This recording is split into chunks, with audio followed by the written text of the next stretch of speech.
There's a track in the middle of the Finger Lakes, surrounded by natural beauty from the rolling hills to the vineyards. For the slopes here are rich with the soil it deposited, rich and carefully tended. Here are the Bristol Hills, the famous wine country of western New York.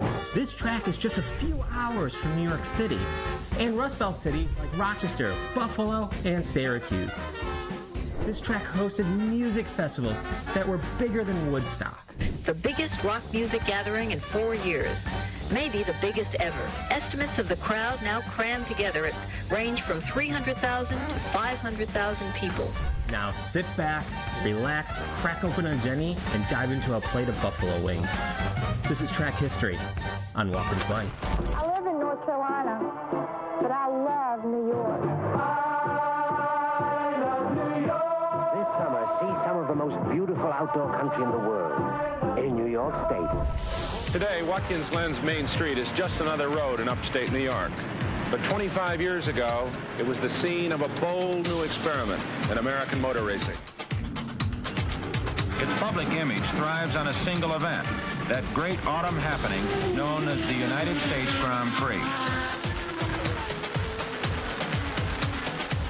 But the real action is happening behind him. Peter Revson's number 9 Javelin whips by George Fulmer. That makes the prospects of the American Motors team very rosy indeed. And the green flag is out, and we are racing. The Budweiser at the Glen underway. We're glad you can be with us on this Sunday afternoon.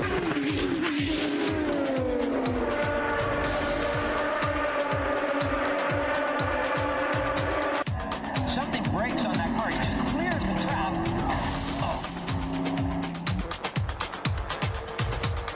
Oh, there's a spin. Matthew Dirks has gone around. This is going to be another big one. Huge incident. Huge incident. Final turn on the course.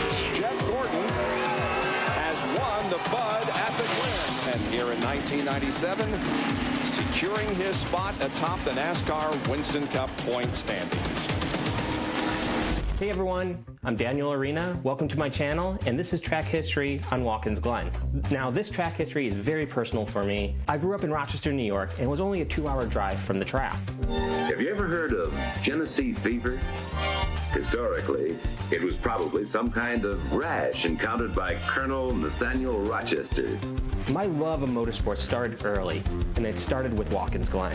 I remember attending my first NASCAR race at the track in 1997, when I was just 9 years old, watching Jeff Gordon winning his first Watkins Glen win. Just as you rejoin us, he took it away from Jeff Bodine in the spot that he has made so many passes today in turn 10. Well, he has found him a sweet spot on that racetrack that Chevrolet works right on, and he puts her right to the front. But my connection with Watkins Glen started much earlier. In elementary school, I was drawn to a book that transported me to another world.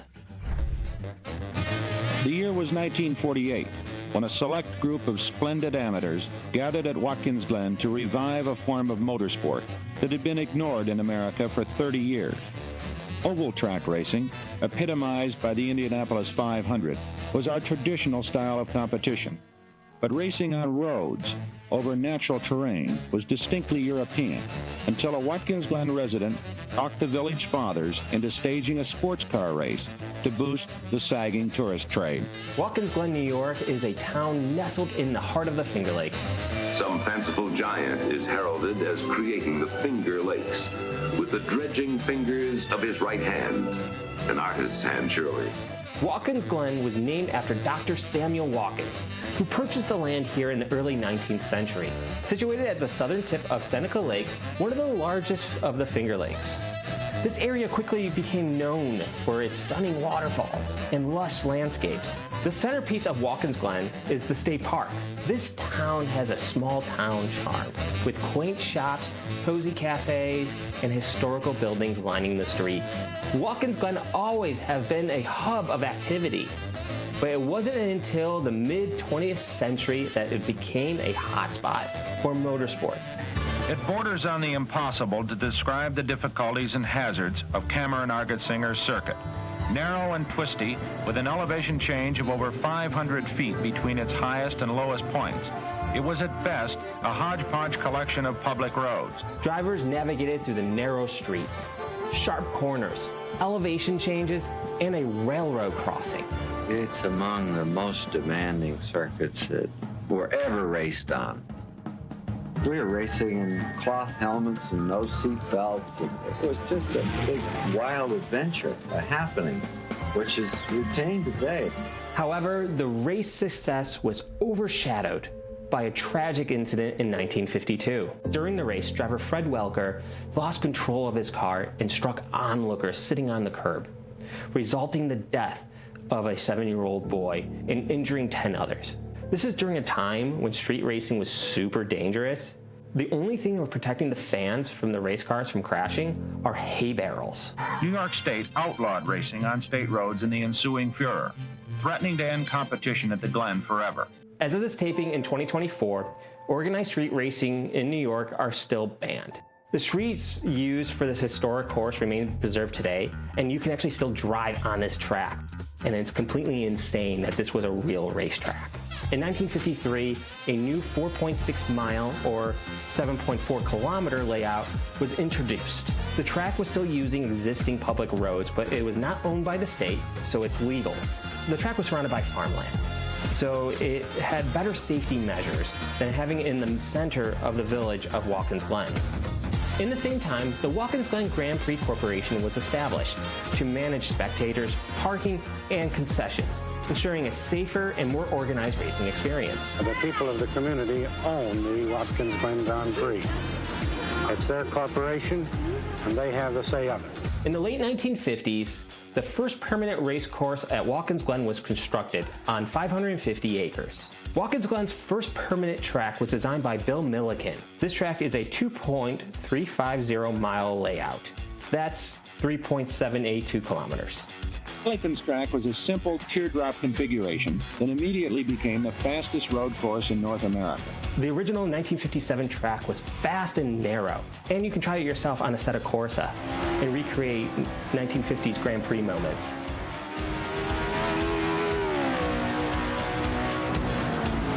If you'd like to download the track mod, it's in the description below.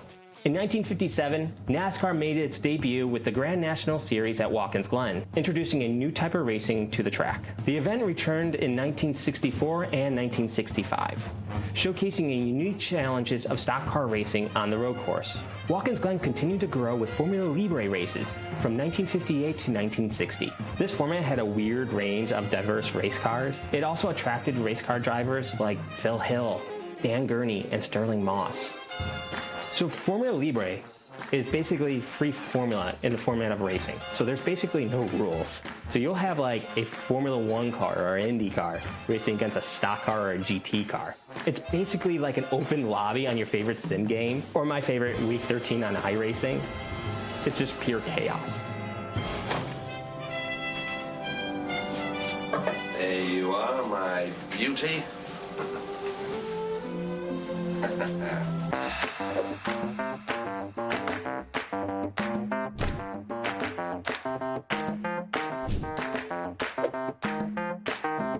In 1959, the United States Grand Prix at Sebring was the first Formula One race in America. But after a few unsuccessful attempts to host Formula One in the United States, from Sebring in 1959 to Riverside, California in 1960, promoters were on the hunt for a new venue.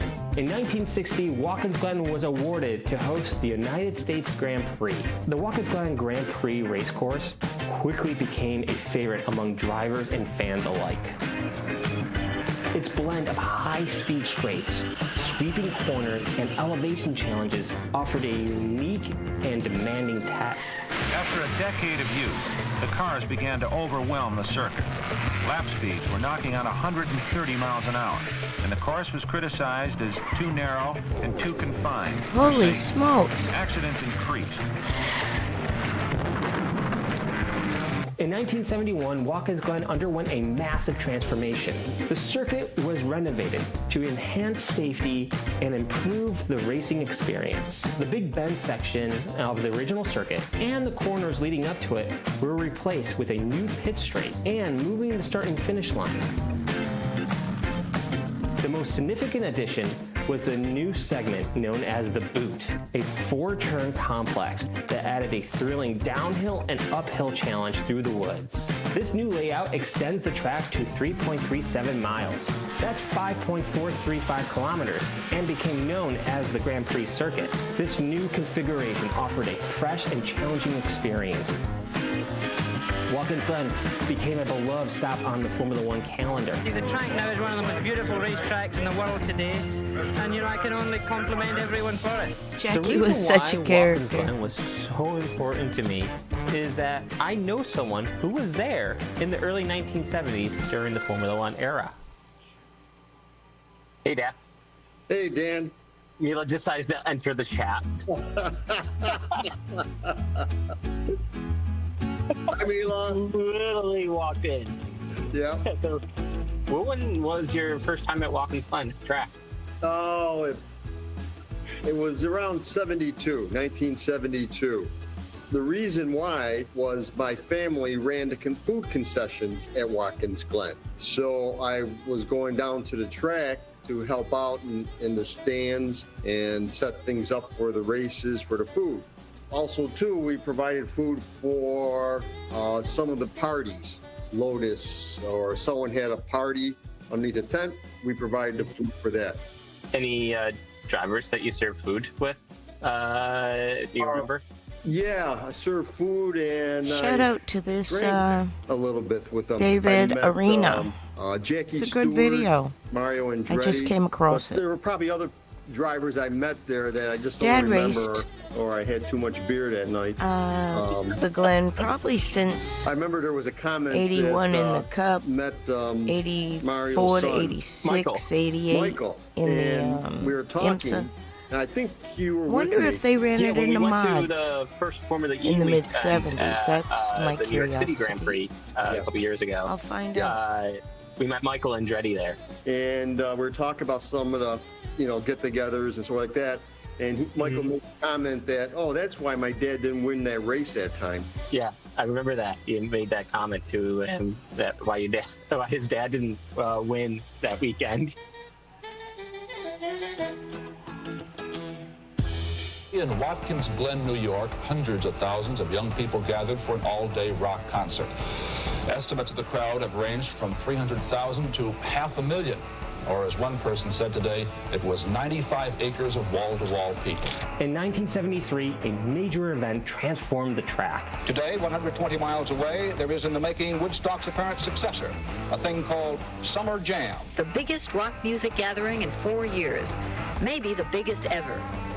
Estimates of the crowd now crammed together at Watkins Glen, New York, range from 300,000 to 500,000 people. Highways leading to the concert were packed for the last few days, with traffic at a crawl or a standstill. At some points, cars were backed up for 15 miles. To put in perspective, this festival was bigger than Woodstock 69. The concert, featuring the Grateful Dead, to be followed by the Allman Brothers and the band. Summer Jam 73 sold about 150,000 tickets, but as more fans arrived, the event evolved into what is known to become a free concert. Did you get stuck there? Yes, a lot of us were stuck there. My sleeping area was in back of a tractor trailer on bags of popcorn and other stuff. That's how we slept out there. No water to shower or clean up for the longest time. We had security team, which we hired Hell's Angels to walk us back to the main area there with money. That they worked with our off-duty police officers, which I knew quite well, to take care of the funds and get it out of the area there. There was cars parked and vehicles all over, up the hills, down the hills, behind the hills, all the way to Montour Falls. Stories of folks abandoning their cars and walking endless miles to get there. Cars were left behind the stage, and track officials have taken me there to see the rusted relics. So we had made arrangements for food to be flown into us, and they brought it in by helicopter and dropped it off just like it would be a military maneuver. And they would come down and with pallets out of the helicopters into our compound area that we had a compound around the main concession stand. So they brought it in like that because there's no way trucks or anything else were getting in there. No way at all. Summer Jam 73 was just more than a concert. It was an unforgettable experience for peace, music, and community.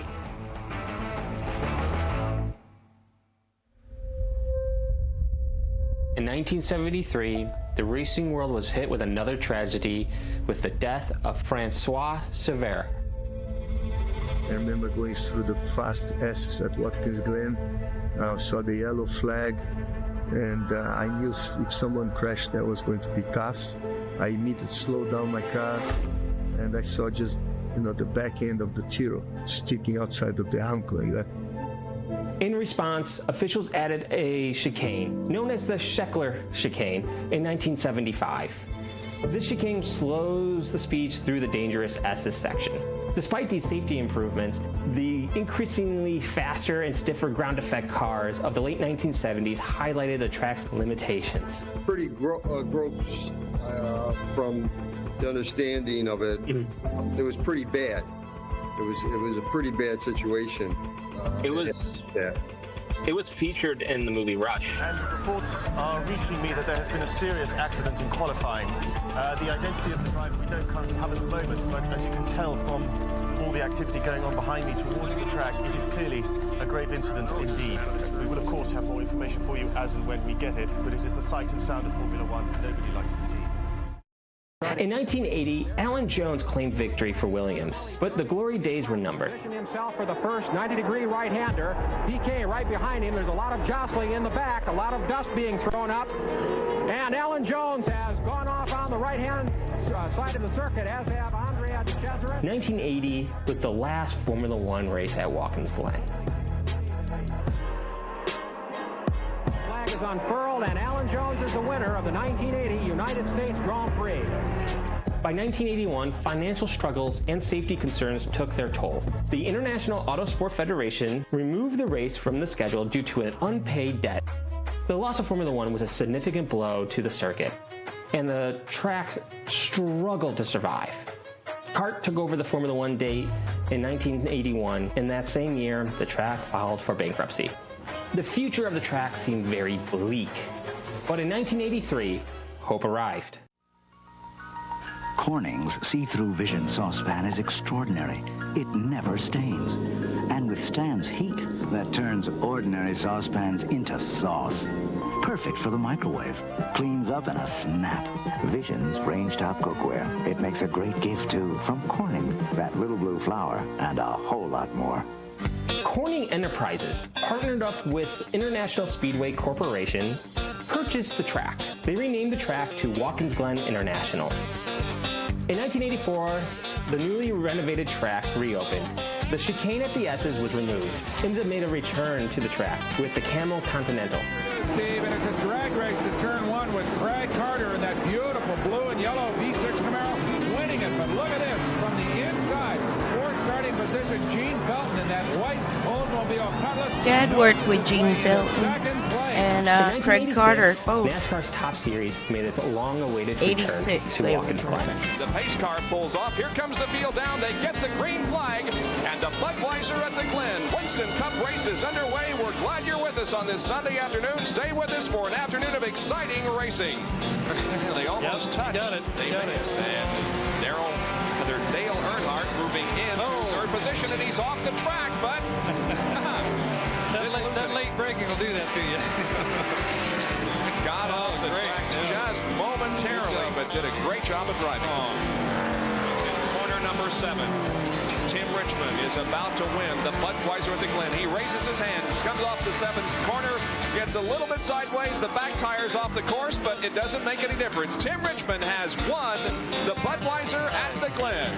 In 1991, Watkins Glen faced 2 devastating incidents that led to a massive overhaul of the circuit's safety. Back live at Watkins Glen, we've had another big crash in the Turn 5 area. It's one of the Chevrolet-powered Intrepid cars, either Tommy Kendall or Wayne Taylor. It's the 65 car, and that is Kendall. Let's take another look. Trailing Geoff Brabham's Nissan into the corner. And the car just comes around. One of the rear wheel spats comes. The rear wheel came off. Rear wheel came right off the car, and this is a hard hit. Oh. Good grief, that was a horribly hard. Driver Tommy Kendall suffered a severe leg injury in a crash at turn 5. Headed for turn number 6. Speed increasing once again. Second gear. And here's trouble, big trouble here in turn 5. Oh, a car is upside down. NASCAR Cup Series driver J.D. McDuffie tragically lost his life during the Budweiser at the Glen. These incidents called for urgent safety improvements of the track. In response, track officials added a bus stop chicane to the back straight of the spring of 1992. In 1996, we saw the return of the classic 6-hour sports car race, now called the 6 Hours of the Glen under the IMSA format. This race became a staple until the split of American sports car racing in 1998. In 1999, the FIA GT Series staged a 500-kilometer race at Watkins Glen. The 6-hour race returned the following year, sanctioned by the newly founded Grand American Road Racing Association, or it's known as Grand Am. Today, the 6 Hours at Watkins Glen is a part of the IMSA WeatherTech Sports Car Championship. In 1997, ISC Corporation now owns Watkins Glen. After a 25-year hiatus, Major League Open Wheel Racing returned to Watkins Glen in 2005 as part of the Indy Racing League schedule. In 2010, IndyCar and ISC were having a dispute, and IndyCar won't return for 6 years. However, Watkins Glen continued to host NASCAR and IMSA events. And will the 9 help him? Can Ambrose save it? To the checkered flag! Who gets here first? Ambrose, 9, Keselowski 2, final corner! Marcos Ambrose is going to win at Watkins Glen in a remarkable last lap turn of events. In 2011, a unique event took place. NASCAR driver Tony Stewart and Formula One driver Lewis Hamilton swapped cars for the day. First, we have Lewis Hamilton with us and Tony Stewart. This was also the first time in years that a modern Formula One car was on the racing surface at Watkins Glen. A Corvette and the stock car be like in a minivan.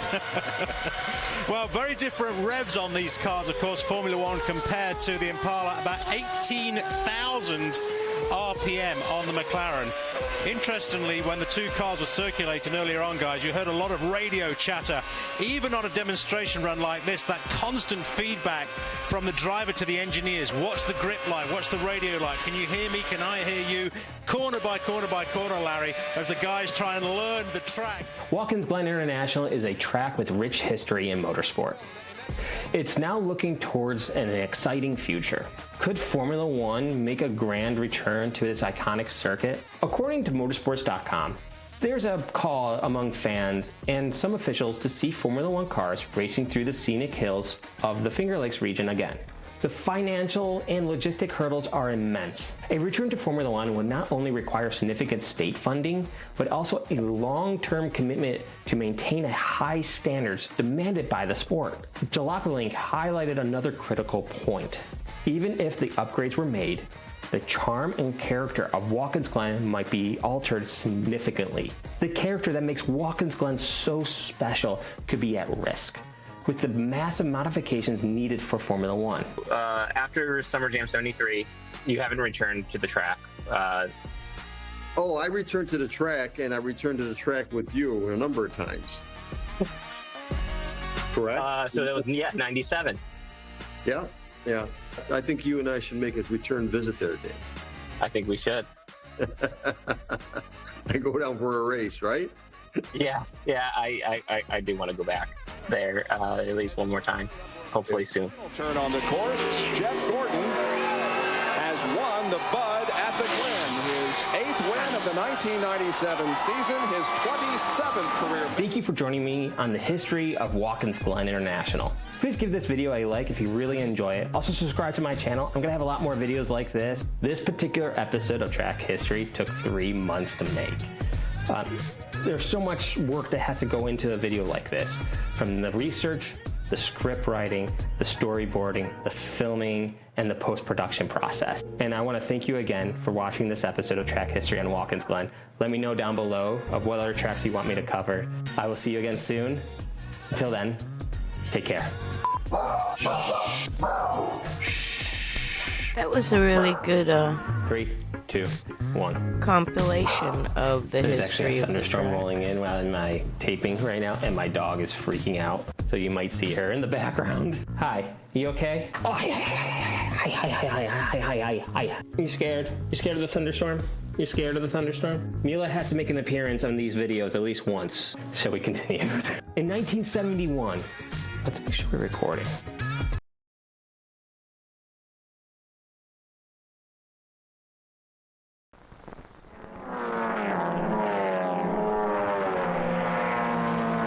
Some of this might be repeat information and footage, but it's kind of cool.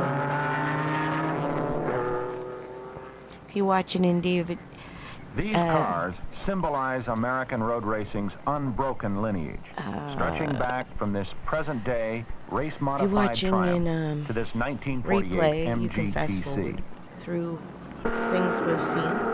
And this elaborate, world-famous track can trace The its other course through the streets person's of a tiny New York State compilation, it was more newer. As modern This is road one of the racing older celebrates ones. its 25th anniversary in the United States, so does the incredible circuit where its history began, the Watkins Glen Grand Prix course.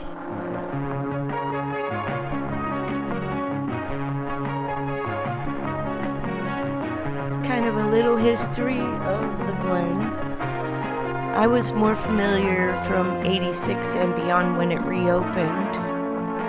Like that last commentator said, there were several fatalities and bankruptcies and stuff, and it closed until 86. And I looked up, the mods did not run there years at back speed then. is brought to you by British Leyland, maker Not of in the these 70s world-famous anyway. sports cars, Jaguar, MG, and Triumph.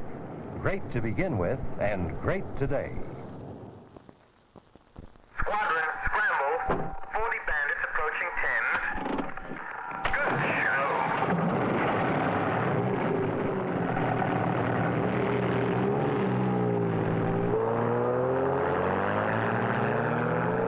Like your first love, you never forget your first Spitfire.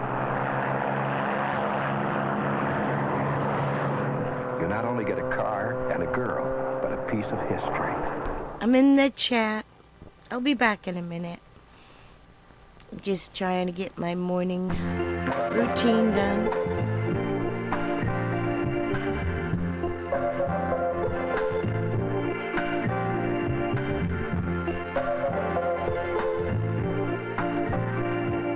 This is a good commentator. Nestled in a wooded corner of upstate New York, 300 miles from the great cities of the eastern seaboard. 3,000 people live here, and save for its small state park and impressive fishing on nearby Lake Seneca, there is little to distinguish it from 1,000 other small towns of the region. Except through a strange series of circumstances, it has become a world-famous center for motor racing. Today, Watkins Glen's main street is just another road in upstate New York. But 25 years ago, it was the scene of a bold new experiment in American motor racing. The year was 1948, when a select group of splendid amateurs gathered at Watkins Glen to revive a form of motorsport that had been ignored in America for 30 years. Oval track racing, epitomized by the Indianapolis 500, was our traditional style of competition. But racing on roads over natural terrain was distinctly European until a Watkins Glen resident talked the village fathers into staging a sports car race to boost the sagging tourist trade. Cameron Argetsinger, a youthful lawyer from Youngstown, Ohio, who spent his summers on Lake Seneca, devised a racetrack using the town's main street and a network of surrounding roadways.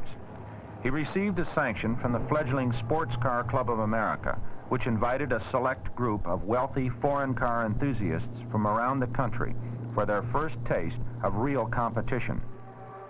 Well, the drone of the Formula One cars practicing for the United States Grand Prix filled the air. We talked at the secluded stone bridge, once a famous landmark on the original circuit. Cameron, tell me a little bit about your personal involvement in that first Grand Prix 25 years ago. I took the idea to them because I had a car and I wanted to race in a road race, and there weren't any such things in this country. They had a number of people of much vision, and it caught on in a manner that was unbelievable. But I'll never forget it. It has to be a very high point in my life. There were quite a number of people, surprising number of people. I think the police estimated there were perhaps 10,000. In great expectancy, nobody knew what was going to happen. And then the flag dropped, and it was just an unbelievable cloud of dust, smoke, and haze. We were off, and it's very hard to describe it, but I'll always remember it. You must have had a certain advantage in that you were very familiar with the circuit, at least. My wife was convinced I was going to win it, and it wouldn't be fair to the other people, and they'd all go home mad because I ran it several times a day all summer long. It borders on the impossible to describe the difficulties and hazards of Cameron-Argetsinger's circuit.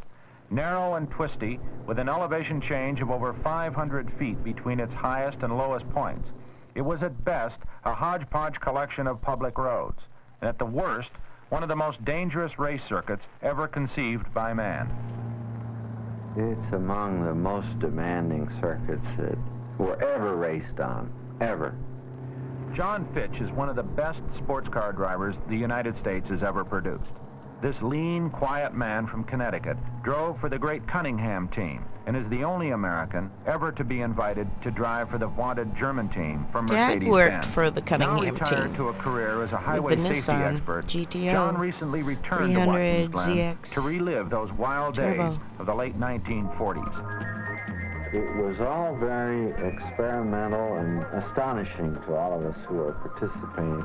People were kind of uninformed, and everybody was learning their job, and we were racing in cloth helmets and no seat belts, and it was just a big wild adventure, a happening, which is retained today. John, with a racetrack sometimes no more than 15 feet in width, wasn't it very difficult to pass? Very difficult. On the back straight that goes under the railroad underpass there, it was like sort of aiming the car, and you hoped you got through. And the road was quite bumpy. The cars would chatter and shake and carry on. I still can picture those Allards slewing from one side of the road to the other. How about the Old Stone Bridge? That's a very famous point on the circuit. Was that a particularly difficult section as well? Well, people treated it with the respect it deserved, and not much happened there because it was so obviously unforgiving that you didn't take liberties with it. Was it a tiring course to drive?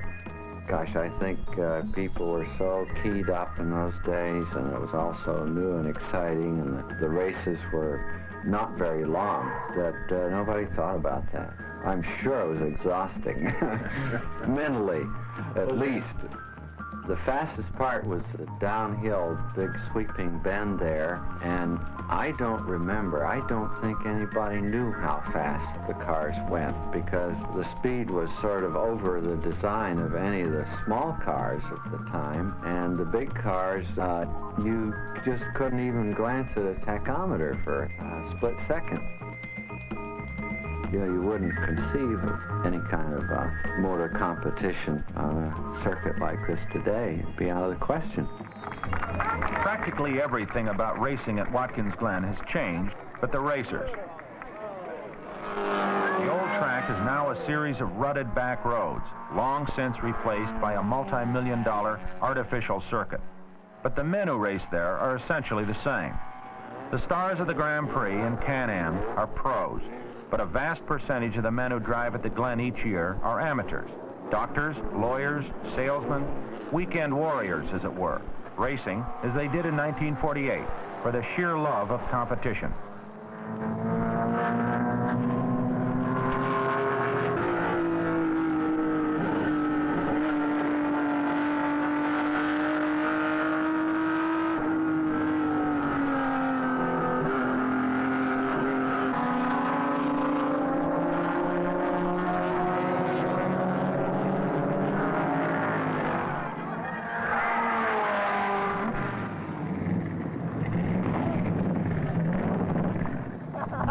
Jesus, beautiful. You had it the whole thing, man. Damn it, John. Well, I couldn't be happier if it was me sitting in the seat. I couldn't have done it, probably. I was going out of overdrive then. Well, I saw you go out of overdrive, and I knew when you went out of overdrive, he's going to... What's overdrive? We're going to do the half here. Nothing. You said one more lap, and it's another lap, and George, you deserve this. George, you deserve it. Can't think of anybody I'd rather put this out.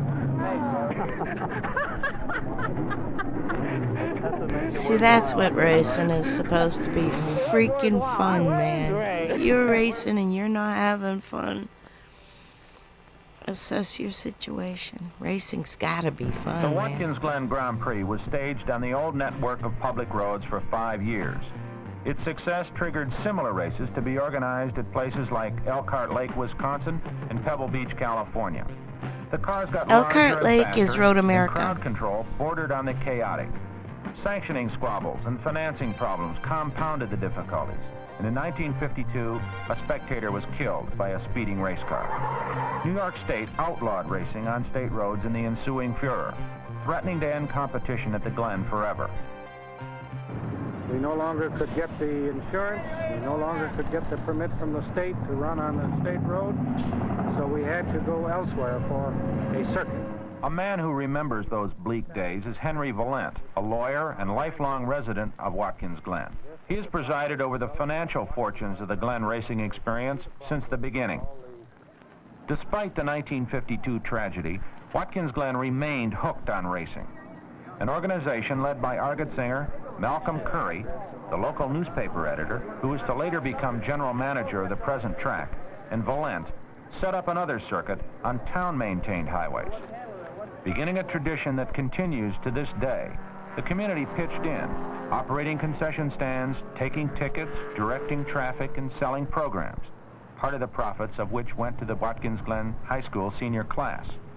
While Curry and Argetsinger ran the races, it was Henry Valent who quietly and effectively set up the non-profit Grand Prix Corporation. Surely, Henry, every citizen of Watkins Glen has a great franchise in the success of the Watkins Glen Grand Prix Corporation. This is definitely so. The people of the community own the Watkins Glen Grand Prix. It's their corporation, and they have the say of it. The second Glen circuit was a compromise that lasted only until the corporation could purchase 550 acres of land south and west of the village. There, a special 2.3-mile racetrack would be built. Its designer was William Milliken, a brilliant engineer from the Cornell Aeronautical Laboratories, and himself a respected driver during the early days of the Glen. Bill, when you conceived the racetrack in late 1955, what were you looking for in terms of design qualities? Well, of course, we were trying to get a pretty high lap speed. As I remember it, Cam Argetsinger was interested in having one of the fastest circuits in the country. And then, of course, we were interested in getting a circuit which, even at high speed, was a relatively safe circuit.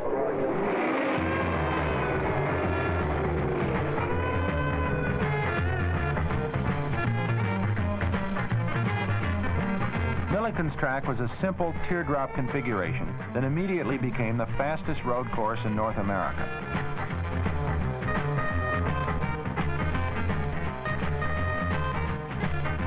As the organizers and the community plowed profits back into the facility, its stature in the racing world increased.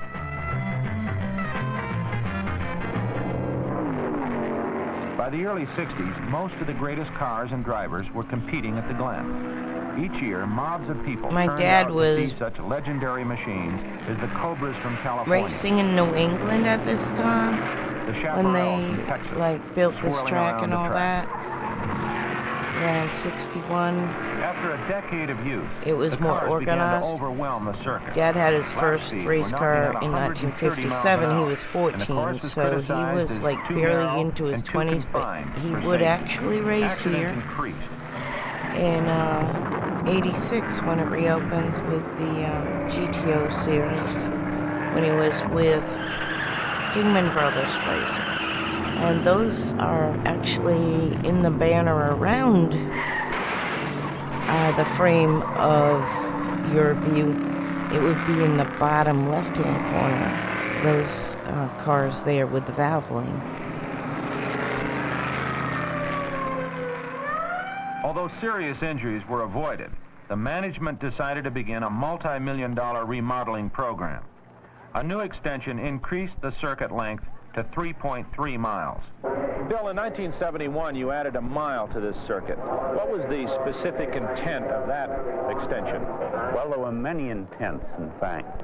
One, of course, was to come up with some better spectator area. Of course, another was to continue to improve the safety of the circuit, which we did by widening it. You remember we knocked off the top of the hill up here so that we had better sight distance. Of course, we went in for a lot of guardrail. Many other improvements, including moving the start-finish line. How do you feel about it in terms of driving challenge? As far as I can tell in talking to the various drivers, they feel it's a very challenging circuit. I think the additional part that we added really added a lot to it. Before, the course was too straightforward. There were only about 5 turns, and it definitely put an emphasis on power. Now it's more of a driver's course, and I think everybody likes it better. Well, this new loop that you've added and the new service on the pit area, I mean, it really is, it's obviously now in the top class. It's one of the best racing tracks. It's very interesting. There are many areas where you can lose or gain an awful lot of time, and that's what makes it very interesting, actually. Well, I think it ranks right up with the top of the circuits around the country. I think the track now is one of the most beautiful racetracks in the world today, and you know, I can only compliment everyone for it. Just under 200 yards, brake hard, car swoops around a bit over the bump, down to 4th gear, to a long looping end corner here. The old circuit has gone to the right, we go straight on through the bump, over the rise, down to the sharp, left hand, down to 3rd gear again. Nice smooth corner. A quarter century of high-speed growth. Watkins Glen now ranks with Indianapolis and Daytona as one of the 3 most famous racetracks in America, and it stands among the very best in the entire world. As the site of the United States Grand Prix, its rise from those ragged days of 1948 surely qualifies Watkins Glen as one of the most astounding and unlikely success stories in sporting annals. Back at the old course, tightest corner on the new track, tight left hand to keep the wheel off the inside edge, let the car go right to the outside.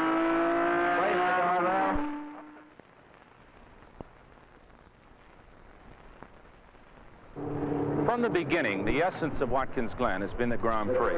First as a sports car race, and now as a world championship event for Formula One cars and drivers. It is an institution with a tradition rivaling that of the Indianapolis 500, the Rose Bowl, and the Kentucky Derby.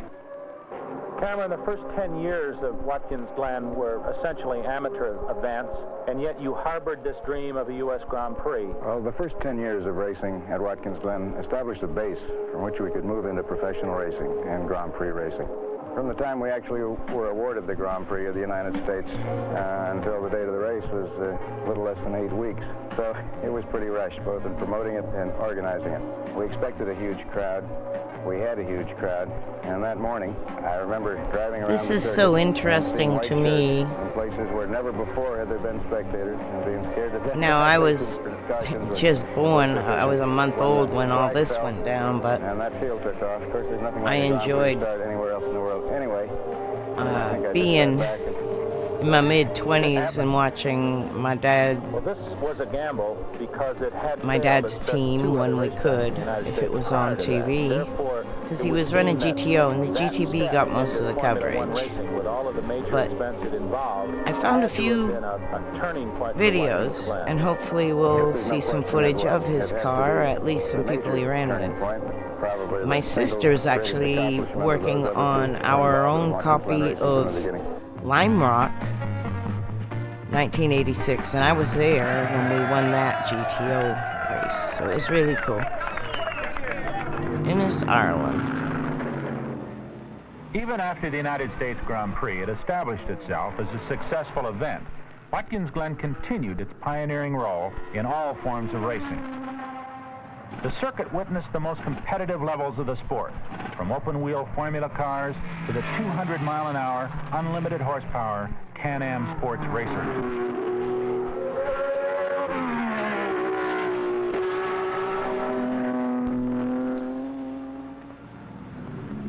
My dad was actually working with a team during the Camel GT series. It was the mid-80s. He was working with teams from 84 until 87. He was with Dingman Brothers. Then he went to Cunningham Racing.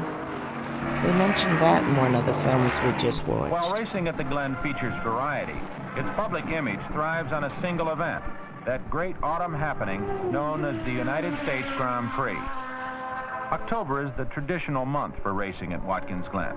The first race took place then, and that custom has been carried on to this day. But now the United States Grand Prix attracts perhaps 100,000 people, and the Formula One circus, the elite of the international racing scene. The silver anniversary purse exceeds $250,000, making it the richest road race in the world. But somehow, you can think of all this history when you're watching the race, like more than the giant crowds and the blockbuster the purses. feet The that racing walked community on that returns to the Glen surface each year for and broader reasons than the the eyes pursuit that of speed watch and these early races. I think the whole community of Watkins It's kind Glen of put their whole heart and soul into this pretty race. incredible. I think they've done a fantastic job. It really, they deserve every credit. But the amount of people that turn up to watch this race and make a weekend of it, or more than a weekend, is quite startling. I'm amazed to see, and it's seems to be becoming something of an institution now, and I think that's a good thing.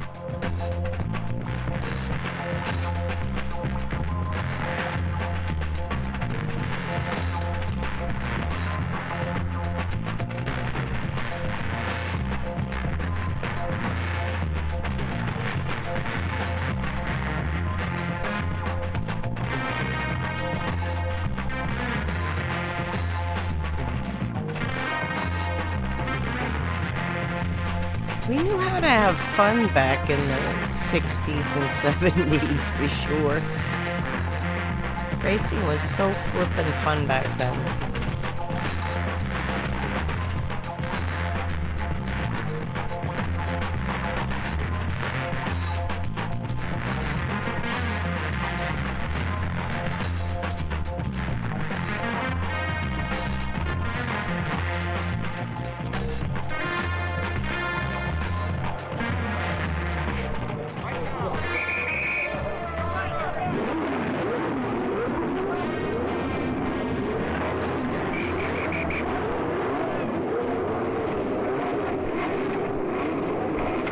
I live for this stuff. I was 10 years old probably watching this on Wide World of Sports or something.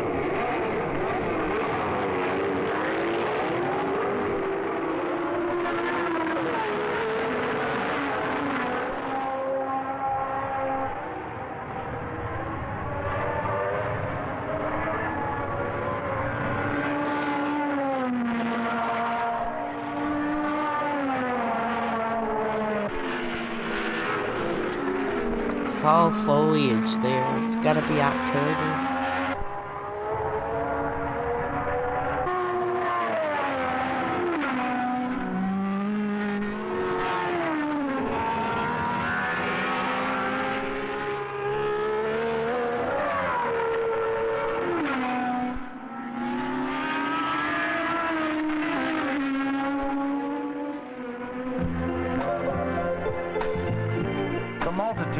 Watkins Glen to camp, carouse, and carry out a sort of last rite of summer. Brock Yates did a great video here. Shout out to him. Undisputably the finest Grand Prix driver of the day, win an effortless victory. His supremacy denied the crowd a close race, but they went home with a peculiar satisfaction that comes after witnessing the best of the best, no matter what the endeavor. If there has been a theme to the history of Watkins Glen, it has been this fascination with excellence, its refusal to settle for anything less than first class.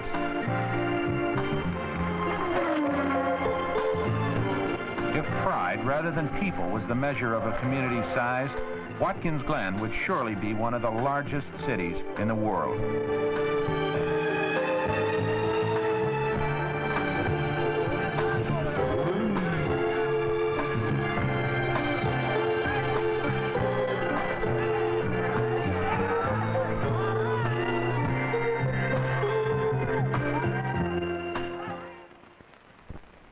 are marvelous things. They can put together something as rugged and reliable as a front disc brake. So interesting, the little micrometer. I learned how to use one of them because Dad's a machinist. Or guide a race-proven engine into an all-steel monocoque body. One of them kids that got a stopwatch for Christmas. Together, they build the MGB. MG. Learned how to read a micrometer and we micrometered the thickness of my hair, which was 3/1000ths. I remember all this stuff.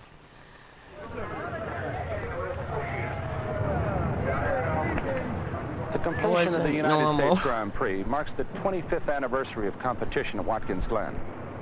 Will Watkins Glen be here 25 years from now? While the future of racing is unclear, its success is most certainly tied to tracks such as this. If the tracks fail to grow, the sport will fail to grow as well. But as long as racing attracts the kind of bold enthusiasm that has been such a vital part of the Watkins Glen history, its future seems bright indeed. Bold enthusiasm. That's interesting.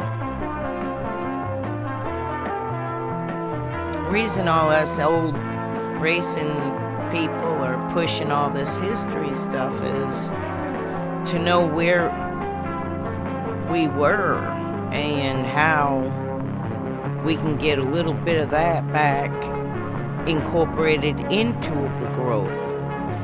So we keep an anchor. You gotta have that anchor, you know, to the past and what it took to get the sport where it flourished in the 90s. 25 years at speed has been brought to you by British Leyland, maker of these world-famous sports cars. British Leyland salutes the great competitors who made history. I put together this playlist about 4 a.m., so if there's a lot of duplication, I apologize, but I'm trying to put together some of the races that maybe Dad had something to do with. Okay, this is a 2023 lap around Glen. This is on the IMSA channel. Guys, Ranker van der Zande here from the 01 Cadillac, the GTP car. So this is some newer stuff, 2 years old. Right now. So here we go around Watkins Glen, 5th gear, 6th gear, 7th gear actually. I do know the bleachers were taken from Nazareth when the Speedway Corporation purchased and killed Nazareth Here we go into the Speedway. SS, and as you see, there's a And lot of traffic I mean this lap, when so I say it. staying behind the Nazareth traffic, not needs to too, come back. too I crash don't today. give a damn. Not a good solution, and then We go brought on the back straight, Wilkesboro and, back. It's fast Oh, around it's here. too In the far middle of going. the track, you'll see a I bit of a really crest, thought which is Wilkesboro actually was too touching far with the, gone. with In the bottom of the car because we're so low at the end of the straight. Here's the bus stop. 2004, no I left, drove right, into no the curbs on the left, driveway and and then full just throttle into the carousel, we'll call it. turned It's around, just a didn't small even lift. look at the We try track. to I just was get like, there in I can't fourth believe gear, it. fifth gear, And if you that don't have the come traffic back and and going on a see downhill how it section into meant turn everything. And 5 Nazareth is on the special. left-hander downhill, a lot of compression here to go so to many throttle again and try classes. to get the It exit was the right before you have an rebellion uphill against section. So this is typical Watkins Glen up and down. Indy. It was The compression is the high. You can go to Andretti's throttle. There's always a history. bit of power This- down, understeer, and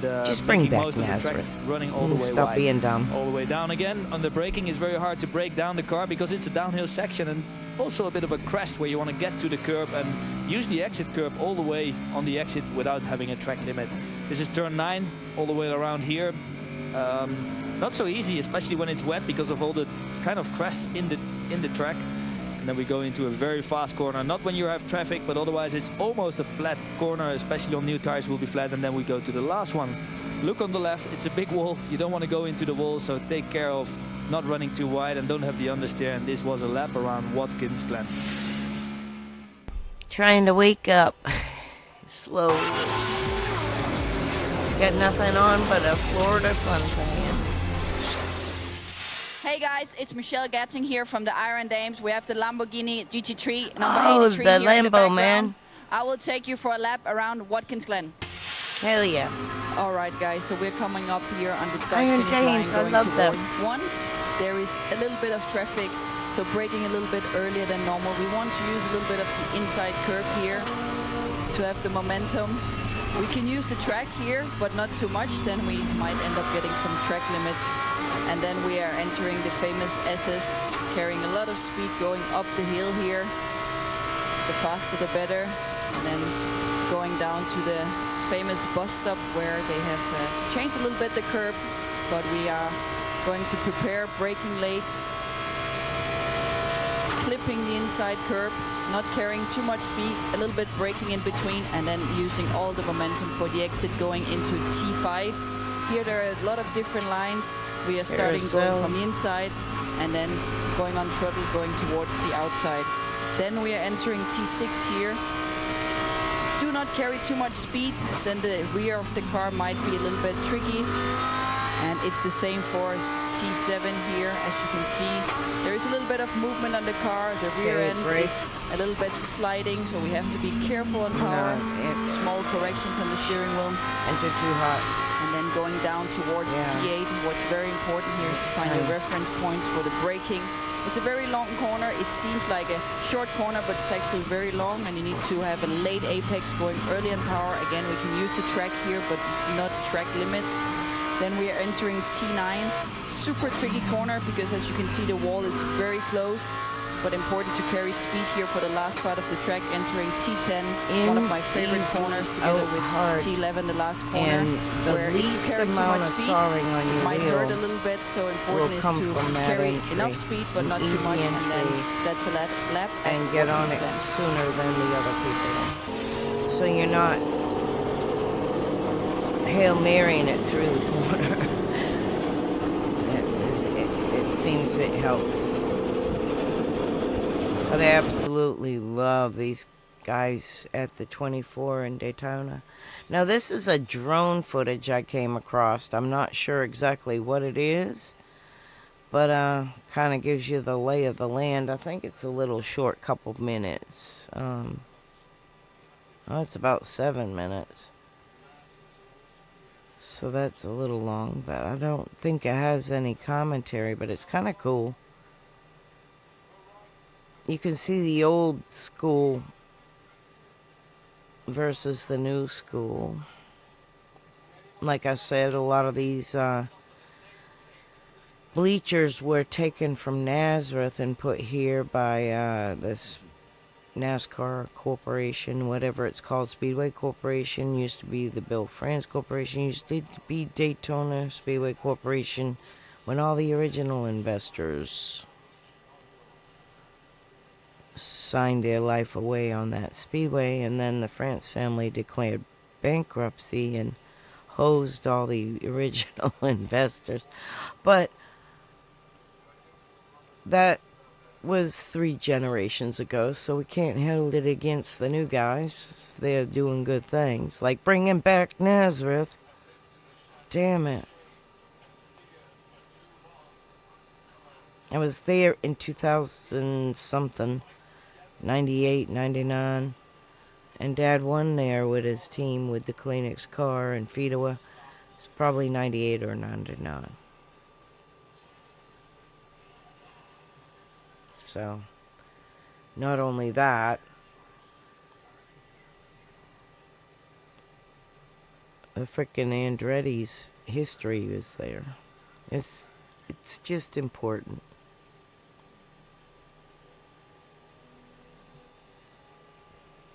It'd be as big as Wilkesboro Revival, and it's not too far gone. They dug up some of the track, yeah. Put rocks on some of the track, yeah. But that was a hell of a facility.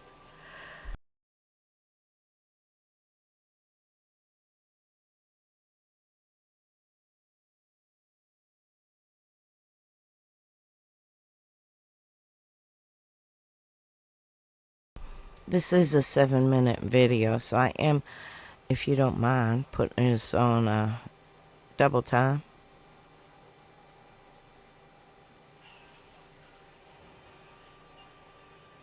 The bus stop.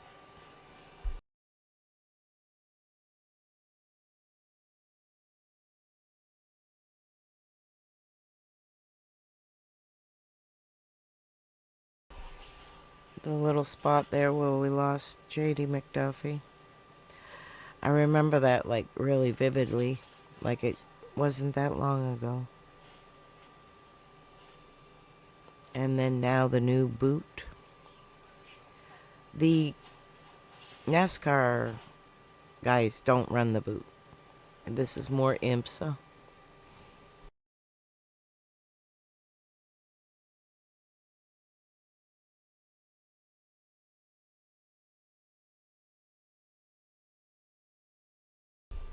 I'm so sniffly today. That's why I don't want to be on camera. I've been fighting a little sniffle virus for a little bit.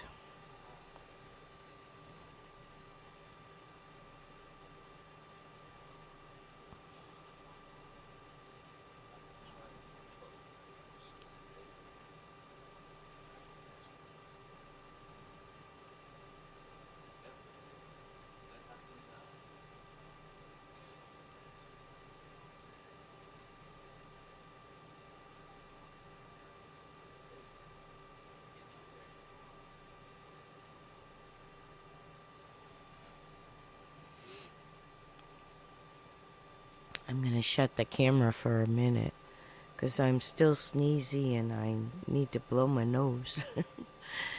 That's why I'm going to be off camera a little bit more today than normal.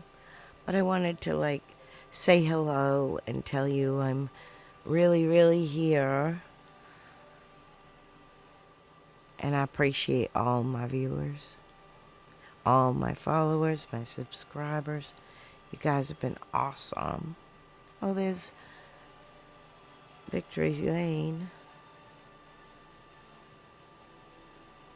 Garage area. Anyway, I gotta blow my nose. I'm going off camera. Are you thinking about buying a home in Palm Coast? Most buyers don't even realize they're missing. So much AI nowadays, eh?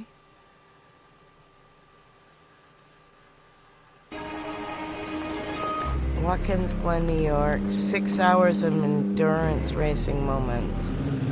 So this is 2025. This was this year. This is from the IMSA channel. These guys are so incredible. Just unbelievable.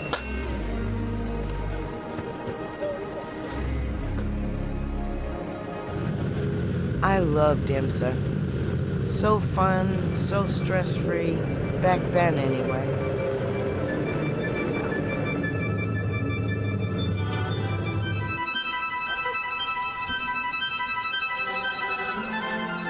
I've got to go to the 24, at least a little this year. We'll see. There's so much. There's so much. I have so many irons in the fire. I gotta take one step at a time. Oops, I got this turned up on fast. My bad. That's on double speed. Let's slow it to normal. There we go. Holy crap. It was like a little weird. But yeah, I'm jumping off camera for a little bit. 6 a.m. I woke up at 4.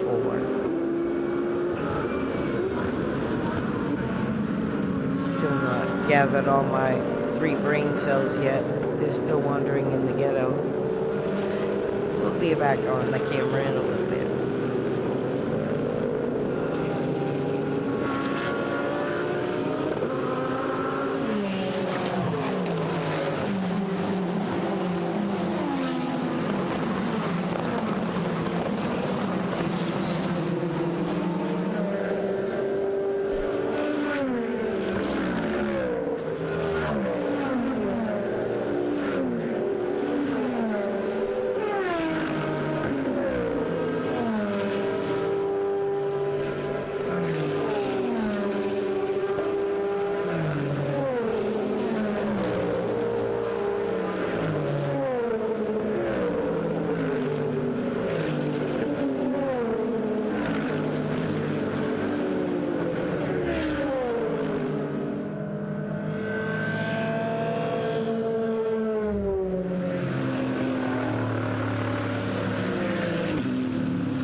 Liz. Yeah, this is great, isn't it? I know, this is one of the most recent. Yeah, 2025, the Glen. All of the NASCAR, there's Lexi. All of the NASCAR people are there this weekend too. And iRacing, so much is on it. I love the history of this track. Dad did IMSA in '86. I think I found some footage for the '86 stuff that Dad did. I've actually never been here, I do not think. And it's weird growing up only a state away. But I just do not recall going to this track. Yeah, pickup cup. My son ran an IMSA GT3, I think. Said he finished third last night. No, wait a minute. That was at Daytona. I think IMSA is at the Daytona Road. And he ran some cup practices. No, wait a minute. He ran some C-fixed practices at the Glen. And I think he was practicing, he said, with Parker Klingerman and one other race driver that's going to be running this weekend. Hi, my name is Tami, and I would like to give you a few reasons why you should consider dating a young Asian He said, lady. man, he's fast. He tried to follow his line. From Vietnam, the Philippines, Thailand, He or enjoyed Indonesia. that, though. The He said, man, geography he is just blew him boundless. away. Have you noticed that Asian women have become more and more popular? I mean that they are everywhere.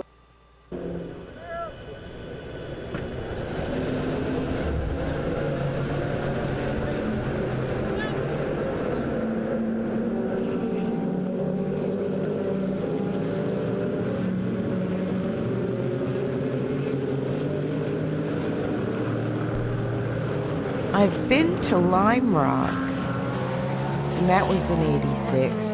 My sister has the film, and she's trying to take it off of a VCR and put it to digital. And she did it one time, and it was not good quality, and she bought more equipment and is going to do that again. So that'll be exciting. That's one race that's not on YouTube or anything anywhere. And it was one that my dad's team won with the car in the bottom left-hand corner, the number 4. And it was kind of cool that I was there. But yeah, it doesn't seem like it was that long.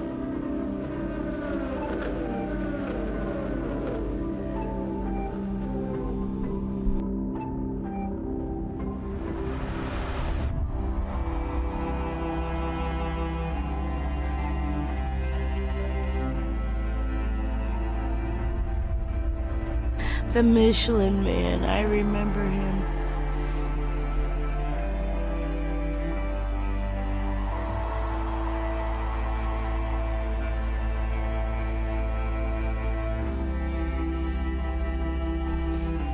I kind of got a feeling Busher might win in the Cup this weekend. He was a recent winner previous at Watkins. And he's on the bubble. I mean, I want Priest, of course, to win because he's our hometown kid and stuff from our racing home track. And Dad knew his grandpa. And so there's a history there. But as long as it's RFK, I'm all right. Either one.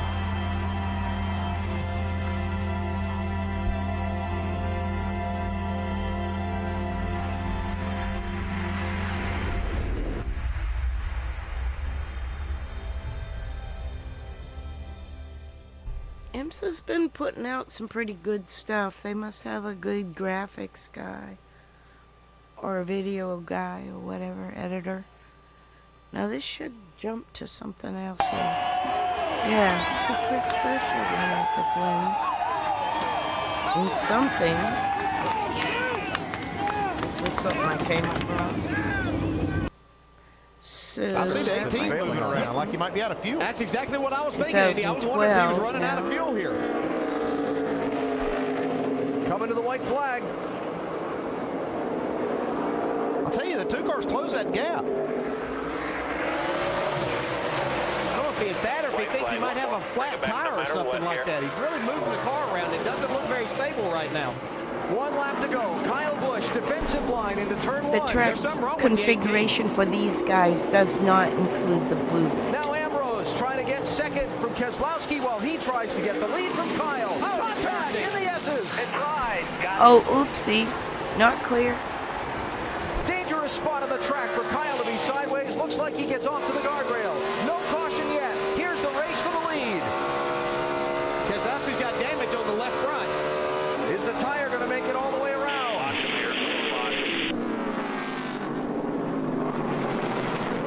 And will the 9 help him? Oh, everybody's in the grass. No, get clear. Dig, dig, dig. That might have been the race right there. We'll see. No, Keselowski's slower.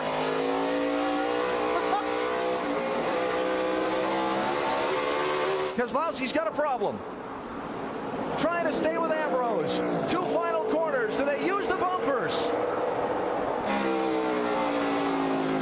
A nudge, a push. Can Ambrose save it? To the checkered flag. Who gets here first? Clear, clear. Ambrose, 9. Keselowski, 2.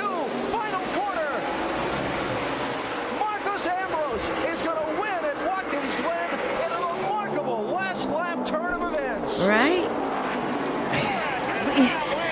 Back in the day, they would race like that, but they were given a couple $100 pre-race to do that for the entertainment. But that was, he got the 24 got the sloppy end of the stick. He got spit out. That was a year's worth of excitement in 2.45 miles. Incredible.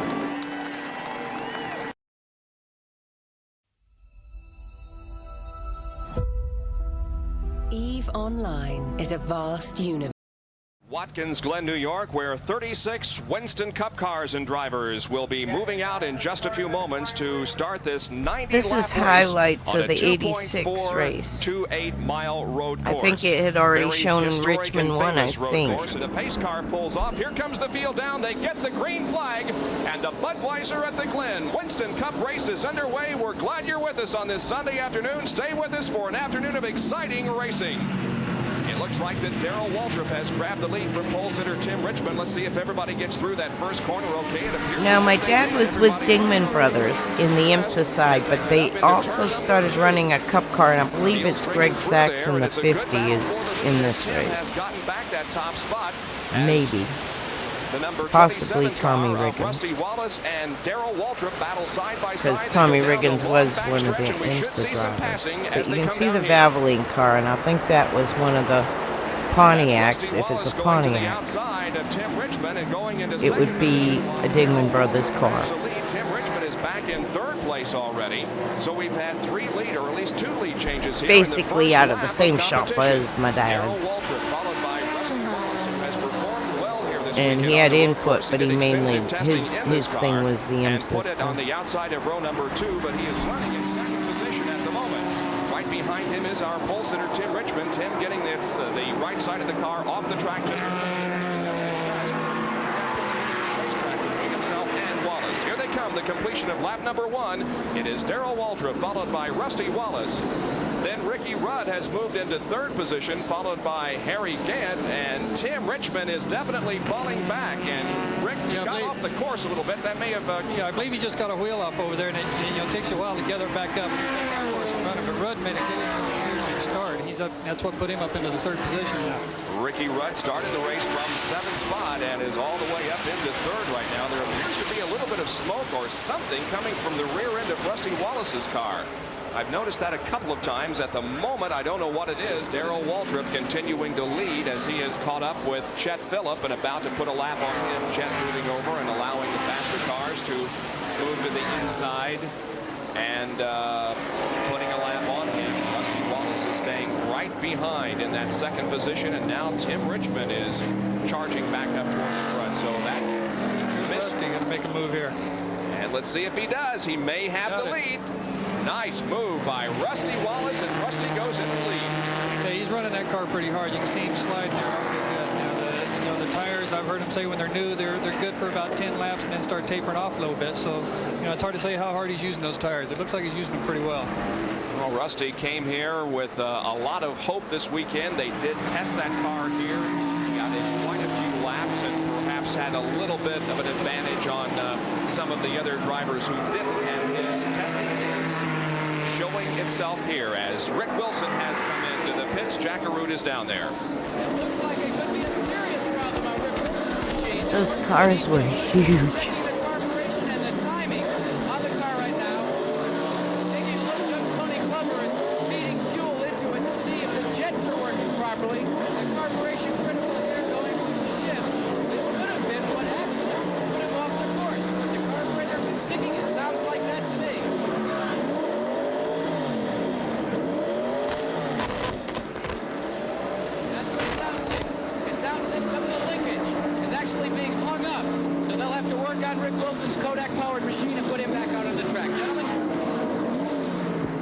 Thanks, Jack. Indications are that the leader, Rusty Wallace, may be black flagged because of that oil or whatever smoke that's coming from the car.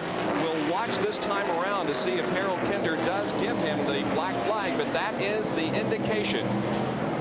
Tim Richmond, meanwhile, has moved to second position as Darrell Waltrip has now dropped back to third. Geoff Bodine has moved up to fourth, and Neil Bonnet running in fifth position. So those problems that beset Tim Richmond early apparently aren't as much of a factor right now. And indications are also that if he does not come in for a pit stop under his own accord, he will be given the black flag. Harold Kinder, who is located right beneath us in our broadcast location, has the black flag in hand.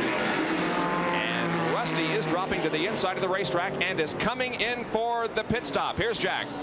Johnson and the crew have brought Rusty Wallace in. The NASCAR officials have required that they put the little Rube Goldberg device in hopes of cutting down on the fuel, actually the oil that's being blown out past the breather. Dodson and Harold Elliott have going to work beneath the hood. You can see the smoke coming up from beneath it.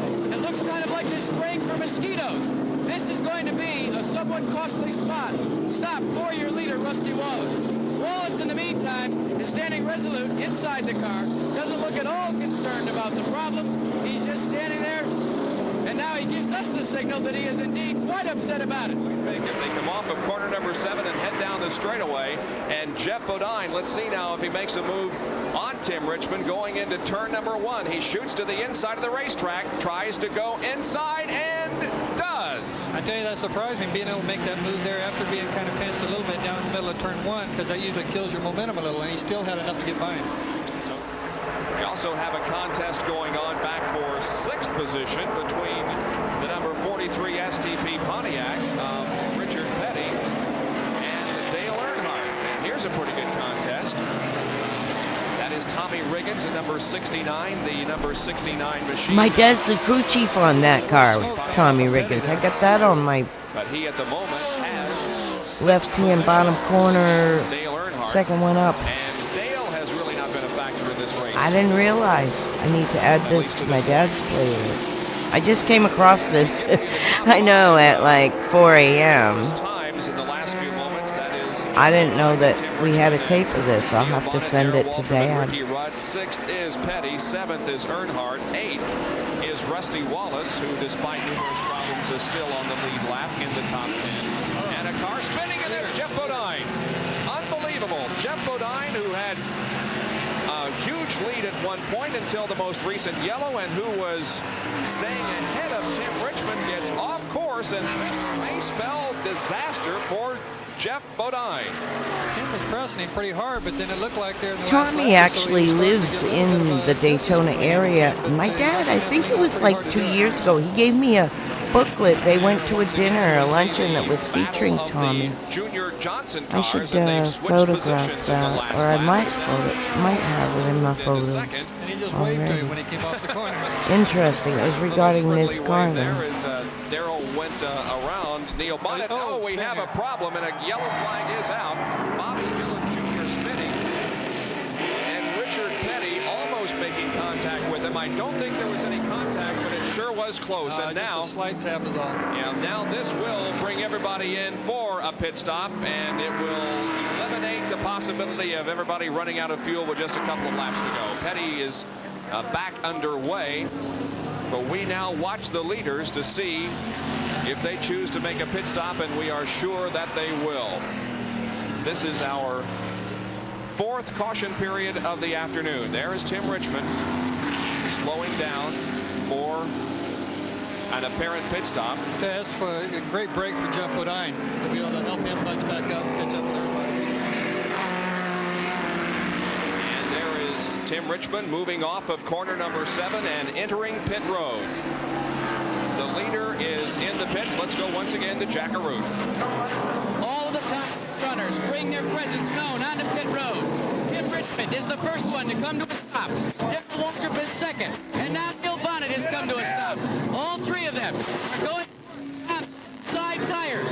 They're also cooling down the brakes on Neil Bonnet's car on the right side. Waltrip is just about complete. No, they're going to go to 4 tires on Bonnet's car. Likewise on Neil Bonnet's car. On Tim Richmond. All three crews working almost in unison. Taking a look here. Who will be first? Waltrip is down and away first.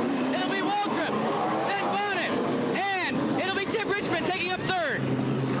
So the Junior Johnson team does its work. The Junior Johnson team does its work and gets their drivers out front. In the lead at the moment is Bill Elliott with 14 laps to go.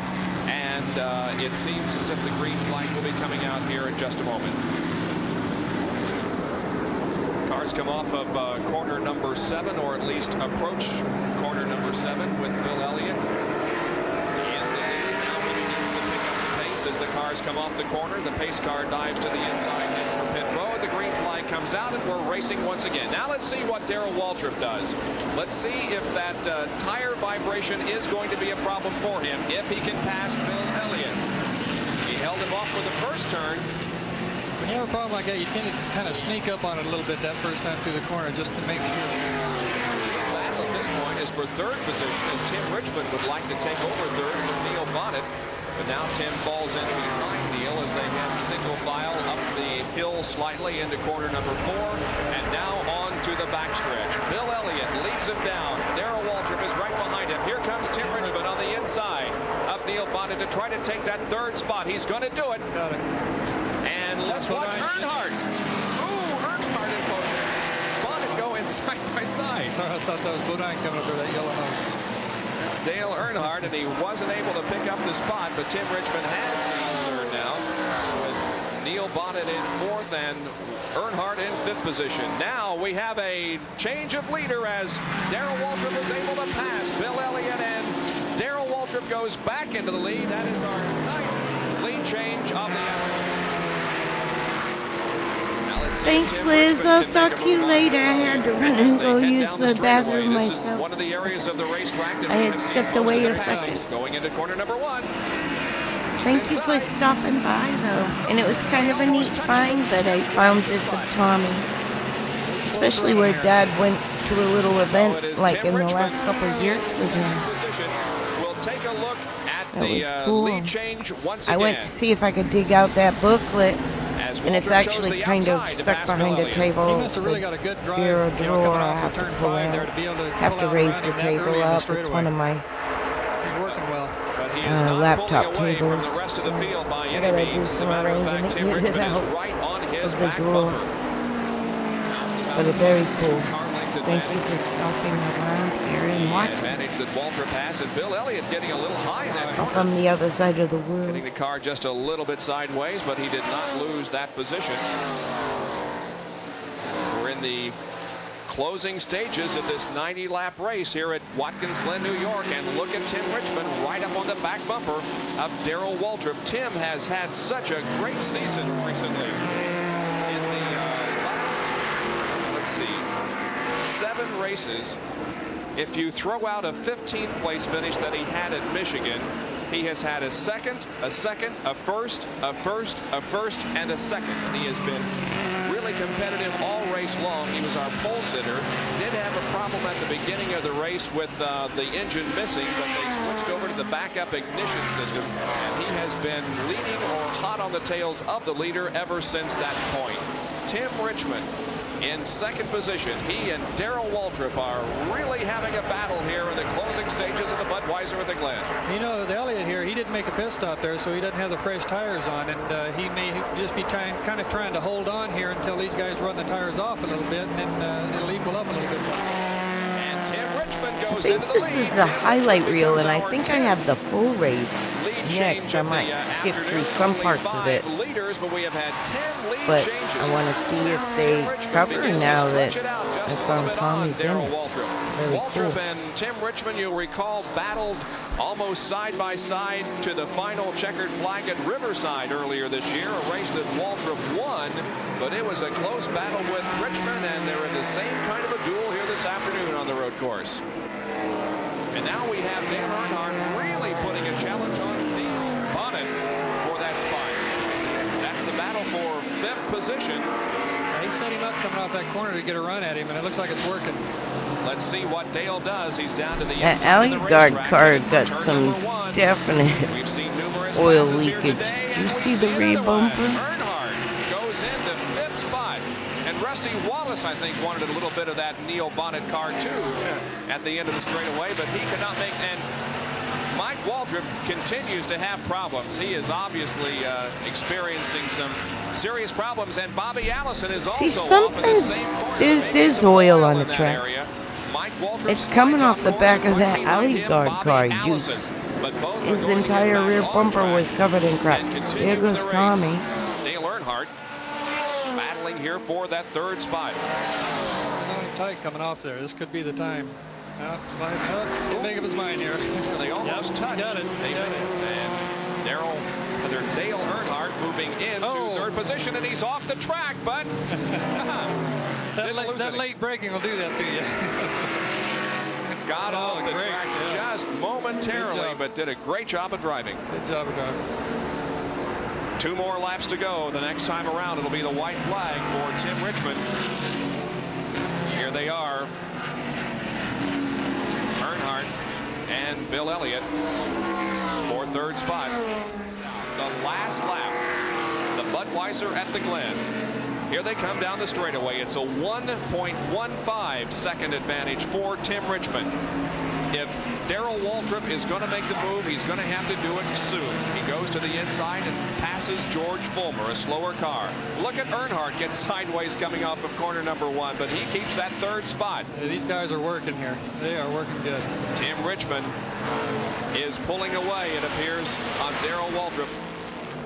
Tim Richmond will be winning his 4th race of 1986, and that will be the most wins that any driver has. Coming in, Dale Earnhardt had 3 wins, Tim Richmond had 3 wins, Geoff Bodine had 2, but Tim will be all alone now in the win column should he put together this victory here this afternoon, and he has about a half a lap to go. Down the backstretch for the final time.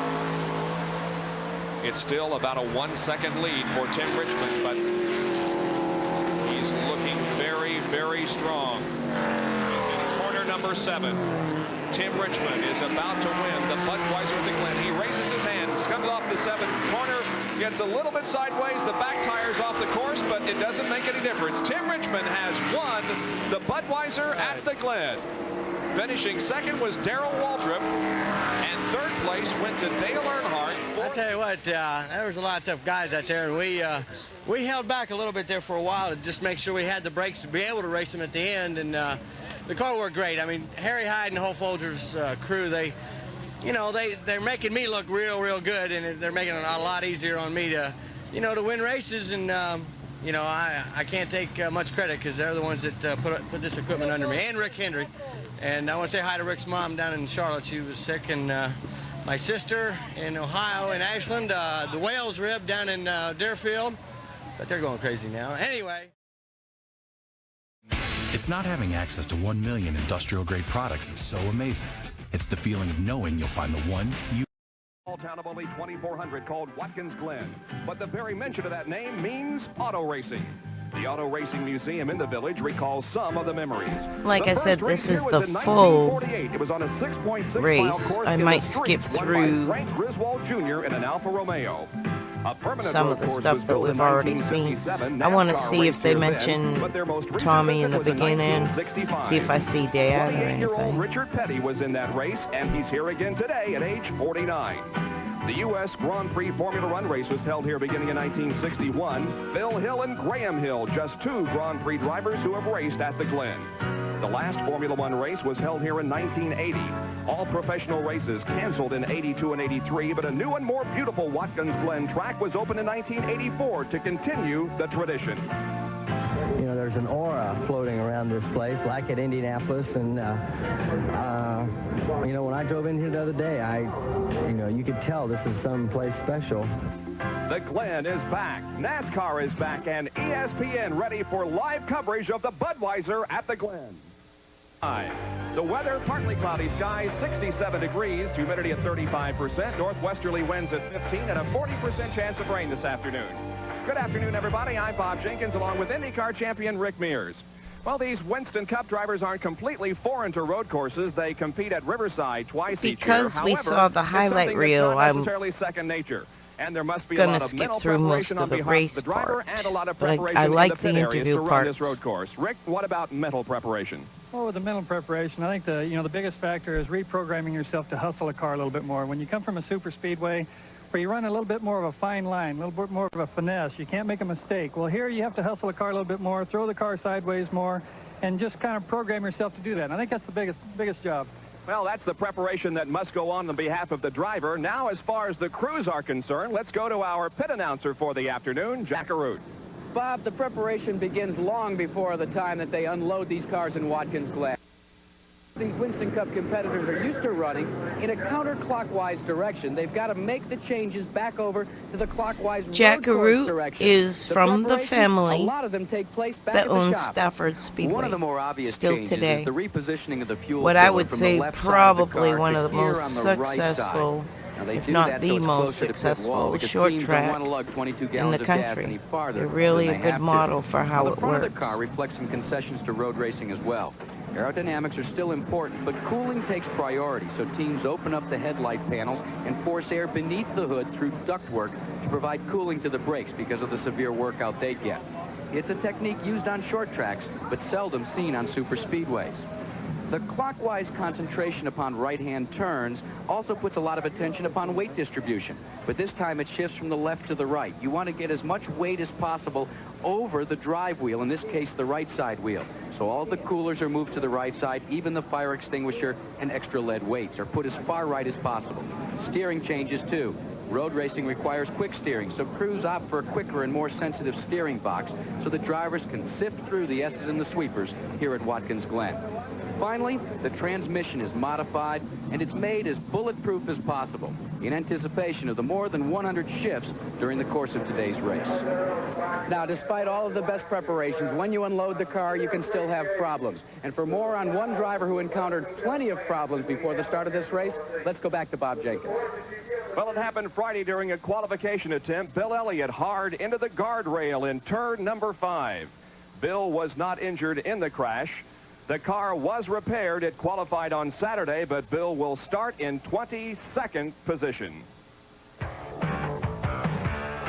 Well, the Budweiser at the Glen event being brought to you back at Watkins Glen, New York, where 36 Winston Cup cars and drivers will be moving out in just a few moments to start this 90-lap race on a 2.428-mile road course. Very historic and famous road course, and we are live on this Sunday afternoon. Of course, earlier today you saw the Formula One race from Hungary here on ESPN, and now an afternoon of Winston Cup NASCAR stock car racing. Back in 1957, Buck Baker was the winner of a NASCAR race in a Chevy here at Watkins Glen. In 1964, Billy Wade won in a Mercury. And the most recent NASCAR race was in 1965, and Marvin Pench was the winner of that race in a Ford.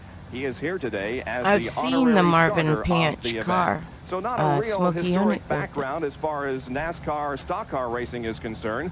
But of course, they have run many types of cars on this track, including Indy cars, Rick, that you have competed in. Yes, we did. It was, you know, this is a great track for the Indy cars. It's been good to us. We had some good finishes here, and it's a fun track to run on. So, you know, maybe someday we can get them back here. Let's hope so. There are 7 corners that we'll be concerned with today. They're running the shorter course. Now, there is a larger course that is used sometimes, but they cut off a portion of it to run the NASCAR cars, and there are 7 turns that we'll be concerned with. 5 of them are right-hand turns and only 2 left-handers. As you can see, the drivers are being strapped in their cars right now. The NASCAR officials are standing by, ready for the command to start the engines. Then we'll have a couple of warm-up laps before we get the green flag for this 90-lap event. Not one of the longer races on the Winston Cup circuit for this year, but it certainly is enough, I think, because of all the preparation that's gone on so far in practice and qualifying. Quite frankly, the crews just do not know what to expect as far as gearing is concerned and brakes, and those are 2 things that we certainly will be keeping an eye on during this race today. Well, let's go down to the pit area with Jack Arute, who's with Buddy Baker, not a driver in today's event. Well, normally, Bob, the driver of the Quisco Racing Special, when he hears the command that was just given, gentlemen, start your engines, would say a little prayer to himself, buckle the seatbelts and be ready to go. But Buddy Baker is not behind the wheel of the car. We'll hear more about that later. You're the crew chief today, Buddy. Your feelings? Well, Jackie, I just wish Al all the luck in the world and Quisco car. He's an extremely nice fellow to work with, and we put a man in the car that we feel can win the race, and that's what it's all about. Yeah, but now, Buddy, you're a pretty intense individual. This guy really takes his racing to heart. How intense are you going to be as a crew chief? Do you think you'll be as bad as you are a driver as far as the intensity, or a little better? Well, let me say this. We've done everything we can to prepare our car and make it very comfortable for Al, and you know what kind of race driver Dad he is. worked with Al IMSA Sr. in Riverside, California, I think. Well, we'll get to see a lot of his Around this activity era. because he's the in-car camera. Let's But go that back up was to in Bob and Rick. IMSA. And the field begins to move away now. There goes Al Unser Sr., Geoff Bodine on the right, along with Dale Earnhardt, Richard Petty on the left. The entire field beginning to move out now. And they'll take, as I said, 2 pace laps before we get the green flag. They leave the starting line area and go down a short straightaway into turn number 1. And Rick, you've driven this course, so perhaps you can fill us in on what this course is really like. Okay, this turn 1, it's going to be an exciting course at the beginning of the race. You know, you get into that corner pretty hard. A lot of cars running close. You come in there into 3rd gear. Some cars, depending on the gearing, you'll downshift clear down into 2nd gear through this corner. It tightens up pretty good in the middle. The car tends to get a little loose on the exit. You know, as you go up over the, you know, use the bumps a little bit on the outside sometimes, but as little as possible. Then you go down into turn 2, which is a fast right-hander. You approach that corner in probably 3rd gear, 4th depending on the gears, and it's a very quick right-hander where you hold the car in a little bit tight to set up for the left, and it tends to get the car a little bit loose. Then as you start going back up the hill out of turn 2, you start coming a little bit, you know, getting into turn 3, which is a very fast left-hander. The road's a little narrow there. You got guardrails on both sides, and as you go over the bridge, it tends to make the car a little bit light. And that can get your heart started sometimes. This is the area of the track we refer to as the S's, this turn 2, 3, and 4, and right now they're between turns 3 and 4. You see the pace car leading the field down. As you come out of turn 3 into turn 4, it's kind of a right-hand sweeper leading onto the back straightaway. It's a very long straightaway. It's very quick. I believe they're approaching close to 170 miles an hour, if I'm correct on that. Yeah, we will have trap speed information relayed to us. We do have someone out in that area of the racetrack with a radar gun, but as you indicated, Rick, they were running right at 170 miles an hour. I think 169 really was the fastest. That was turned in by Bill Elliott just before he crashed. And most other trap speeds have been in the 162 to 165 or 6 mile an hour category. Now they're on the backstretch here, and it's going to be interesting because especially on that first lap, everybody's going to be wanting to try to put as much distance between himself and the next guy, and I imagine they're going to be standing on the accelerator. Okay, going into turn 5 there, it shows that's where Bill Elliott had his problem. You get under braking and going into the corner, and the car tends to get light as you crest the hill. Okay, this is going into turn 6 now. You can see the cars running through it. It's a pretty good left-hander. You downshift probably into 3rd gear. it's kind of the same thing. A lot of guys use the curb a little bit on the left side to get the left front light, you know, kick the rear of the car around a little bit, and, you know, helps the turning of the car for the exit of the corner. Then they'll go into turn 7, which is a little bit tighter corner. You'll brake, downshift probably in the second gear to come off of that corner. They come off of corner number 7 and go by our broadcast position. That number 69 is Tommy Ellis. And next time by, they should the be car able to Dad get is the working green with. flag. The Budweiser at the Glen Winston Cup race ready to go here on ESPN. Tommy and Ellis here is the starting lineup. is his on the IMSA pole, driver. Car number 25, the Folger Chevrolet from Dooley, North Carolina, Ashland, Ohio. Tim Richmond qualified at 117.563. On the outside of row number 1 will be Darrell Waltrip from Franklin, Tennessee, the number 11 Budweiser Chevrolet. In the second row will be Harry Gant in car number 33, the Skoll Chevrolet, car number 33. He's from Taylorsville, North Carolina. Outside of the second row will be Rusty Wallace from Fenton, Missouri, and the number 27 Alucard Pontiac. In row number 3, Neil Bonnet from Hueytown, Alabama, in the number 12 Budweiser Chevrolet. Then Al Unser Sr.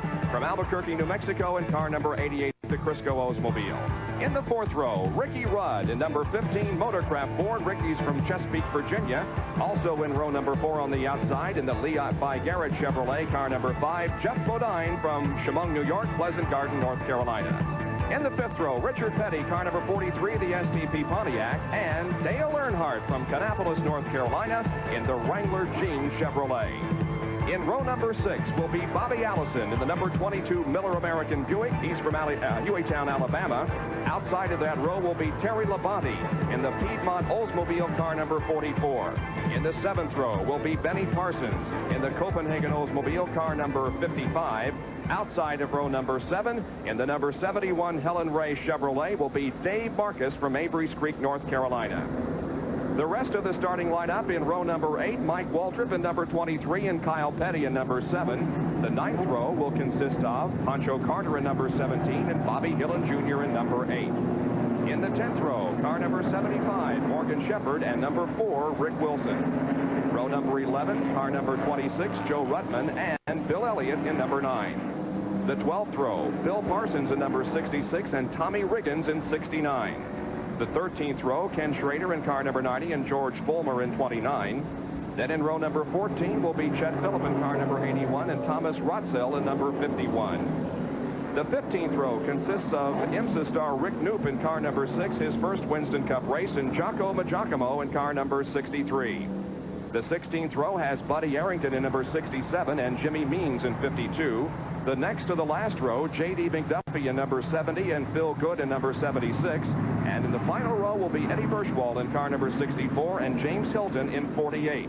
Willie T. Ribbs was unable to start, although he did qualify. They flew 4 engines this weekend, and Willie T. Ribbs decided to withdraw from the starting lineup. We're inside Al Unser Sr.'s race car, the number 88 Crisco Oldsmobile that starts outside of row number 3 in 6th position. The pace car pulls off. Here comes the field down. They get the green flag, and the Budweiser at the Glen Winston Cup race is underway. We're glad you're with us on this Sunday afternoon. Stay with us for an afternoon of exciting racing. It looks like that Darrell Waltrip has grabbed the lead from pole sitter Tim Richmond. Let's see if everybody gets through that first corner okay. It appears as if they did. Everybody running okay, but crest as they head up into turn number 2. Fields bringing through there, and it's a good battle for the lead as Tim has gotten back that top spot as the number 27 car of Rusty Wallace and Darrell Waltrip battle side by side. They go down the long back stretch, and we should see some passing as they come down here. That's Rusty Wallace going to the outside of Tim Richmond and going into second position while Darrell Waltrip grabs the lead. Tim Richmond is back in third place already. So we've had 3 lead, or at least 2 lead changes here in the first lap of competition. Darrell Waltrip followed by Rusty Wallace, who has performed well here this weekend on the road course. He did extensive testing in this car and put it on the outside of row number 2, but he is running in second position at the moment. Right behind him is our pole sitter Tim Richmond. Tim getting this the right side of the car off the track.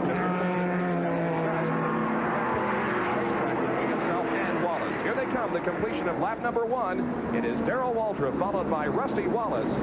Then Ricky Rudd has moved into third position, followed by Harry Gant, and Tim Richmond is definitely falling back, and He got off the course a little bit. That may have... yeah, I believe he just got a wheel up over there, and it takes a while to gather back up. But Rudd made a good start. He's up. That's what put him up into the third position now. Ricky Rudd started the race from 7th spot and is all the way up into 3rd right now. There appears to be a little bit of smoke or something coming from the rear end of Rusty Wallace's car.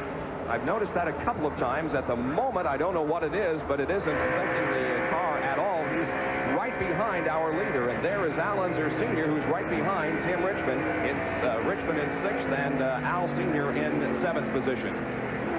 Rusty's car looked like it might have been a little bit of a fuel overflow in that left-hand corner that was flowing out of the right rear corner, which was probably causing that. Al Unser Sr. negotiating this racetrack here at Watkins Glen behind Tim Richmond. We understand that Tim Richmond's car has a miss. The engine is misfiring. Our spotters around the course have informed us of that, so we'll keep an eye on Tim Richmond's car. He has fallen back here at the beginning of the race. 2 laps completed. It's still Rusty Wallace trailing the leader, Darrell Waltrip. That's how close they are, and you can see the slight interval between 2nd and 3rd position as Wallace leads the 3rd place Ricky Rudd. I do not notice any of that fluid or smoke or what's coming from Wallace's car, so apparently...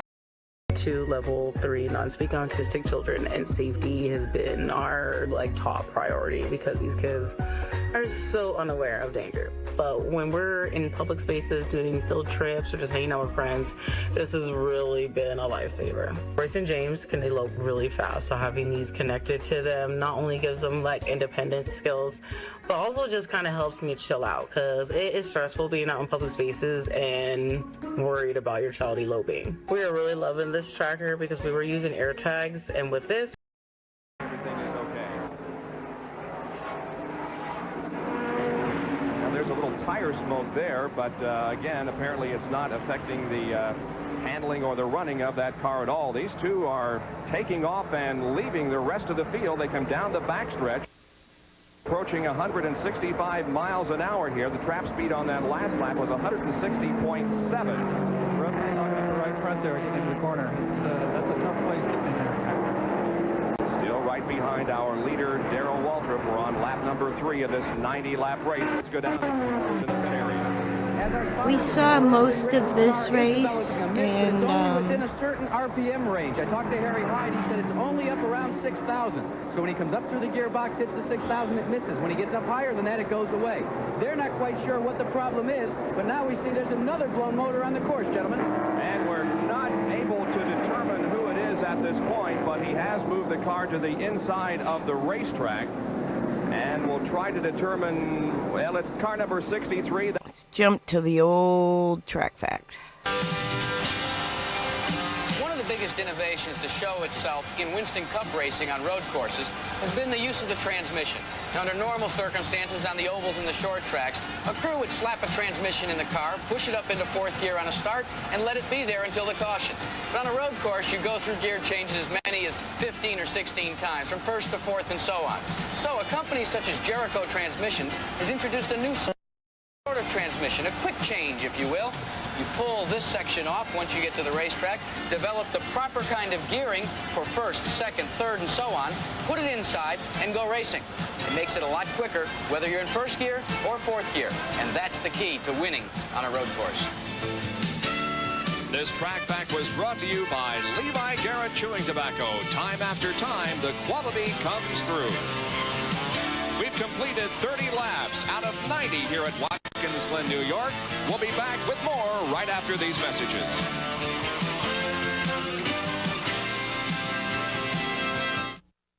The green flag has just come out over the racetrack once again, and Tim Richmond has jumped in the lead as he kind of got the jump on Darrell there at the drop of the green, Rick, and going into turn number 1. Yeah, he did a good job, and you know, you're going to have to kind of see how these things unfold and how hard these guys are driving. So you know, they're running hard. There it is. Yeah, he got a good run at it coming off the corner. Now, what do you do in your mind when you know that you're going green? Do you try to anticipate and build yourself up mentally for the drop of the green? Yes, you do. Anticipation is really the main thing. You know, you try to lay back just a little bit, and hopefully you get on the throttle before the guy in front of you does, and everything works out right. You approach the car in front of you as the thing goes green, so you can just keep the momentum up and go right on by him. And Geoff Bodine has also moved around Darrell Waltrip into second position. Waltrip goes from first to third here in the half lap that we have run under green since coming off that yellow flag condition caused by the Al Unser spin that also involved Dale Earnhardt, but both of those cars back in action. We also mentioned that Joe Ruttman's car had been pushed behind the wall. However, he is back out there in competition, so Joe Ruttman is still in this race. It is. It's awful hard to pass. That's the biggest thing that I wasn't expecting. I thought it was going to be a little bit easier to pass people than it was. Well, it was tough to pass for Terry Labonte, but there's been an awful lot of passes up front, haven't there, guys? There really have. As we indicated, we've had 6 different leaders in this race, and there is Rusty Wallace, who led early, had a couple of problems, but he is running pretty well at the moment and trying to thread his way back through the traffic and move his way up to the front once again. Rusty Wallace and then number 27 Al Ugard Pontiac running right behind Morgan Shepherd at the present time on the racetrack. The way Rusty was running earlier, I don't think he'll have much problem working his way back up there. Unfortunately, he did lose a lap on that. That's right, he did. Yeah. He moved to the inside and passes Morgan Shepherd. Shepherd involved in a race for position here. Ahead of him is Kyle Petty and also Bobby Allison. They're running for 11th, 12th, and 13th position.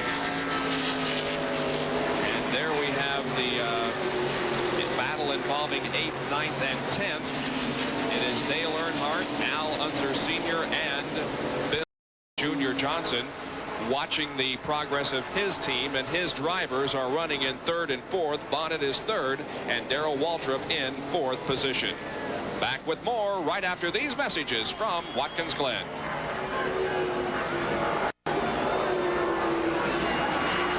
Geoff Bodine leads the Budweiser at the Glen Winston Cup race with about an 8-second lead now on Tim Richmond. Bodine has led 20 laps. We are on lap number 52, and we will be seeing some pit stops here in the next few laps. About the maximum number of laps they could complete is 63, and right now we're on lap 52, so within about 2 laps, another 10 laps, we'll be seeing the second and perhaps last series of pit stops. There is second place Tim Richmond in car number 25, and Richmond has really stretched out the advantage here. Yeah, he has. He's got that car working very well. He's running a good, comfortable pace, and it's just everything's going right for him. And it is a 10-second lead now for just Geoff as a Bodine frame of reference for your Richmond. iRacing, guys. There is this Geoff is 1986 Cup, so your 87 series. Picture that on the Glen. The S's. Everybody's doing a good, clean job here. It's been a good, clean race so far. Everybody's running hard, running quick, but everything's going well. Yeah, we have had a couple of spins, but nothing of any significance whatsoever. So, yes, it has been a very, very interesting race on this road course. We've seen some good passing. And Rusty, speaking of spins. Rusty spun out in his own oil. Look at the back. You can't even read his car. Started out so well for him. The yellow flag is out. The yellow is out. This is going to allow the drivers to spin for their second series of pit stops. So we'll prepare for the pit stops. Jack Root will position himself to watch and call some of the major leaders and how they do in the pit area. Rusty led in the early portion of this race and was looking so strong in that Pontiac, but then things started to happen for him. He apparently still is on the lead lap and running in 7th position, but he may have lost a couple of spots there in that spin. He's yellow now, though. That'll bunch them all back up again. We'll be able to see who's been holding what up their sleeve. And there is Geoff Bodine still out on the racetrack, but we assume that he will be coming in for his stop in just a moment here. Watch him negotiate the corners as the field has been slowed under this caution because of the spin by Rusty Wallace. And here comes Geoff Bodine into the pit area. We'll watch his stop. You really can only get away with late pitting if you're running the same times as the leader. Now when the leader comes back out on new tires, takes them a lap or so to heat back up and get to full speed. So you really don't lose much if you come right in right away. You always got to watch what your time is to the leader in determining whether you early pit or late pit. And in 26.6 seconds, Geoff Bodine has completed his work. Meanwhile, Richmond is going to work. Tim Richmond's crew, also out of the Hendrick operation. They are working on his machine. Left sides have been completed. They're going to go to the right sides as we speak. This, as we said, is the difference between pitting at one end of the pit road and the other. Bodine is away, but it's a lengthy pit stop for Tim Richmond. They continue to work on the car. The clock is ticking off. They're still working. He's down, they push him away, and he's out. But it was much longer than his teammate, Geoff Bodine, and now Walter is away as well. Ricky Rudd completing his work. He's been running well over the board. He is down and away as well. A lot of good pit stops here, but lengthy. One of the reasons, want to take on 4 brand new tires. No sense gambling, because this could be your last stop on pit road in this 90-plus lap event. Well, although some of the pit stops were rather lengthy, Rick, I don't think anybody got really seriously hurt because of the yellow. Whoa, there's Bobby Allison. Yes. Came very close to hitting the tire wall over there. And once you get in that grass, those things are difficult to stop, especially 3,700 pounds worth. That was in corner number 2, just going into the S's. So Allison is back on track. But as we were saying, I don't think the lengthy pit stops hurt anybody. Everybody took their time and are out there now in single file once again. In that yellow situation, it's better to take your time and make sure everything's done right rather than get in a hurry and possibly make a mistake. Now everybody will be able to go the remainder of the race without a pit stop. 53 laps completed out of 90. There he is. There's Allison. Oh, long slide. That's when you're holding your breath and pulling your elbows in and everything else right there. But he saved it. He didn't hit the tires. Good. Good job. Bobby Allison also off the course. And there is the pace car leading the field around. Phil Parsons is the first best car part's that behind pace the pace car. We'll be back with more in just a moment. That's Tommy Riggins up there in the Valvoline car. That's my dad's car. The Budweiser at the Glen field slowed because of our 3rd yellow flag of the afternoon. This one caused by a spin involving Rusty Wallace. It has allowed the leaders to come in for their 2nd and final pit stops of the afternoon. And now with the field bunched up, it'll be a sprint here when the green flag comes back out. We're going to try to talk to Bobby Allison once again. Bobby Allison, this is Bob Jenkins up in the ESPN booth. Can you hear me? Yeah, Bob, I can hear you. Bobby, you scared us. It looked like you were about to hit the tire wall. You saved it. What happened? Came down into turn 1 and going slow. I had it in too tall of a gear and the brakes wouldn't stop the car. And I had to go off the track and go for a big wide coast to keep from trying to mess something up. Didn't hurt anything. Bobby, is the track slick from all of the oil and stuff that's been laid down this afternoon? Yeah, the track is a little bit slick, but the time seemed to be staying fairly good, about what we thought race speeds would be. Well, Bobby, the last time we checked before these pit stops, you were running in 8th position. Is the car okay, and do you have a shot of winning this thing? Well, the car is driving pretty good, seems to be handling pretty good, but we're just not as quick today as we ought to be. Okay, well, good luck the rest of the way. We'll keep an eye on you. Thank you. Bobby Allison. And a synopsis of how his race is going. Still under yellow here with Geoff Bodine, the leader. And in 2nd position is Neil Bonnet. 3rd is Tim Richmond. 4th is Darrell Waltrip. And in 5th position, unofficially at the moment, is Ricky Rudd. So we'll take another break during this yellow and come back with more from Watkins Glen, New York. 14 15th is rookie. As we already saw currently the leader in the highlights of Winston, this race, I Rookie of the just Year want to points catch some of in the 15th. interviews and System is pit located. stop They check stuff. that. It seems to be clean and dry, so that's not where it's leaking. They look underneath the car. They can't find anything wrong. They fill it with fuel, and they send him back in. And you can see that Dale Inman is pointing right now to the ground, saying there isn't anything on the ground. We're not leaking anything. I'm going to jump in here and see if we can get a word with Dale to see what the problem is. Dale, there certainly didn't seem to be anything on the ground. Where did they say they thought it was coming from? Jackie, I don't know. I mean, it's definitely smoking, but they might be a little bit getting on the brake rotors or something like that, and they're terrible hot and making a lot of smoke. I tried to talk them out of it, but they didn't want to listen to me. Well, that's the story in a tough break, especially on a road course, because you can't see it and maybe tell them where you think it's coming from. I know that, and they've been some cars that smoked all day, but we'll just have to live with it. Well, they're going to have to live with it. A tough break for Richard Petty. Yeah, it's also a tough call for the NASCAR officials to really throw that black flag. There is Eddie Bierschwal in car number 64, who is off the track and receiving some assistance from corner workers.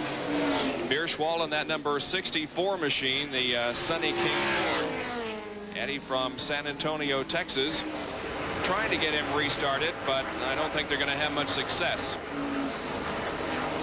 So we'll continue to watch Richard Petty to see if that smoke continues and whether or not he can build up the advantage and the position that he had at one point. There is Geoff Bodine, who's also continuing to try to thread his way back up through traffic. He is not doing real well. He's back up to 8, but still a lot of cars between him and the leader, and a lot of racetrack besides. Spinning while he was in the lead and has been trying to catch back up ever since. Tim Richmond continues to be our leader. Bonnet second, Waltrip third, Rudd fourth, and Dale Earnhardt now running in 5th position. Bodine, as we said, in a Chemung, New York chauffeur. Not too far from Watkins Glen. That's a 4.5 second. That's what Bodine looked like pretty much through the 70s. I remember meeting him when I was pretty young, early teens or so. Not like medium, but seeing him working in a race shop.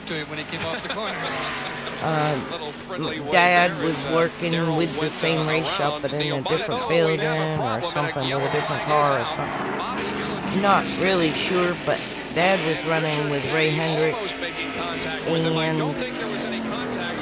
and Ronnie Bouchard, Kenny Bouchard in New Style Jewelry #1, which is boat center on the top banner. Right after the 15 is the #1. My dad ran a team there too. Bodine ran his team with him driving, and Dad ran the other two with Ray Hendrick and the Bouchard. So I remember seeing a great break for Geoff Bodine. Geoff Bodine working in the distance in the shop. And there is Tim Richmond moving off of corner number 7 and entering pit road. The leader is in the pits. Let's go once again to Jackaroo. All of the top runners bring their presence known onto pit road. Tim Richmond is the first one to come to a stop. Jeff Waltrip is second. And now Neil Bonnet has come to a stop. All three of them are going on side tires.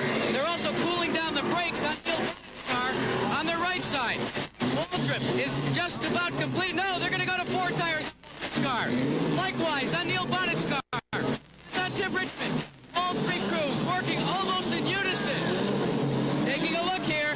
1986 Radio Shack technology's a little iffy. Then Bonnet. And it'll be Tim Richmond taking up 3rd.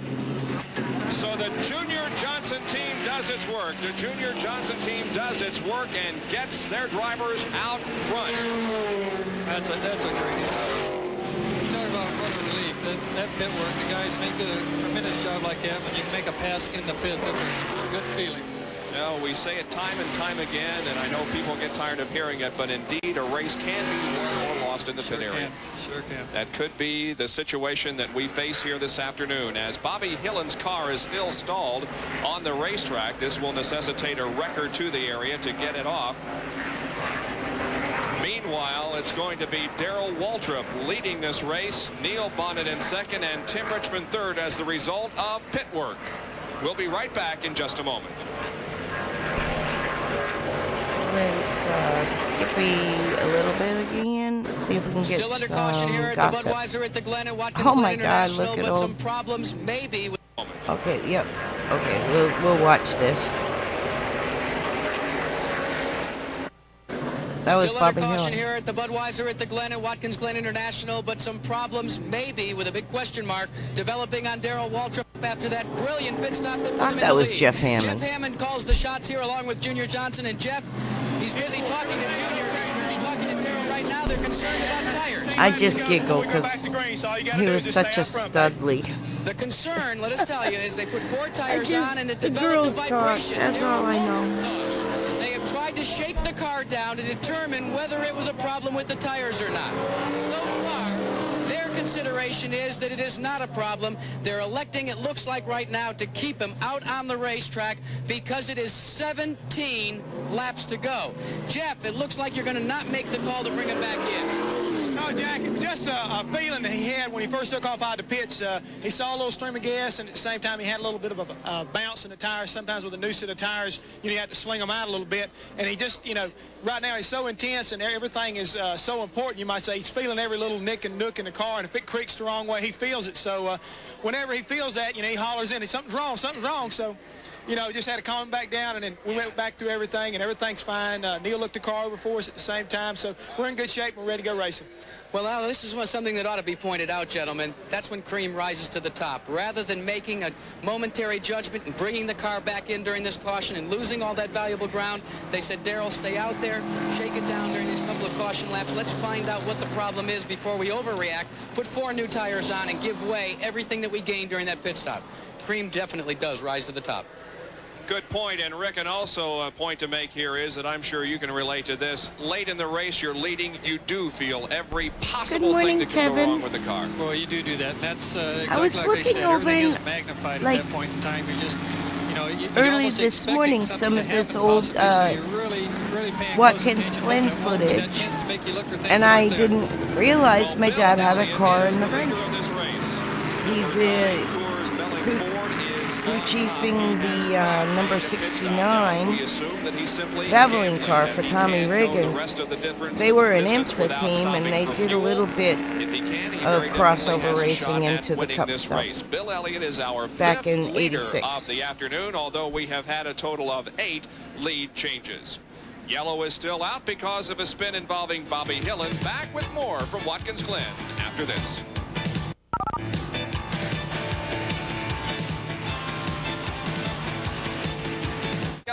Although we have had a total of 8 lead changes.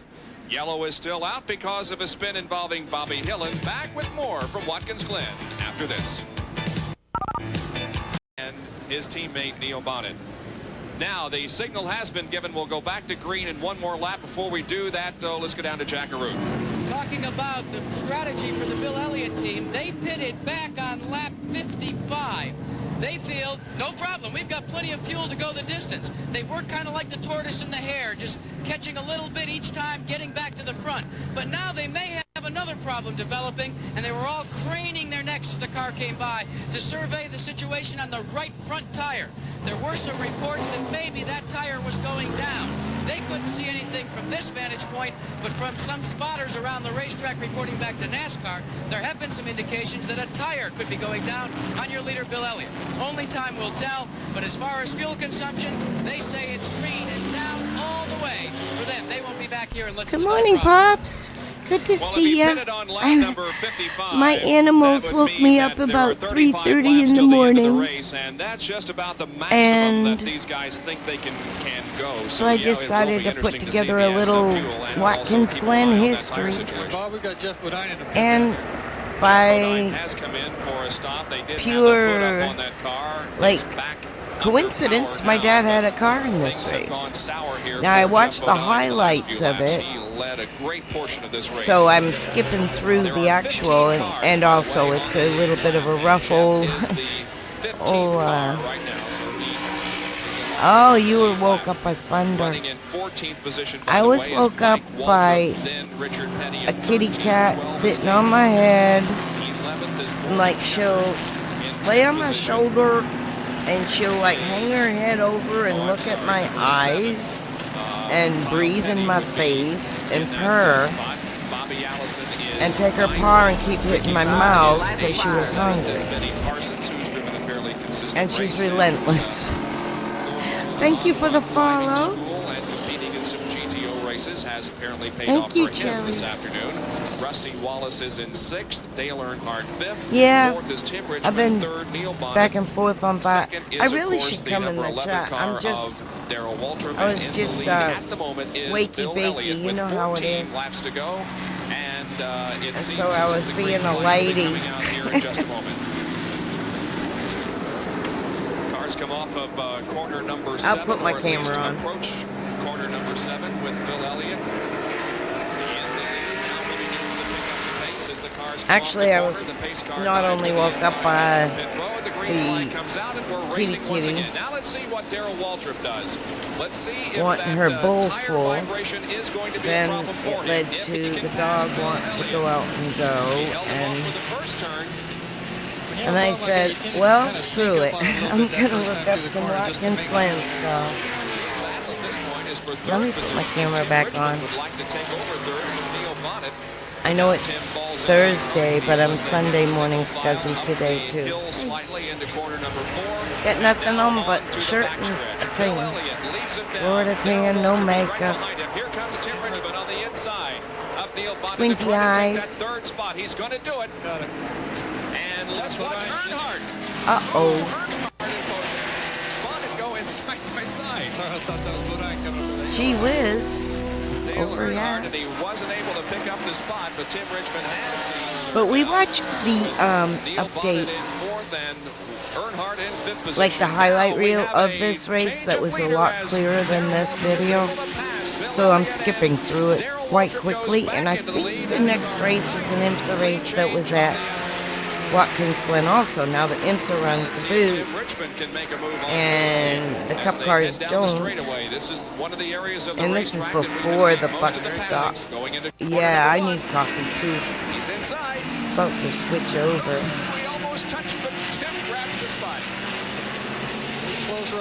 I'm not going to keep my camera on too much because, like I said, it's early and I'm all sloppy. The lead change once again. As Waltrip chose the outside to pass Bill Elliott. He must have really got a good drive, you know, coming Look off at of that, turn 5 look at there, that to be able to dust. pull out around him that early in the straightaway. He's working well. I mean, I know it's a camera looking through many layers of dust. As a matter of fact, Tim Richmond is right on his back bumper. Let's skip He's ahead. experienced numerous problems, but he, through all of this, has remained on the lead lap and is in 6th position. Single file down the straightaway once again. Bill Elliott still running in 3rd. There's Neil Bonnet, and there is Dale Earnhardt and Rusty Wallace. So they're talking about Wallace. Earnhardt in that Wrangler Wallace's car had it was blowing smoke out the breather the whole race, and you can see it's still doing it. Like they wrapped a bunch of rags around it and crap, but it didn't really. Like you can't even read the white letters on his bumper. And it like gets worse and worse. And I think like the last couple laps, everybody starts going off track, wiping out in the oil. So we are just about 10 laps from the conclusion of this event. 10 laps is a long time. Richmond can hang on for the win. You know who that is? That's somebody famous. Who the heck was that?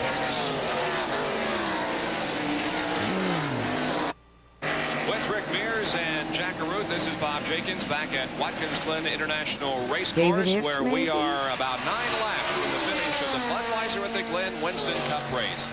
It is Tim Richmond who is in the lead, followed by Darrell Waltrip, then Bill Elliott, Neil Bonnet running 4th, and One of the Dale crew chiefs Earnhardt that I'm in 5th aware of. position. You know, we were going for a record when we began this race today. If there was going to be a new winner this year, it would be the 13th different driver to win a Winston Cup race in 1980. Appears is pulling away now in the lead. He's opened up about a 2.5-second lead, and we'll time him next time around to see if that increases. Bill Elliott and Dale Earnhardt battling here for that third spot. Something tight coming off there. This could be the time.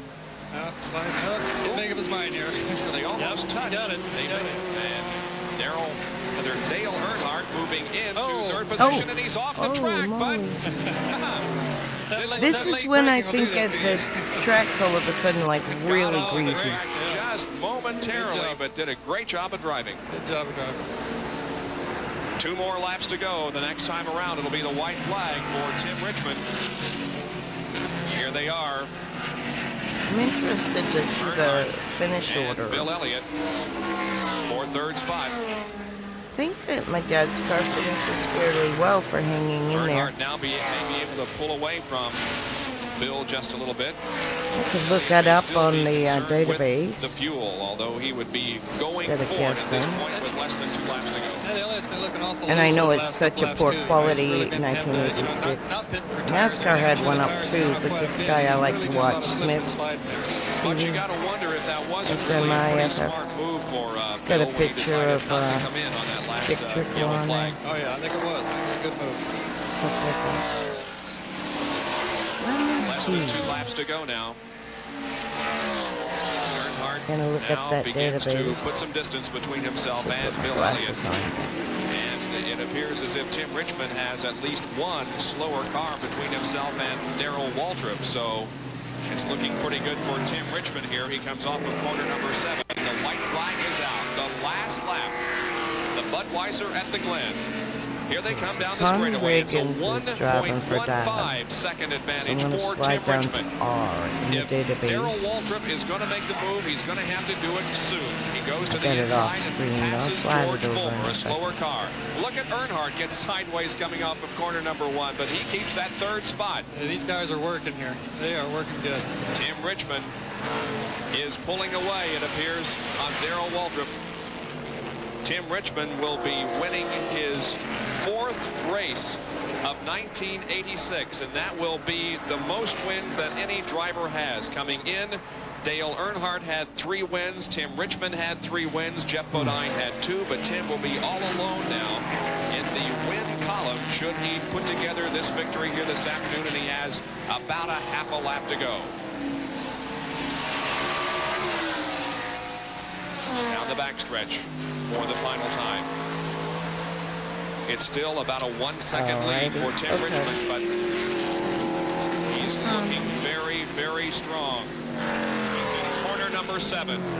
Tim Richmond is about to win the Budweiser at the Glen. He raises his hand, comes off the 7th corner, gets a little bit sideways, the back tire's off the course, but it doesn't make any difference. Tim Richmond has won the Budweiser at the Glen. Finishing second was Darrell Waltrip, and third place went to Dale Earnhardt, 4th to Bill Elliott, and unofficially in 5th place was Neil Bonnet in an outstanding performance here this afternoon after having some serious questions about his physical ability to go this entire distance. But he does, and Neil Bonnet finishes and he's 5th. with Dingman all of these 6th times, start was and finish. Rusty Wallace. But I'll let you was see Ricky this Rudd. with 8th Tim because he's pretty cool. was Benny Parsons. 9th, Kyle Petty. And 10th was Richard Petty. So the Pettys finished unofficially in 9th and 10th. 11th was Morgan Shepherd. 12th was Bobby Allison, despite some agricultural racing late in the event. And 13th was Dave Marcus in car number 71. Wiggins drove Road Circuit Technology, Dingman Brothers, and Centurion. In that time, Dad was with Dingman. The 100,000 or so fans that gathered here this afternoon begin to leave as they have seen a tremendous Winston Cup race here at the Glen. The winner, Tim Richmond. Second, Darrell Waltrip. Third was Dale Earnhardt. 4th, Bill Elliott. 5th, Neil Bonnet. The 6th through 10th place finishers, Rusty Wallace, in a tremendous gallant battle this afternoon. Ricky Rudd finishes 7th. Benny Parsons a consistent 8th. Kyle Petty, a couple of off-road excursions, but he finishes 9th. And Richard Petty, after a black flag, and a couple of other problems, finishes in 10th position. So an Watkins excellent Glen race, Rick. Cup race. They finished 15th. You know, I got to commend these guys. They just did Started a tremendous 24th, job on the finished track today. You know, I think a lot of people expected some, a little more crashing And that was August attrition 10th, and that kind of so it thing. wasn't And, it didn't really happen. You got to commend the drivers and the crews for the great job all of them did. You're absolutely right. I think, So well, that of was course, a lot of okay. this That is was a good brought run. about by the They only press ran who that say, one oh, Cup there's going to race. be a lot of crashing and the guardrails are just too close In to the that year racetrack. that You I can slide see. off at Riverside and slide in the sand and pulled never off hit for anything, 15th. but they were It's not predicting too some bad. perhaps serious crashes here at Watkins Glen, but it just didn't happen, and it was a great race. Yes, it was. Well, let's go down to talk to our winner of the Budweiser at the Glen, and the winner circle interview is being brought to you by Goodyear Eagles. You either have Goodyear Eagles or you need them. Here's Jackaroo. Hey, well, who says road racing's a bore? Congratulations, Tim Richmond. That was one whale of a run. But I think an IMSA race I have guys next. out there, and we held back a little bit there for a while to just make sure we had the brakes to be able to race them at the end, and the car worked great. I mean, Harry Hyde and the whole Folgers crew, I'm going to jump off the screen good, again and they're making it a lot easier on me relax a little to bit. win races, and I can't take Watch much credit this 'cause they're the IMSA. ones I'll that, be in the put chat the equipment under me. and Rick Hendricks. in the comments. And I want to say hi to Rick's mom down in Charlotte. She was sick, and my sister in Ohio, in Ashland, the Wales rib down in Deerfield. But they're going crazy now. Anyway. Hey, listen. 4 wins. Now you're the guy that's leading. You've got 4. Earnhardt had 3. You've moved into the leadership role. What about the Winston Cup points chase? You said all along that we're going to be in it by the end of the year. This has got to make it one more mark, even though you gained just a few spots over Waltrip and the rest of, and Earnhardt and the rest of them. Well, some drivers seem to think that the media and the paper and hey, Harry! Well, there you go. Now, there's a guy, Harry Hyde. Harry who's absolutely Hyde. proud. Okay, Harry, it wasn't David. You know, at the beginning of the I year, knew I you said that Tim recognized Richmond was one really of going to the be the famous cat crew to be chiefs. dealt with. Now, how do you feel about it? Well, I think he's God great. I almighty, think he's I'm great. so I sore couldn't say enough for him. today. You know, he I just run a swam beautiful some race all laps day, yesterday. kept his cool, run smooth, and, it just proves he's a champion. He's a champion all the way.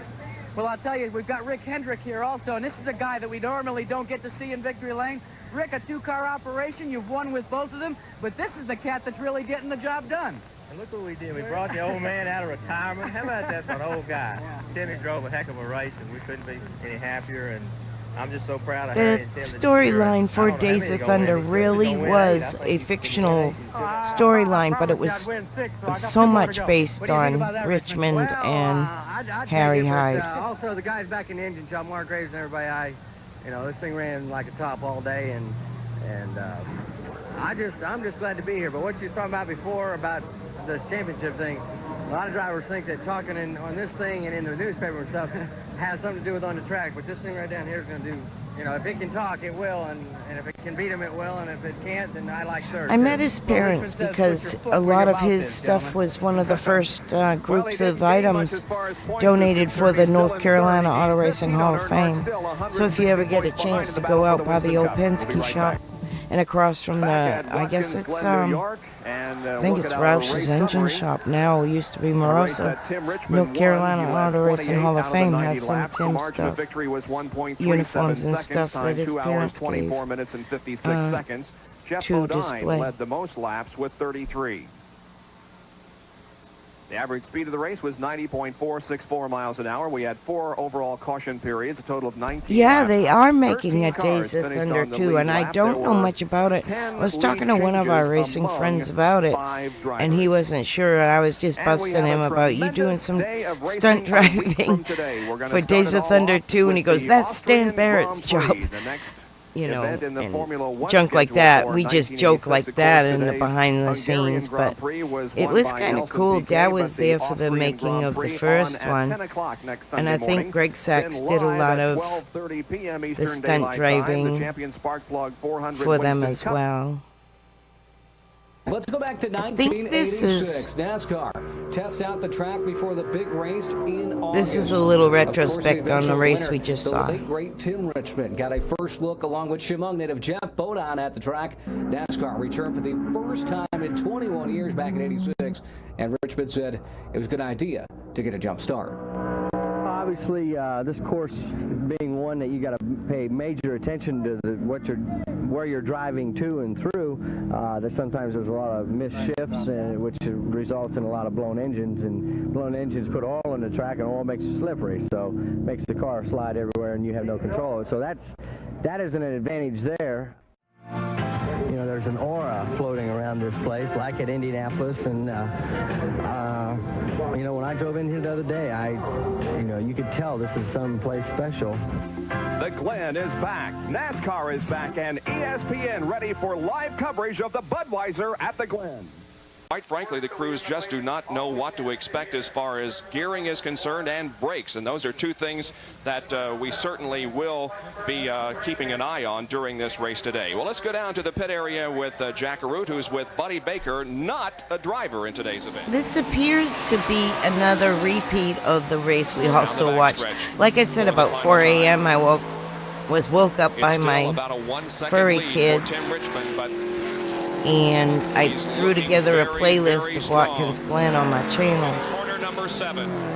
And by happenstance, I grabbed this race, and my dad had a car in it. Like I said, they finished 15th. So that was cool. That was something I didn't realize we had anything on tape of.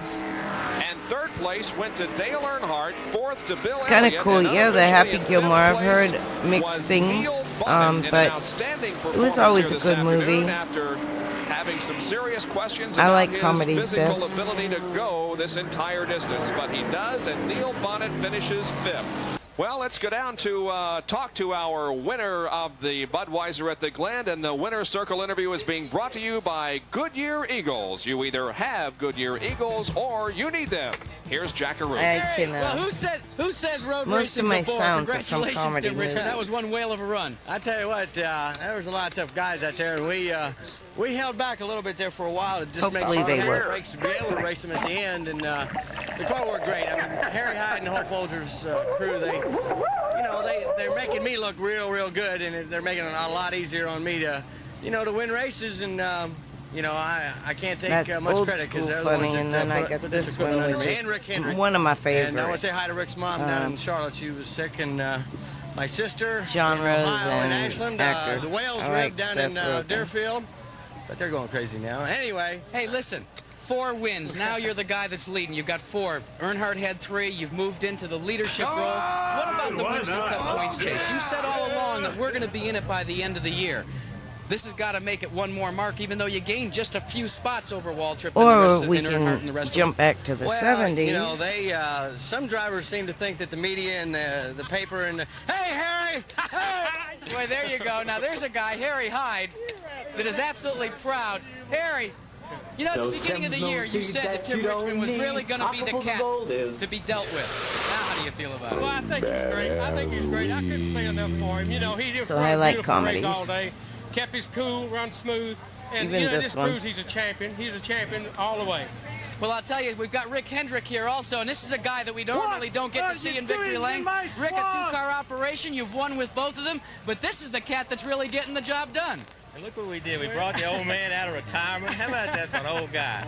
Timmy drove a heck of a race, and we couldn't be any happier. And I'm just so proud of Harry and Tim this year. And I don't know how many are going to win. He said he was going to win 8. Some of these work, and some do not. I promise you I'd win It's 6, hit and so I miss. got 2 more Song to go. request I don't think works right now either. I'd take it, but I'm working also on the it. guys back in the engine shop, Mark Graves and everybody, this thing ran like a top all day, and I'm just glad to be here. But what you was talking about before about this championship thing, a lot of drivers I don't have a think good that green talking in flag this thing and in because the I'm newspaper and stuff trying to find a has something to do with on the track, specific but this one. thing right down here is going to do, if it can talk, it will, and if it can beat him, it will, and if it can't, then I like third, too.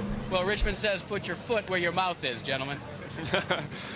And we'll go to victory lane. And Tim Richmond out of the Folgers coffee machine. Congratulations on a super run here. Thank you, Ned. I tell you what, the guys sure made it easy on me today, meaning Harry Hyde and the whole Folgers crew. This thing was flawless all day, except at the start. We went from first to back to sixth or so. We changed motors today. We changed everything because we didn't feel comfortable with what we had in practice. So the guys got here early this morning and changed everything there was, I think, to change in the car. When we started, we had a little the motor was missing, and we switched to a different ignition, and it cleared it right up, and that was about the only problem we had all day.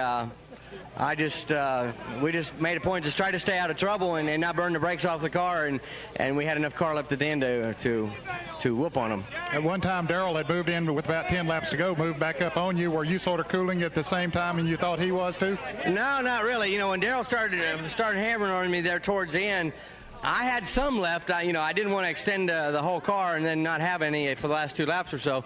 But Darrell, he played a very smart race today. He didn't look like he was even in the hunt there for a couple times. But then at the end there, with I think about 5 laps to go or 8 laps to go, he turned the wick loose on it, and he started coming at me. But in about 2 or 3 laps, we kind of got away from him after that. He I think used the brakes out, but he had a lot left, and he was using everything he had. If I had made a mistake, Darrell Walton would be the winner right now. Tim, your impressions of Watkins Glen? Well, I mean, what can you say about New York? You see that thing, I love New York? Well, I love New York, let me tell you that's for sure. How about it? Okay, he's got a kind word for everybody, especially when you're in victory lane. Well, yeah, I'd still have the kind word for all the people up here in the state itself, even if I wasn't in victory lane, but it's even more special since I am. This Watkins Glen, there's a phrase for somewhere, someplace special. This is someplace special, and I'm very, very proud to be part of the winners roster here at Watkins Glen. This is something very, very dear to myself, and I hope we get to do it again. Well, Mike and Barney, he's certainly been on a roll here lately on the Winston Cup circuit. He really has. He's been a credit to the sport, and he's been good for the sport of auto racing. He's one of the most colorful drivers, and he makes things happen. He's like Dale Earnhardt. When he gets out there, you're going to watch him. Can be just another step toward the crowd. Now this is IROC. It's pretty sketchy as far as the visibility here of this 84. Maybe it'll clear up. 2 weeks ago, Cale Yarborough made this move on IndyCar veteran Rick Mears to take the race lead and then hold off all challengers. That win made Yarborough the series leader with 1 race remaining. Al Unser remembers well the whims of IROC racing. In this 1978 crash at Daytona, he was knocked unconscious, and he came back to win in IROC 5. Holy smokes. He almost landed in Lake Lloyd. Star invaded the stock car citadel, and he held off all the opposition to win. He is in 2nd place going into the final round. Stock car racing's Cale Yarborough versus IndyCar champion Al Unser for $150,000 today. My dad really liked working with him. Like I said, he worked 1 race, Riverside, California. It was the day before he won the Indy race. Champion Harry Gant. Darrell Waltrip is 6th. And Bobby Rahal is 7th. Today, all 7 are capable of winning the 10th. I met Bobby Rahal actually at Monadnock Speedway in New Hampshire. He was doing an appearance of some sort in the late 80s.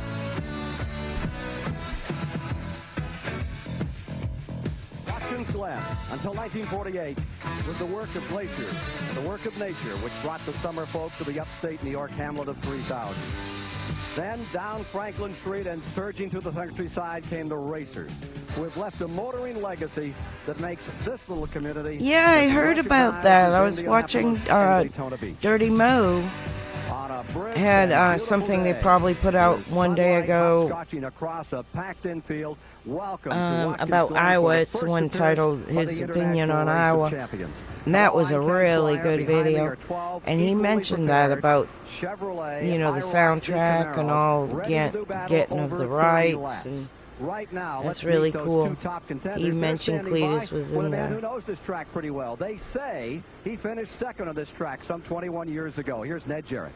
Well, Ken, that's what the record books say is 2nd place, but, very few people remember those seconds. I had a hard time finding my way back to the racetrack. But these fellas won't have any trouble finding their way around.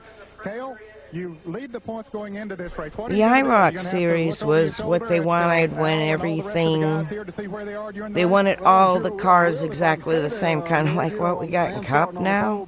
In my opinion, I think Cup's just a big IROC series without this champions, to be honest. But this was champions of all forms of racing got in an IROC car, which was all designed the same.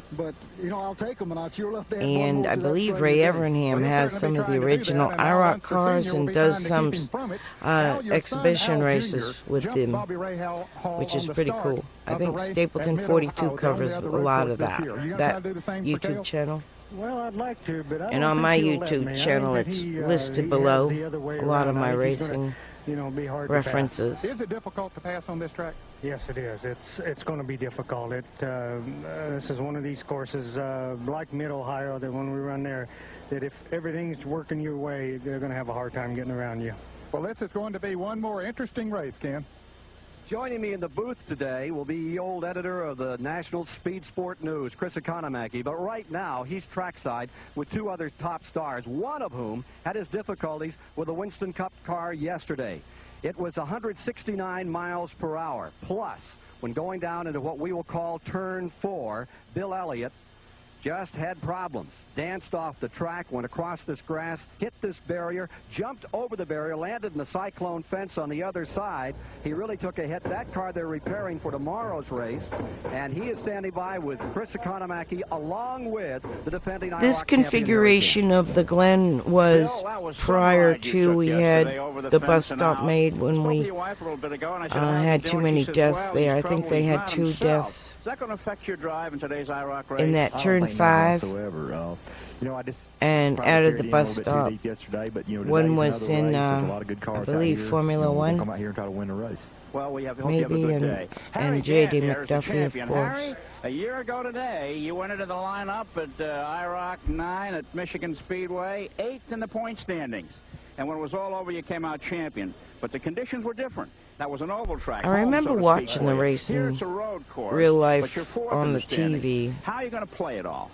And but we got to get out there and go. Like, we were real fortunate in Michigan to be able to come in there and win. I hesitate when I say live because okay, a confident champion. Sometimes they were on the Wide World of Sports with Chris Economaki, and they jumped to table tennis or something. We'll call it 6 turns, and right now let's have one of the masters of American racing. He's got some really cool-looking cars, some of the originals, I'm going to try to real take special you around the ones. racetrack one lap. You start down the little front straightaway here in front of the pits, and you go about halfway down that straightaway, you're back in high gear. At 300 feet, you hit 3rd gear. You go a little further to 100 feet, and you hit 2nd gear. Now, you're in 2nd gear, hard on the brakes, making a really, really difficult right-hand turn. You can get in a lot of trouble in turn 1. Now you're winding up in 2nd gear. You're coming down the hill. You hit 3rd gear at the bottom of the hill at the beginning of the S's, which is turn 2. You start up the next grade, which is going to turn 3. You hit 4th gear. From there, onto the back straightaway, you're wide open in 4th gear. Turn 4 is a big loop. You go in hard. Hit 3rd gear on the brakes hard. Wheel hop. Car wants to bounce a little, get some little bit of trouble here. You can. You're still in 3rd gear. You pick up speed. You come down the short chute just before you get to the bridge. 4th gear. Over the bridge, 3rd gear, hard brake, left-hander, only one on the course, only one I like. Getting through the left-hander is critical because it sets you up for turn 6, the final turn. Pick that right wheel up, still in 3rd gear, back on the front straightaway one more time. That's the way I do it. I haven't won anything here yet, though. Stand by for wide open action. Total purse, $573,000. You'll meet the stars of the final round of IROC 10 in a moment. This CBS Sports Special, the International Race of Champions, is sponsored by today's Chevrolet, who invite you to live the style, performance, and fun of Chevrolet in '86. Goodyear Eagle high performance radial tires. You either have Goodyear Eagles or you need them. And by Budweiser, Beechwood aged for that clean, crisp taste. This Bud's for you. Eliminated points through 3 races. Here's the starting lineup for the 1986 finale in the International Race of Champions. On the pole, our series leader, 1984 IROC champion, 3-time NASCAR title holder from Timmonsville, South Carolina, Cale Yarborough. Post position number 2, 1978 IROC champion, 3-time Indy 500 winner from Albuquerque, New Mexico, Al Unser. Row 2 from Dawsonville, Georgia, looking to become the 2nd straight IROC rookie champion, Bill Elliott. Starting 4th in the standings and on the grid, the youngest race winner in IROC history, 24-year-old Al Unser Jr. In row 3, defending IROC champion, the man who came from 8th to win in the finale last year, Harry Gant. Starting beside him, the man Gant beat in that unprecedented tiebreaker, 3-time NASCAR champion, Darrell Waltrip. In row 4, the 1986 Indy 500 winner, already winning some $800,000 this year, Dublin, Ohio's Bobby Rahal. Starting 8th, the former Grand Prix Formula One star, West Germany's Jochen Mass. In row 5, 9th starting position, Hans Stuck, defending World Endurance champion. In the 10th position, 2-time IMSA champion, rookie IROC performer, Florida's Hurley Haywood. In row 6, Rick Mears, 2-time Indy 500 champion out of Bakersfield, California. And starting 12th, the 3-time Le Mans winner, Klaus Ludwig. The field is in the final preliminary. Okay, here is Stapleton 42's channel. I'll scroll all the way up, but he does have a year ago, he's got IROC at Lime Rock. These are some of the cars you're seeing here. This one, I mean, this is Ray Evernham's shop with all the IROC cars. And I'll scroll up so you can see what, this is Stapleton 42 on YouTube. So yeah, these cars, a lot of them have been saved, which is wicked freaking awesome in my opinion. 21 points to win it, 17 points for second, on back down to 3 points for 12th. Remember, there is a 5-point differential between first and second, and there is a 5-point bonus for leading the most laps in this event. In-car cameras, you're riding with Al Unser right up there in the front row as he tries to get a little more warmth into those Goodyear radial tires on that car. Now he's looking out the back in the day, we had Battle of the Network Stars, where all the actors and actresses would compete in all these different types of feats of strength and tug of wars and all kinds of crazy stuff. And this was kind of like Battle of the Stars on steroids, because every champion of all the series came together in one series, which made it really cool. Kind of like the SRX that Tony Stewart did a bit ago. But that ended up being an expensive endeavor. On the side for the first time, Ken. That was crazy. Said they wanted to be able to see who was coming up from behind. They said it was a safety measure. Frankly, I think it's going to be used to block some of these guys who want to pass. There's so much money at stake here and so much prestige involved in this series. Winning is very, very important. Now here they come for that stout left-hander. That's the one the stock car drivers like the most, and the only one they like. They're the past champions. The late Mark Donahue winning in 74. Bobby Unser of the great Unser family in 75. AJ, the only man to win it twice, and you see on down the line, Cale in 84, Harry Gant in 85. Here they are around this very tight, difficult third gear here. Coming down, green flag about to come out as they come down this 1,800-foot straightaway, leading to turn number 1, and they're 3 wide as they head for turn 1. Real battle on. A drag race into that turn 1, which is really a one-lane corner. And Cale in the blue car on the inside. That's Al Unser Sr. on the outside. And it looks like Unser may outdrag. They're still even. Going to turn 2 now. Unser pops out in front. And he pulls Bill Elliott with him, Ken. Elliott going up in the second place. Now they come up turn 3. Long straightaway here. And it was here at the fastest part of the course. High gear.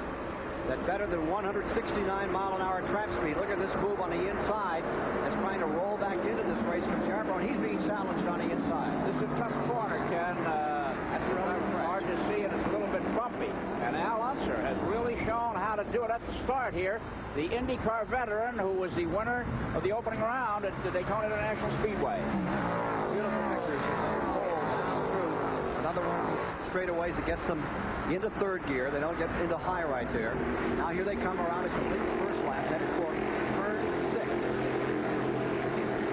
Well, you really got to be right here, and if you are right here, it's worth about 300 RPM going back to turn 1.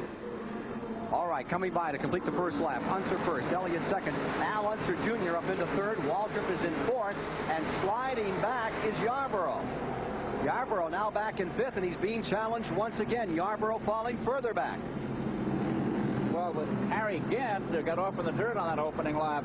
Ken, he's back in 10th place, so he's got some going to do. Unser can win it all and become the second man to win the International Race of Champions 2 times if he can stay right where he is. Bill Elliott finds himself in second place. Unser Jr., who gave his dad a tremendous battle in the opening go, then went to Mid-Ohio and led flag to flag. He's in that yellow car right there in third. Then Waltrip in fourth right there. And Ray Hall's on the move. He's pulled into fifth as Cale Yarborough continues to fall back. All right, stock car giant Elliott tagging along, perched on the rear bumper of Al Unser's car. There's Elliott right there in the white, number 1. That's a great shot. You can see the line that Al Unser's taking. He's on the inside of the track there. He moves across the raceway. Al has been driving for so long. He knows how to adapt so well. He's very smooth. Al Unser's the kind of a driver that wants the car to do every bit of work. My dad actually referenced Al Unser Sr. in a most recent interview done in May he did here at the beach in Daytona, like the North Turn restaurant. I'll skim through that. It's about an hour and a half long interview. I'll skim through it and see if I can't find that excerpt. He does his talking at the wheel, Ken, and he's right there behind Al Unser. Klaus Ludwig, 12th is up to 7th in 2 laps. Now, Ludwig is a veteran here at Watkins Glen, so he may well be a factor before the checkered flag waves today. Remember, $150,000 for first, $75,000 for second, $50,000 for third place. There you see Waltrip lying fourth in the silver car. 2 challengers taking a very low line. Unser Jr. out just a little. They come into turn 4, downhill now.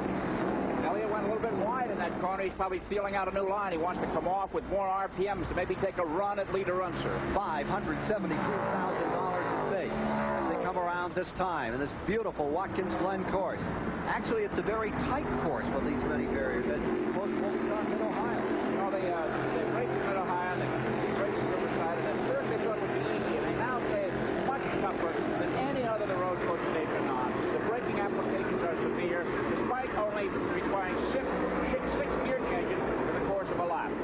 Waltrip in fourth, Ray Hall in the 5th position. Jochen Moss is in 6th. Hans Stuck coming up into 7th place now. As you follow the leaders downhill through turn number 1. Dramatic corner, that turn 1. That was me looking for this interview. Okay, they do have closed captions, so I can scan through, see what they talk about. 12 miles of the 30 laps to be run. There are the standings with Unser up in front, Elliott in second, Al Unser Jr. in third.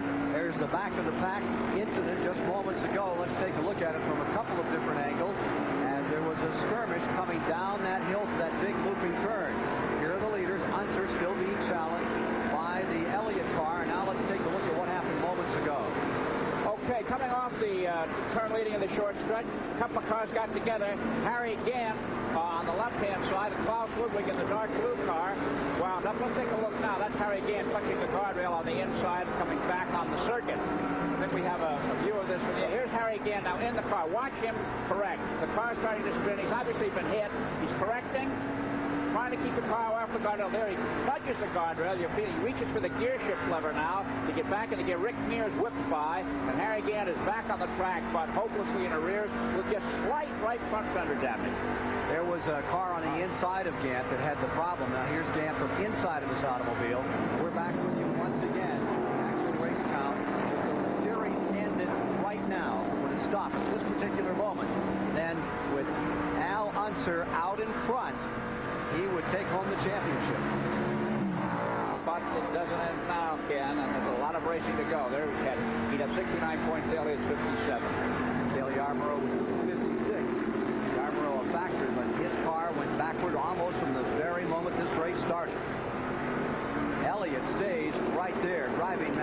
recently against the great veteran Unser Sr. You know, that skirmish could have put some gravel out on the racetrack. Someone, if they go out of the groove, may have some trouble here. Al Unser Jr. seems to take a look at inside of Bill Elliott. He may be possibly conjuring up something to hook onto his father's back bumper. 7 laps complete. Here's Hurley Haywood making the charge. Haywood pulling alongside, trying to move up and not getting through. Good effort by Hurley Haywood. Notice on the back of these cars, you see where there should be tail lights, but there aren't, and that's a story unto itself. That's right. The Europeans say that this is a disadvantage for them. The drivers of Porsches and BMWs and Ferraris all have accustomed to tail lights being, or stoplights when the car in front, as the brakes are on, the lights light. Well, there are no lights on these modified Camaros, and they don't know when the driver in front of them is going to apply the brakes, and they feel that's tough on their technique. They're used to seeing the light. Hans Stuck's major complaint. The Cale Yarborough car running directly in front of Hurley Haywood. He's been backing up, as we mentioned, and now he seems to have found a bite. It's going along about his business, but Yarborough is being shown in the 7th position, with the 8th position belonging to Hurley Haywood. You know, all series long, Ken, there's been great praise for the cars being evenly matched, and they have been evenly matched. And I think what we're seeing here today is the drivers making the difference. Well, I wonder about that in the Yarborough instance because, you know, of those 5 races, 3 of them he won on road courses, and he's a good road racer. He got a lot of experience, and that just didn't look like Cale to me. Now look at Unser beginning to draw away. Meanwhile, here's Hurley Haywood attacking on Cale Yarborough. Now, this is one corner that Haywood probably knows as well or better than anyone else in the race. We should mention, too, the Indianapolis car people, of course, were here in 79, 80, and 81. Mears did very well, and Unser Sr. I think I found the little excerpt that I can play real quick after this about my dad and Al Unser. Qualifying record of over 220 miles an hour. Let's see. Working the 9th lap, you're watching Unser trying to draw away and doing so. Downhill, wide open, 3rd gear, in 2nd place, the white car. It's Bill Elliott from Dawsonville, Georgia. Okay, and I'm going to stop that a second. I'll just play this real quick. Soft spot in your heart for Ron Bouchard, though, don't you? Sure, yeah. We won 4 championships together. Is that right? Yeah. Back to back. No kidding. Now, this was in May, just a few months ago. Mm-hmm. Was that the place that was the Concrete Palace? Yes.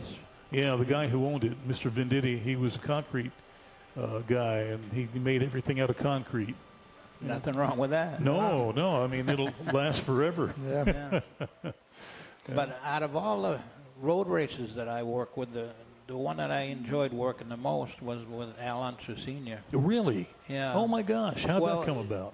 Well, Dingman needed a driver for Riverside, and his name come up on the deal with the Valvoline. The Valvoline had something to do with it, I'm sure. Right. So we put him in the car, and he was such a professional. When he'd get through running a practice run, he'd stand next to the car, and you could talk to him, and then he'd go stand by the fence with his wife or girlfriend or whatever it was at the time. Right. And when you got ready to go back out again, he'd come over, get in the car. No, son of a gun. We were running in the top 10 during the race, and we had a camshaft problem. Oh. I don't know if it was diamond chain or camshaft itself, but we were running pretty good. He would have finished up in the top 10, which would have been a pretty good run. But he never came back to the pit area. I guess he got into one of the wreckers or whatever and got in his passenger car and took off. And one thing that's pretty impressive about it, he had already won 3 the Indy 500s? Indy 500s. Oh, my. And the very next race he ran was the Indy 500, and he won it for the 4th time. Holy cow, is that right? Yeah. Jeez. Good guy. Yeah, well, that's good. Yeah. So,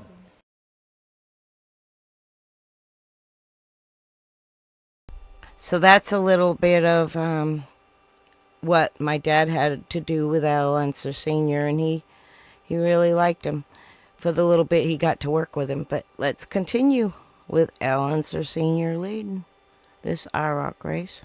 Georgia, the stock car champion. And right behind those two in the yellow car, Al Unser Jr., just 24 years old, youngest winner in IROC history.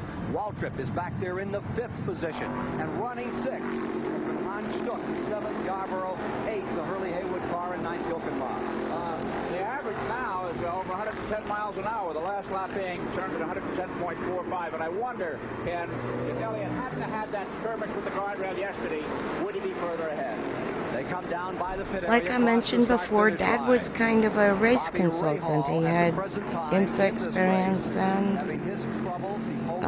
modified experience, cup experience, all through the innovation times. And so he bounced around kind of like a suitcase, Jake, you know? Because the straightaways, it's really hard to keep track. If someone's got a little better motor than you do, they should be able to get by you there. Certainly in the corners, there's really only one lane, like any road race track, I suppose. But you know, again, you know, in a race, you find there are more places to pass than you thought of prior to the race, and just the same goes for blocking. Sometimes a little Camaro that's only about 8 feet wide can be 30 feet wide with the right guy driving it. Bobby Rahal, who can get it done. 1986, Indianapolis 500-mile winner, the dark blue car running in 5th. Al Unser just as smooth and graceful. You know, you wonder how it can keep happening in one family. Bobby Unser, the great champion, and then Al Unser Jr., Louis Unser years ago. To me, the whole key on those Unsers is incredible discipline. They always seem so relaxed and so easygoing. And when it comes to motor racing, the thing they do so well, they have incredible mental discipline. Look at Unser draw away here on Elliott, running in 2nd spot, the white car. Al Unser Jr. still 3rd, looking back. And the range continues to get wider between Al Unser of Albuquerque, New Mexico, and Dawsonville, Georgia's Bill Elliott. As a record crowd at Watkins Glen watches the action this Saturday afternoon. More in a moment.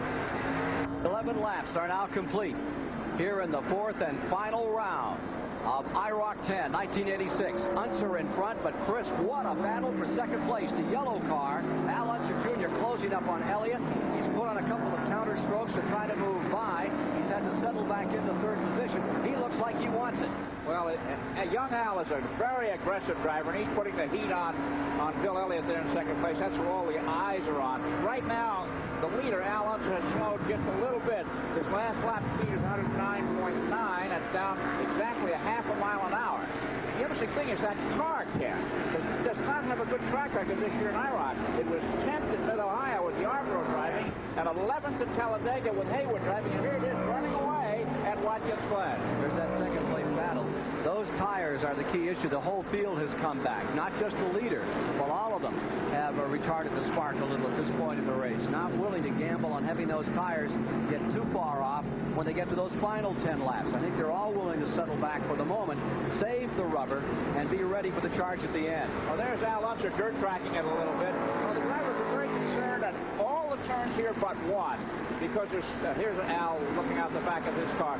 Every corner has guardrails outside and inside, except turn 1, which has no outside guardrail. So if you lose it there, you go out in the grass, gather it up, and keep going. And that's where Al Unser Jr. has been putting the pressure on Bill Elliott. Now notice in the straightaway shot, as it began, you saw that Unser had a big advantage. It was closed up a little. That 2-car draft at the fastest part of the track is allowing to get in. And notice how Unser is shuffling a lot here. That car is wearing its rubber down, and I would say at a pretty good rate. Well, it also could be the brakes are not as effective now as they were at the beginning of the race. Tremendously fierce brake applications required to get slowed down for these sharp turns. Now, right here on this corner, earlier was where the yellow car of Al Unser Jr. tried to make a move under Bill Elliott. Elliott was able to recoup and stay in 2nd position. Unser Sr. stays in that front running spot. Down across the start-finish line. Another lap complete. And that corner there, in my estimation, is the most critical turn here. If you come out of it right, now look at the yellow car of Unser Jr. coming to the inside on Elliott. You hit this turn 1, and you can have as much as 200 RPM additional. That'll really help you on one of the major passing areas of this track. You know, a calculated nudge by Al Unser Jr. Bill Elliott's right rear fender could send him spinning off in the grass and put him up in 2nd place. And it shouldn't be well happen before this day is out. Here's Hurley Haywood challenging Cale Yarborough another time. Haywood up on Yarborough. As you watch the battle, that is now for 9th position as Ludwig and Stuck have both moved by Yarborough and Haywood. Yarborough 9th, Haywood 10th, and that battle continuing through turn 2, up the hill, through the S's. You know, it's interesting, we talk about the identically prepared cars. That same move by Haywood on Yarborough has been tried several times before in the same play. Al Unser's lead now, 2 2/10 seconds over Bill Elliott. And that leader looks like that car is doing a little slipping, a little sliding, and it may be slip sliding away this afternoon from Unser. Unser running in the 1st and in the 3rd position. This is another long race. I'm going to skippity-bippity to the end, too. Let's see what happened here. The hit he gave it for the way that move. Get Al to continue on today. Looks like Al hits him. There you see him. He's on the outside of the track to turn 6, Chris. That's right at the entrance to the pits, coming back down here to turn 1. He comes across the track and comes into the pit area. The leader, Unser Jr., 24 years old. He could become the youngest man to win it all. Elliott with a very good chance happened. Well. You never know, right? Check the points for you. Between those two, 21 laps are complete. Working the 22nd. It's broke. This time, and there will be 8 to go. Unser isn't giving up. You can see how hard a hit he gave it for the way that moving his bed on the car. Leader Unser Jr. into 2nd. Elliott up to 3rd comes Waltrip. Now Waltrip has led time after time going into the last race in the total standings, but he's never won the series. Now here he lies in 3rd. Let's see what happens. Well, if it finishes now, Little Al will be the winner with 62 points, with Elliott 2nd with 59 points. Let's go to Ned Jarrett. Standing by with Al Unser Sr., who has crawled out of the car. Al, tough break out there. What did go wrong? It all of a sudden got loose. I don't know if I cut a tire or what. It just spun with me, and then after I hit the fence, and then it was off. Ben? The damage was just too much to continue? I spun it again. Oh, okay. Well, your son's leading out there right now, Al Jr., so I know you're proud of that. That I am. I hope he wins it. Okay, well, again, Ken, he has just seen what could have been $150,000 in his pocket. Wow. Thanks, Ned. Darrell Waltrip seems to be closing up a little bit on Bill Elliott here as the race gets closer and closer to the checkered flag. But it's interesting that the speeds, which were over 110 miles an hour per lap at the beginning, have now dropped to almost 109 even, a little bit more than a mile an hour. So the wear and tear is taking its toll both on the drivers and the tire. Go to the back. What did go wrong? It all of a sudden got loose. I don't know if I cut a tire or what. All right, he's replaying what was said. I hit the fence, and then it was off. Ben? All right. Harry Gann, who had started in 8th, battled to the front and then hammered it out in the final lap with Terry Labonte for the race win. Gann pulled even, then surges down the straightaway to a 6-foot victory and the series championship over Darrell Waltrip. I think they were replaying some of the earlier Jr. footage. stays in front. Darrell Waltrip, who may have been saving his brakes, saving the tires. So Junior might win this, right? The other Junior. Stuck in 8th. Rick Mears is 9th. Moss back to... Well, you know, Elliott's got quite a record. He was 3rd at Daytona, 4th at Mid-Ohio, and 3rd at Talladega. Chris Economaki. I was walking through the pits one day, and I heard that voice on the other side of the race hauler, and I knew it was as distinct in real life, even bigger than real life in real life, I think. Iconic voice. He wasn't doing an interview, he was just walking along, and that's how he talks. Speed has dropped to 108.59 miles an hour. That's down almost a mile and a half from the speed set by his father early in the race. Driving defensively here, trying to save as much of the car as he possibly can, trying to contain Bill Elliott in the 2nd position. The NASCAR racers go on to Michigan next weekend. The IMSA cars move to Elkhart Lake coming up, and of course the cart folks get ready for Pocono, Pennsylvania. And Hans Stuck, he goes back to Germany. Elkhart Lake, as a reminder, that is Road America. Then a big interval back to Ray Hall in 4th, and a wider interval to Ludwig in 5th. Elliott can win the series 63 to 58 if Junior wins in the latest snow we're getting. If he passes Al Jr., the title is his.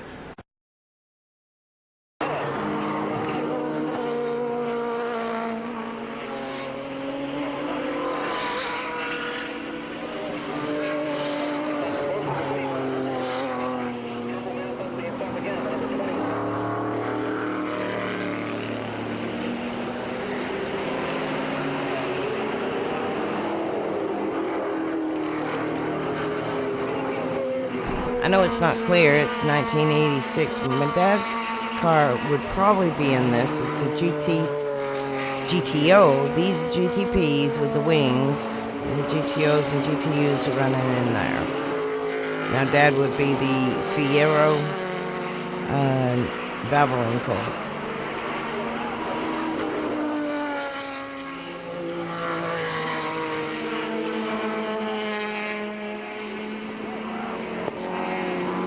It just went by on the inside.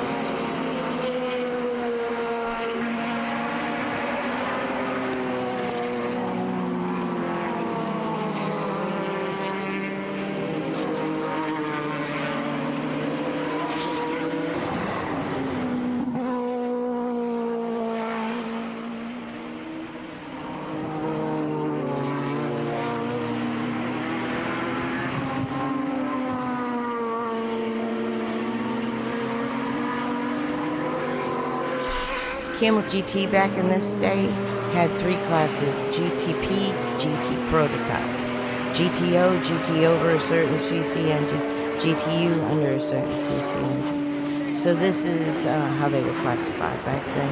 Now you got GTD Pro, blah blah blah blah. You got like all the colors and this. We had it simple, like just the 3 classes.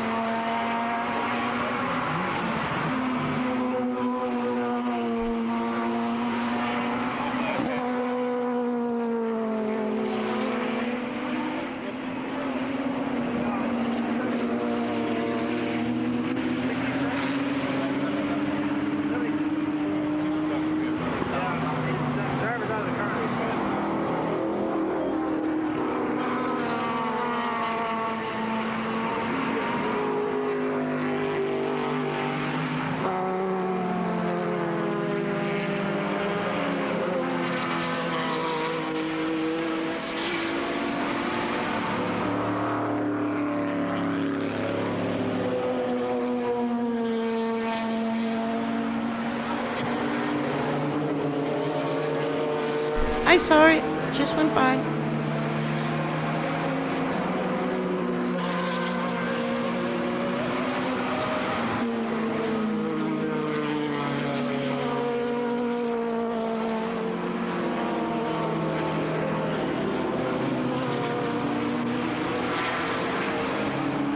I'm guessing this might be the 6 hours of the Glen footage.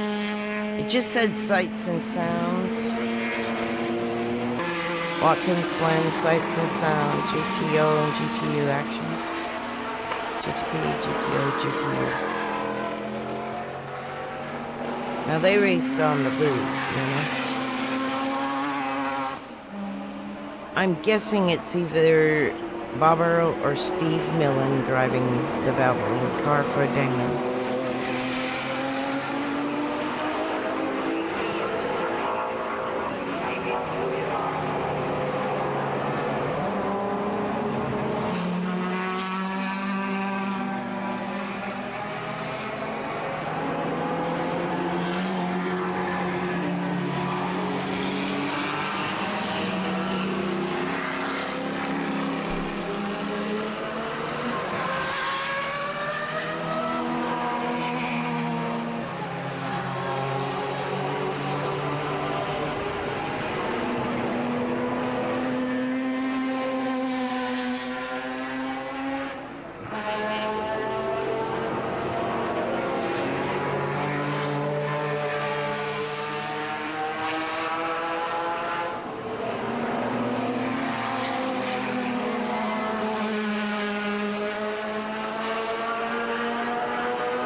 Might have been them. It was hard to tell on that angle.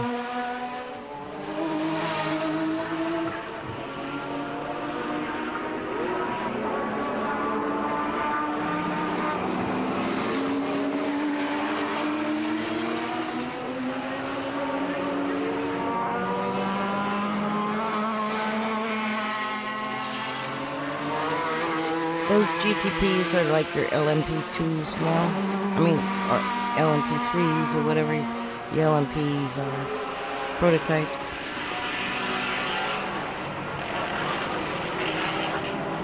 They were the fastest. Now we're under caution.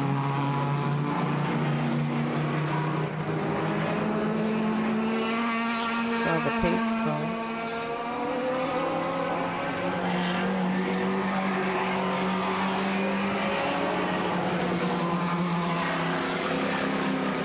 You can tell it's a multi-class race. The ones with the wings are the, GTPs mostly.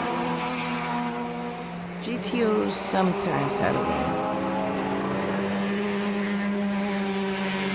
Of a different proportion, but not like that. It's definitely a GTP.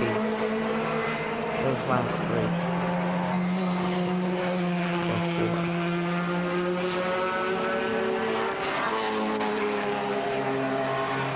Ours would be red, white, and blue with a, like I said, a Valvoline in either number 4 or 5 or 6.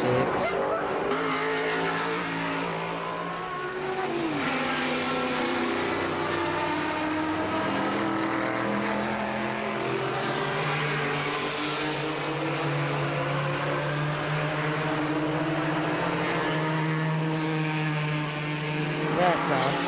Just like that.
Still a little too blurry to tell.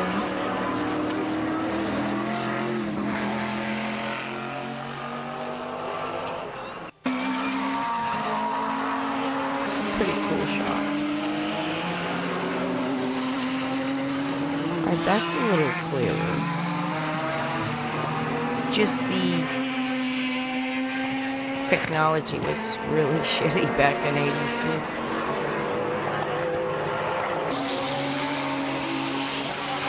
You had to catch just the right amount of, not too much light, not too little light, for the camera to be even half clear.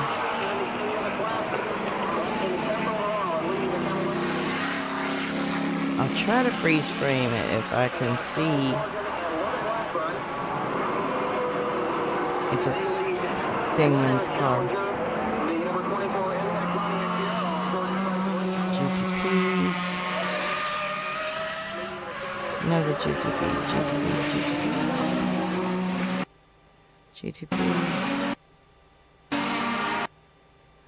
That's the first GTO. still too unclear to see who it is.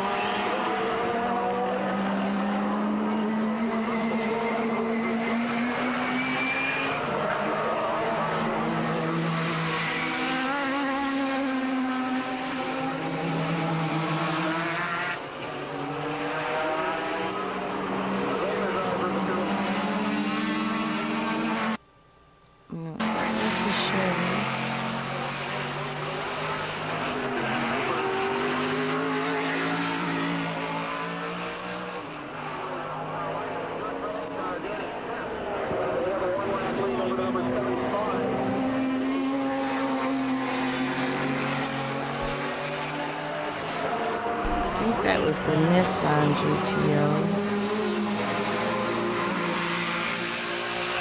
Some more GTPs.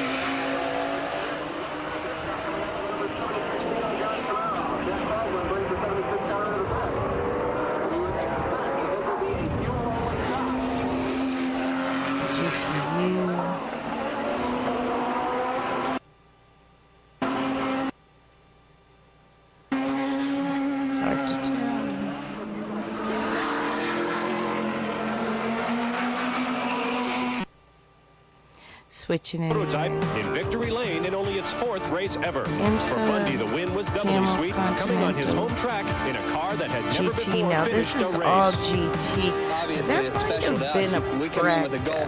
You always want to win a race, but we more were than anything, we watching all wanted the to finish sights and this race. sounds. And early on, we had some high temps, and we had to deal with But I tires think this going is a away pretty and that sort of good thing, and so we had to be quality, very careful with it. GTP race. We honestly didn't have we didn't know how it was going to go. I think what got us for us is, Cyril stayed so consistent, quick every lap, and we had fantastic pit stops, and it kept us in there all the time. Just 3 weeks later, it all went away at Riverside, California, when Bundy tangled with the Ford Probe of Lynn St. James and Chip Robinson's Jaguar in this devastating crash. Miraculously, none of the 3 drivers was hurt, though all 3 cars were totally destroyed. For Ford and Jaguar, there were backup cars, but for the one-of-a-kind Corvette, there was none. It was back to square one for Bundy, Van der Merwe, and crew. 5 races later at West Palm Beach, Florida, it all came back together for the Rick Hendrick-owned team. Bill Adam and I were there, and it was wild. See, there was a crossover there between Rick Hendrick owning a little bit of the IMSA stuff, and I remember Gordon driving once in a while, Martin, and stuff like that, but Dad was focused on the IMSA mainly, and then they started crossing over. The IMSA team had a cup car like there with Tommy Rickens. It was kind of like they were experimenting with both. Just in time, the Corvette is back on top. Both series on both sides. The biggest prize in sports car racing history.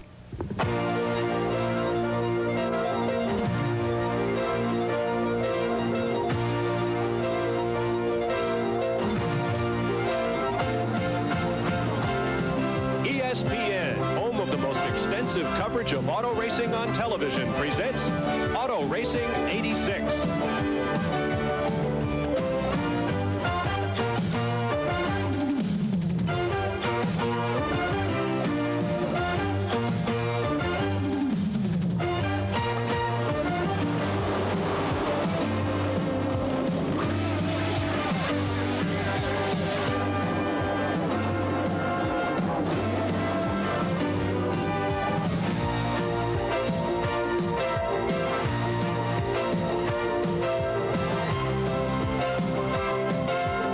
I realized that it was just impossible to cover the Glen without covering the IMSA history as well. I was lucky to be a part of both folks up both here, worlds. that means water sports on beautiful Seneca Lake, a barbecue on shore, and maybe even open a bottle or two of the famous wines for which this Finger Lakes region is world-renowned. But today, the fastest sports car races in the world have come to upstate New York to do battle on a circuit known simply as the Glen. Hello, everyone. I'm Bob Varsha, welcoming you to our continuing coverage of International Motorsports Association Camel GT racing here on ESPN. Today, it's the 500-mile Mile Camel Continental at Watkins Glen. And with me to help bring you the action, the host of VSPN Speedway program, Larry Newber. Larry, I guess if you're going to be a sports car racer, this is the race you want to be at. Yeah, I think you'd say that. If you're going to go to the candy store, you might as well go right to the Hershey factory in Pennsylvania, because all the big stuff, all the sweet stuff is here. There was a camel pyramid that's been building all year long. The first 5 races we had different winners, and that was a fund that was earmarked for each individual first-time winner. Well, we haven't had one for 5 races. And at the beginning of the year, they said, well, the Glen would be a special race anyway. We put some extra money in there if we did not have a repeat winner. $50,000 extra dollars. Total purse for first place, $75,000. Yep, it's the biggest in history. And because of that, or certainly in part because of that, we've got one of the best fields we've seen in a while. 15 of the big prototype cars, including some faces we haven't seen in some time. Yeah, 11 and Adam are back. We didn't expect the Dyson Porsche to make it, but it has made it. And the BMWs have returned. All kinds of GTP race because the field's small. The GTO, I think, ran separate. Gary Lee will be patrolling pit road for us today. Let's go to him for more on the story. The big question mark this weekend is the return of the BMW team. They've taken 3 months off to redesign and test the cars. The BMWs were fast back in April, but the chassis just would not handle. But apparently all the work has paid off. The cars are very fast and very stable this weekend. One will start in row 4 in the hands of John Watson and David Hobbs. The 5th row will include John Andretti and Davy Jones in the other BMW. Now, John Andretti says one way to make the BMW more competitive is to contest this event in the rain. Obviously, that's not going to happen, but we do have plenty of heat, and that should be a factor. Heat indeed should be a factor today here at Watkins Glen. The temperature approaching 100 degrees. We've got a huge field of GTPs, Camel Lights, GTOs, and little GTU cars all running together. It should be a great race. Today's coverage of the Camel Continental at Watkins Glen is being brought to you by BF Goodrich TA Radials, built for you to take on the road. By Ford and your Ford dealer. Have you driven a Ford lately?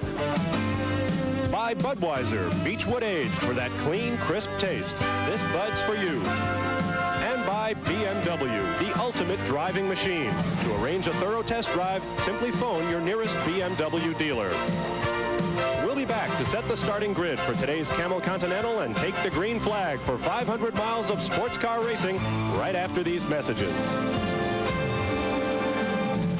Varsha and Larry Newber with you. Gary Lee in position along pit road as we're ready to send the 50-car field off on its pace lap around the 3.37-mile, 11-turn Watkins Glen circuit, a traditional one and a great race course. Here's the way they'll line up. On the pole for the 5th time this year, the Corvette of South Africa's Sarel van der Merwe, sharing with Doc Bundy, coming into this race with a victory. Outside the front row will be Chip Robinson, who just made his first IndyCar start at the Meadowlands, sharing the Jaguar with Bob Tullius. Inside row 2, we'll see the international Porsche team of Argentina's Oscar Larori.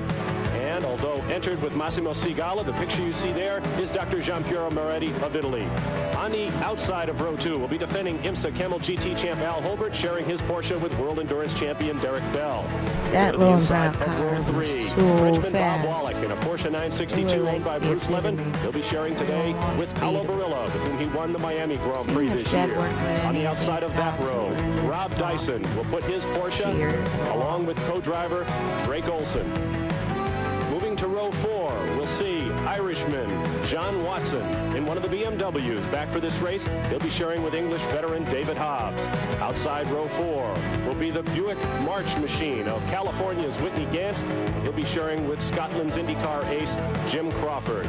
Moving to row 5, we'll see the second of the 2-car Jaguar team, driven by British international racing veteran Brian Redmond, sharing with Floridian Hurley Haywood. Alongside them will be the second BMW team car, driven by young Davy Jones, a Super V veteran, and John Andretti, nephew of IndyCar great Mario Andretti. As the cars, as you can tell, I like all motorsports. 6 it's really will be cool. Bob Aiken driving with James Weaver and Bryce Cobb. Here So you see far, row I only 7, see Jim Adams, prototypes. John Hotchkiss, brand new Porsche 962 for those veterans. Alongside Jochen Maas and Darren Brasfield. Row 8 will be my usual co-announcer, Bill Adams, driving with car owner Bruce Levitt, also in a Porsche. On the pole in the GTO class for production-based machines will be Wally Dallenbach Jr. and the fiery Willie T. Ribbs.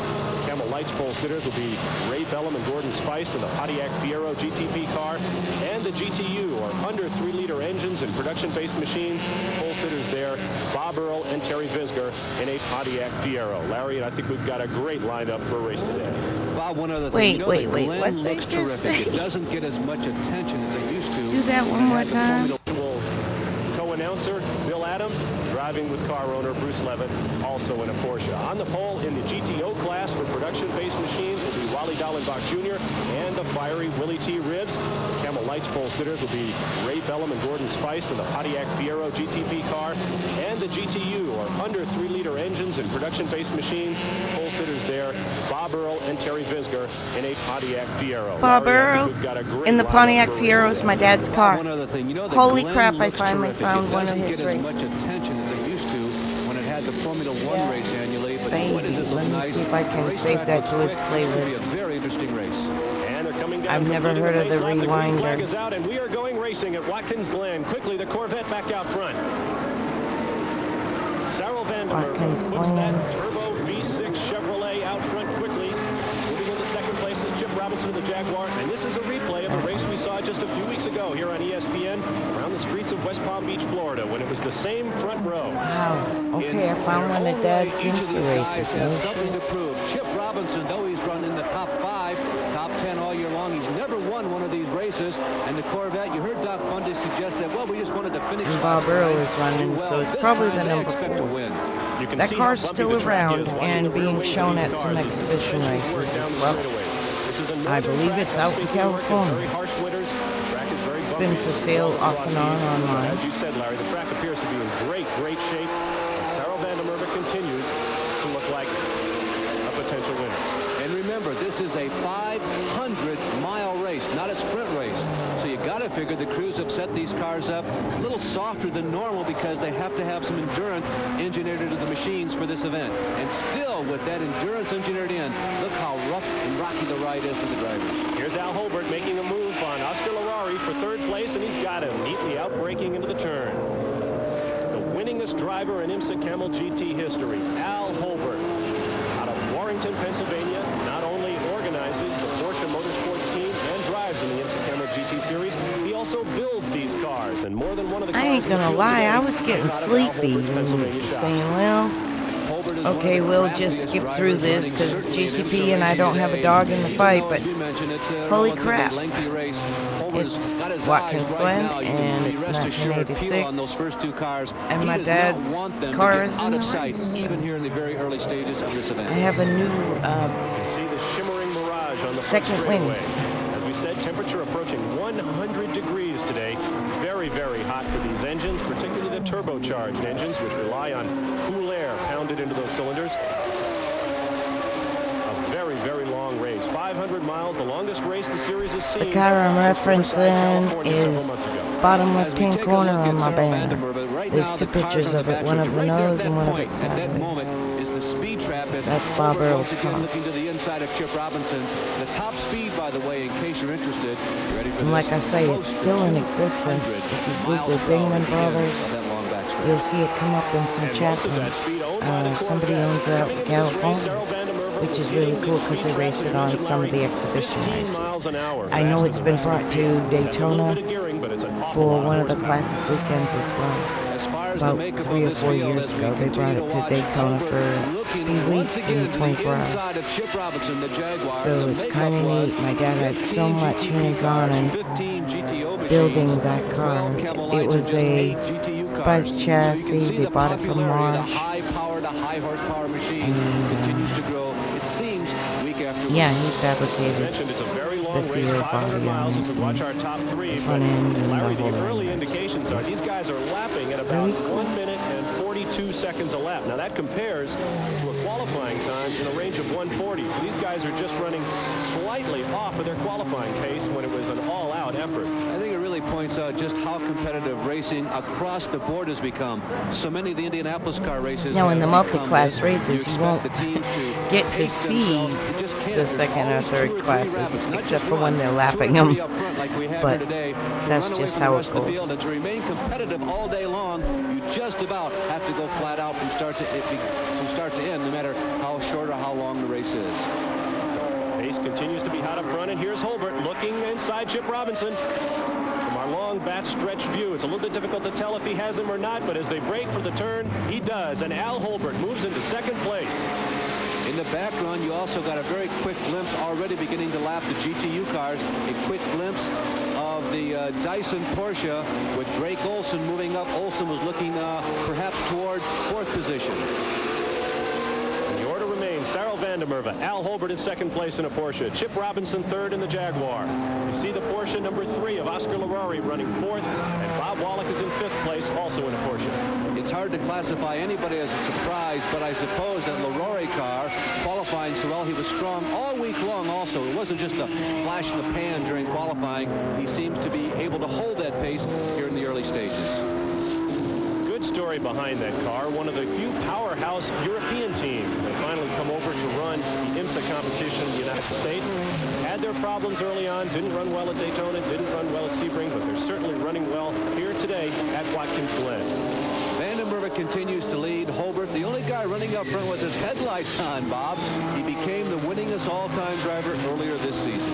Hey, I think the reason for that, Larry, is they've already begun lapping cars, as we saw a moment ago, and those headlights will make it that much easier for the slower GTU, GTO cars and the Camel Lights machines to see these 200-mile-an-hour prototypes as they overtake from behind.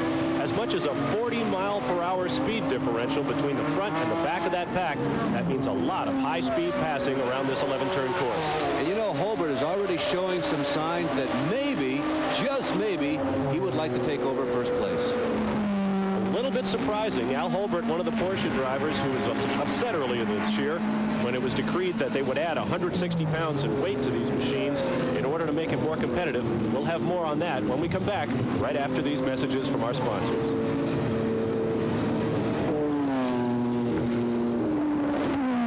Into the Camel GT, the Camel Continental for Camel GT sports cars. As you watch the leader, Sarel van der Merwe Corvette being tried to the outside by Al Holbert. Now to the inside. Right there. But Sarel van der Merwe holds off Al Holbert as the battle for the lead goes on. We also get an idea of just how important the rear view mirrors are to everybody else in this field with these very hot running prototypes bearing down you. On one of those shots you saw Roger Mandeville, which is one of the better drivers in one of the other divisions. Even he already is being lapped just 6 laps into this race. Mentioned weight before the commercial break. 160 pounds added to the Porsche 962s to make things more competitive. Al Holbert says that that's putting extra strain on the brakes, extra strain on the transmissions, and he was going to have to be careful in this 500-mile race. And yet Larry was seeing Al Holbert going like gangbusters at the start of this race. A shot there real quickly of Chip Robinson. The other thing about, there was a lot of comment from both Holbert and Bell about how different the car was. Both of them have been here to the Glen before. I had the feeling there was some lobbying, some politicking going on there because they really don't look like they're at a tremendous disadvantage here in the early stages of this race.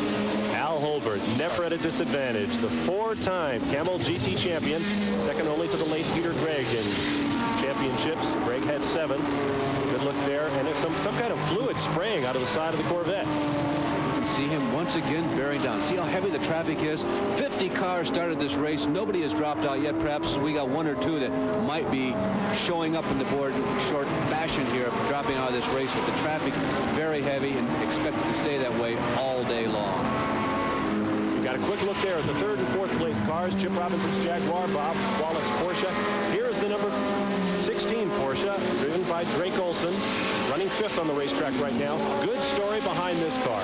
This team has been through 3 $350,000 cars this year, ridden them off in crashes at other races.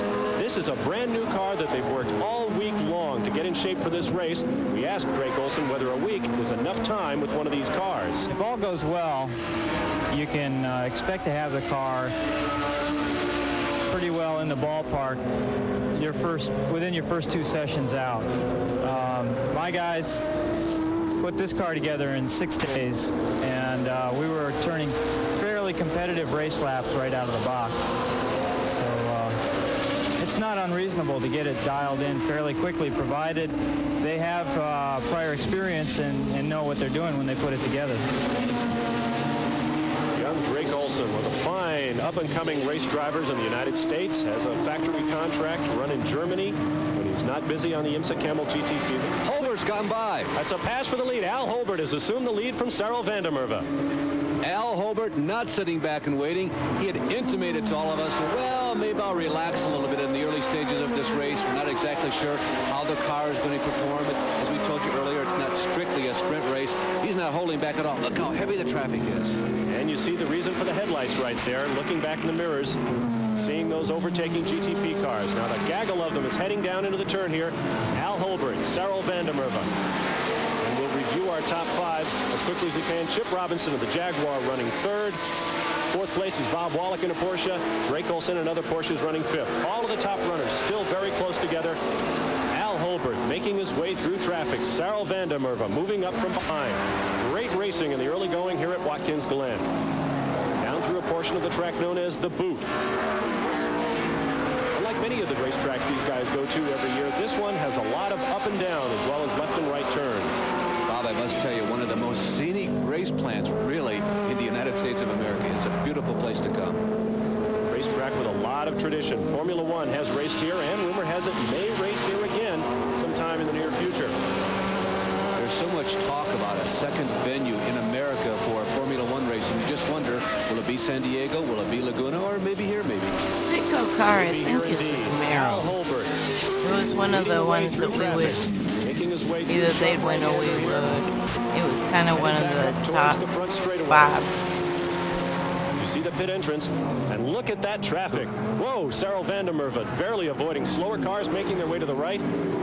The South African rally ace having his hands full, staying close to the IMSA defending Camel GT champion, Al Holbert. Talk about your race line. There just isn't it. You go to driver's school and they tell you the quickest way around a course, but when you're in an IMSA GTP race like this with all the other divisions involved, the race line goes out the window. It's the quickest way you can get around and avoid everybody else. You see the blue flags at the corners being waved by the course volunteers. That means faster cars are overtaking. You can imagine that's a flag we're going to see a lot of today as these big GTP cars make their way around the circuit. The leaders have virtually lapped the entire field of other classes. Lots of racing to come, and we'll be right back to Watkins Glen.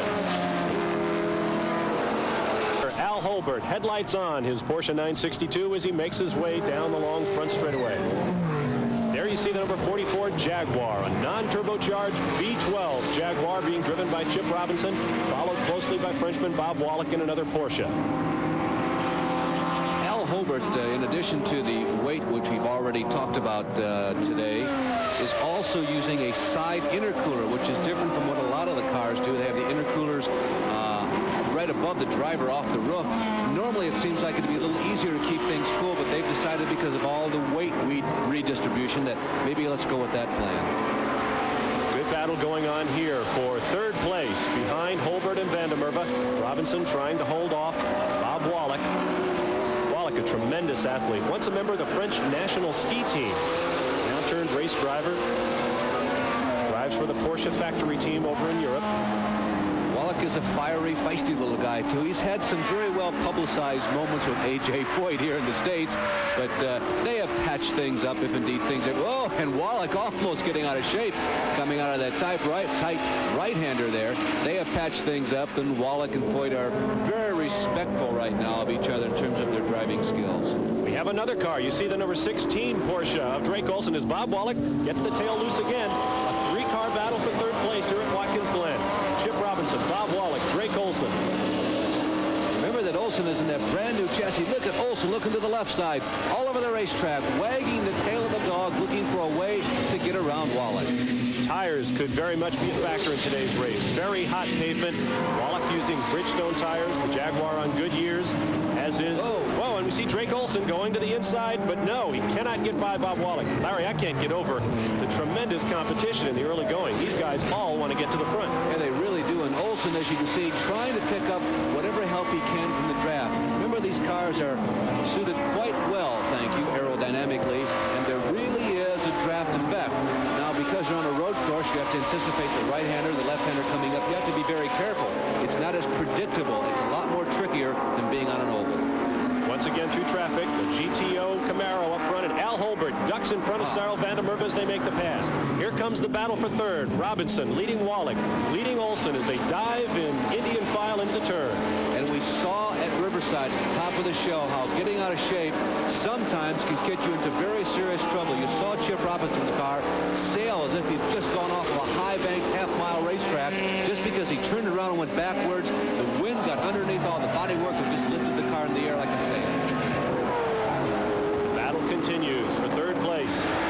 Here's a good look from our in-car camera. The BF Goodrich Porsche presently being driven by Jochen Mass as he makes his way into the battle. See how it jiggles? See how rough this racetrack is? There was not a distortion because of an in-car camera. That's exactly the forces that these drivers are expected to withstand during this 500-mile. Good look at this battle now. And oh, the BMW of John Watson gets into the side of Jochen Mass in a Porsche there, and that could have been really serious. An interesting moment, though. The BMW showing some strength. This basically is the re-emergence of the BMW machine. They wanted to have a good race today. Yeah, they wanted to finish, but they wanted to show everybody they still had the speed, too, the moxie and the muscle to compete with these GTP cars. And I think if there's ever a doubt, that might have begin to wipe it out right there. You saw another narrow dice there as John Watson had to get very hard on the brakes in order to avoid running up the back of this car, the number 3 Porsche, being driven by Oscar Larari. Watson will try Larari to the outside. Watson trying to outbrake. He does not have the line. He's on the left-hand side of a right-hand corner, and that's going to give Larari the advantage. Now here comes Watson back using the old crossover, but once again he finds himself on the outside as Larari holds on to the race line. Great battling here. Notice the big taillights on the back of the BMW. I've got to believe that the racers really like that. See, compare them to the ones on the Porsche in front. Nice to be behind that BMW when he starts braking. One thing for certain, you can tell, can't you? John Watson, the veteran Formula One racer who has come to America with this BMW team, he too is looking for kind of like a resurgence of his career, and I think Watson got him this time. John Watson goes outside of the racing line, but just extends it just a little further into that right-hander. Actually, outbraked Laurenti going into that turn and got the position. 39-year-old former Formula One driver out of Belfast, Northern Ireland, John Watson, adding a lot of experience along with David Hobbs to this BMW team. That also includes a car piloted by 2 fine young racing drivers, John Andretti and Davy Jones. We just also had a shot of the number 46 car, the Buick Hawk. Go back inside the Brasco machine again. We mentioned about all of the new teams that were coming back or re-emerging. The Buick Hawk, they have not been missing, but they too are looking for some good finishes here in the second half of the season. Watch from the in-car as Larari got inside Jochen Mass in the Porsche. Once again, Al Holbert up on the point, leading this race. Making his way into turn 10. One short straightaway to turn 11. 90-degree right-hander, and then down the front straightaway once again. The average speed difference, again, you saw an idea of what the driver has to pay attention to as he moves up to a GTU or to a GTO car. The average speed difference between the fastest GTP and the slowest qualifier, the GTUs, was 27 miles per hour. Now, keep in mind, again, we're talking about average. Bob mentioned it earlier. That can be a difference of 40, maybe as much as 50 miles per hour in certain portions of this course, particularly when they're moving into one of the slower corners. These highly exotic GTP cars can just tear right into one of these corners where the basically heavyweight cars, that's vis-a-vis the horsepower, the weight ratio, they have to slow down significantly going into a tight turn. So that's where it gets indeed tricky. Here comes Drake Olson trying Chip Robinson to the inside, and he has him. We've had a shuffling of the order. You saw the interval there. Al Holbert over Cyril van der Merwe. Bob Wallach has moved into 3rd place. Drake Olson has taken 4th, and Chip Robinson of the Jaguar drops back to 5th. Now everybody has team drivers, and of course the team driver for Drake Olson is the man who owns and runs this team, Rob Dyson, the broadcast man from up in the New England part of this country. Rob Dyson spent a very unhappy... Oh, we've got a problem here.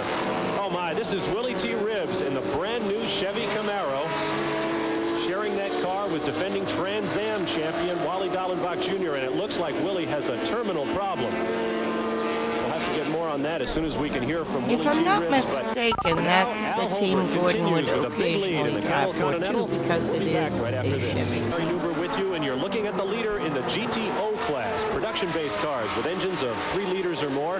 That is Chris Cord, 45 years old, out of California, leading that class. Of course, we just saw Willie T. Ribbs, the car which was to be driven, co-driven by Wally Dallenbach Jr. drop out. Got to say they were the favorite coming into this. Wally did not even have much of a chance to practice. His plane was delayed by the July 4th celebration, but now they're out of the race. Apparently a gearbox The last problem one there, that but here just you made see the number corner, I 86 believe, is Porsche Dad's of car. Wallach passing Cyril Vandermeer for second They're probably place. in second This is kind place of a in that surprise. We class. mentioned earlier the Corvette had about 15 miles an hour in straightaway The speed on 99 the was field. always It fast. definitely looks low, So Larry, was as though Cyril Vandermeer is slowing that car down. Yeah, it really does. the Although Camaro. Wallach has been coming on reasonably strong. He was 5th quick, but talk about the tall timber. This man was in the redwoods. I mean, 5th with the 4 guys in front of him makes it very difficult to pass up, given who those 4 people were. But Wallach has been coming on with regularity, and now he moves past Vandermeer. Swinway. Also, the Yeah. number 16 Watch. Porsche moving up to get his shot at Vandermeer for 3rd place. Wallach brakes, makes his turn. Whoa, and all of a sudden the Corvette goes inside. There's Wallach problems, is slowed. problems for Bob Wallach. Bob Wallach. It's always a disappointment when you drop out of any race when you're a front runner. But when things are going good, you get the feeling that this may be my day. Maybe I've got another win. Wallach, though he has been successful, has not had that many winning days here in America. Oh, it looks terminal for Bob Wallach. As you mentioned, Larry, when things are going well, that's when it hurts most. The winners of the Miami Grand Prix earlier this year, Bob Wallach, Paulo Barillo, will never see the inside of that Porsche today. Wallach had 4 career IMSA wins before the 1986 season. He began this year with 1. It looked like maybe he's going to get 4 more this year, but the total will remain frozen at 5 after the Glen. And the Corvette is back into 2nd place with Drake Olson close behind as they make their way down the front stretch. Some of the leading GTP cars going around the GTO leader. As a matter of fact, there is the #1 car right now in the GTO standings. That is teacher Jack Baldwin in that yellow number 76. His co-driver is Geoff Bodine. They spent their week, the lunch hours, driving around the racetrack in a rental car, teaching Geoff the racetrack. Which you'll need to know about when the NASCAR series, the Winston Cup, is coming here later this year. Down on the pits now with the BF Goodrich. See how I was meaning it was starting to cross over the IMSA to the Cup and the Cup to the IMSA, and it was when road courses come into NASCAR. Don't shoot the messenger. They were already there like years before, but it made a comeback. Possibly 34 or 35, so an early pit stop for the BF Goodrich team. Changing all 4 tires, topping off the 32-gallon fuel cell. There is no driver change this early.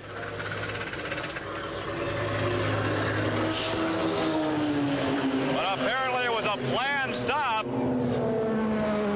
Well, stopping that early could only mean one thing at this point, and that is that those tires are beginning to heat up. Couldn't see a blister on any of the tires taken off, but tires and brakes going to be a problem throughout the day. We'll be back with more right after this.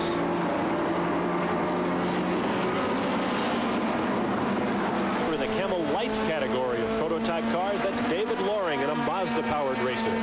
They were the Lime Rock winner, at least this Yeah, team they was did earlier have this year. a You know the Camel Lights have the Camel Lights also. I don't know that they ran many together, and I'm not real familiar with them. Really opens up this type of racing to a lot more teams. They're down on horsepower compared to the GTPs, and horsepower equates to dollars.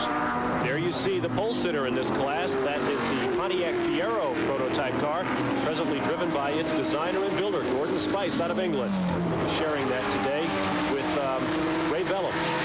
Well, that's cool. I didn't know Spice had 2 Fieros in the race. We also had Dingman Brothers Fiero with Bob Earl. In order to display their wares. 12 different Camel Lights entries today as opposed to 15 of the big prototype cars, and probably as many engine and chassis combinations in those 12 as there are cars in the class. Great class, great racing. You know, Loring hasn't run every race this year, and they've been complaining about getting the right side. Oh, we've got a crash. Back to that in just a second. Well, that's the Olson Porsche up against the wall with the windshield wiper flapping. I can't make out who the other car is just yet, but the door is open. I think Rob was still, or rather Drake was still in the car. He's getting out. He's okay. We cannot tell who the other machine is based on its relative size. It could be a Camel Lights car, the driver being assisted out. It is a Lights car. That's the 09. That's a Mazda Taiga car. Steve Durst, the driver, and he is hurt. Wow, severe damage. You can see it looks like he was rear-ended. maybe it was in one of those braking corners where the lower power of the Camel Lights car is trying to traverse a corner. And look at Durst just... Jesus, back in the day, they didn't, like, worry about, like, POS. Watching him limp away, holy crap. I think he broke his leg. Of it. He's trying to get completely over that wall, at least over too near the wall. Steve Durst out of Cherry Hill, New Jersey. His legs seem to be fine, but the left arm is very, very numb at his side. As we go down into the Hendrick pit, the Vandermeer-Bundy car, of course, just to comment about the Dyson Olsen machine. This is either the third or fourth machine they have wiped out apparently totally this year. Well, the yellow flag is now out. We expect pit action. Let's go down to Gary Lee. Here comes the Corvette. The crew goes to work as Doc Bundy, who has been ready to go for about 10 or 15 minutes, helping Sorrel Vandermeer out of the car. Sorrel starting from the pole position, leading early. A very quick driver change as they're changing the rear tires, the left front. Actually a 4-tire change. Now they're topping off the 32 gallons of fuel. So the first car in from the leader serial is the Corvette. Once again with perhaps the poorest fuel mileage this weekend. They're getting less than 1 lap per gallon. The driver change has been made. Doc Bundy driving the second leg. He's waiting for the signal to pull away. Now the crew is ready, and there goes Doc Bundy. And so Al Holbert, who has not pitted, remains in front. Bundy was in second place. We'll have to see where he comes out of the pits and takes his position. Chip Robinson of the Jaguar in third. John Watson in the BMW fourth. We'll be back to check on the condition of driver Steve Durst right after these words. Under yellow after that crash involving Drake Olsen and Steve Durst. You see world champion Derek Bell conversing with his pit crew as they await Al Holbert's pit stop. We understand 2 course workers were also hurt in that crash, and we'll update their condition for you as quickly as they can. But there is your leader, Al Holbert. Third car behind the pace car kind of looks like ours. Perhaps a bit early for see if I can tell. But it's likely to bring in all the leaders because we're going to have a long yellow. See Al Holbert making his way onto pit road. Gary Lee is standing by in the pits. Let's go to him now. Well, here's the Lowenbrow Porsche 962 of Al Holbert. He has the advantage of stopping out of the yellow with the pace car out, bunching up the pack as Holbert climbs out. Derek Bell climbs in, the number 14, as they go to work on all 4 tires. A more leisurely pace, perhaps, than that of the Corvette stop a few laps earlier, only because we're under the yellow. As Holbert now assisting and strapping in Bell, they clean off the windshield. The tires have been changed, and as soon as the driver change has been complete, the Lowenbrow Porsche will be ready to go back out. The leader, as Holbert made the pit stop. Almost every racing calendar in the and the Porsche 80s 962 is underway. Well, there you see the 09 Mazda Taiga of Steve Durst as it's carried off the course. Just a devastating wreck, and that car is absolutely through. Well, Bob, it really is. It's got damage all the way around. And here is the remains of the 962 out of the Dyson stable. Boy, it does look like it's history. Oh, you know that Rob Dyson has to be disappointed. He never got to drive his own race car. It's the 4th car he has written off this year. Gary Lee is standing by with Rob now. Rob, we talk about the anticipation, the adrenaline before you go out. Then all of a sudden, it's total disappointment. Well, you know, we'd like to win this race, and it looks like today just isn't our day. But for a driver waiting his chance to go out and realizing it's not going to happen is not quite the same as having a chance to race for an hour or 2 hours before something happens. Well, of course, you like to do battle. You know, I mean, I'm not dressed like this to go to a costume party. I mean, I wanted to race, and I guess today I just won't be able to, but we'll be back. We expect they will be back indeed. The Dyson team, the first team this year to win 2 races on the Camel GT circuit. Bob, I got a feeling he has not seen his machine yet prior to doing that interview, because there is extensive damage there. He's going to be devastated. Very expensive hobby it is, and you see your leaders now. Sarel Vandermeer, Doc Bundy in the Corvette has now taken over first place.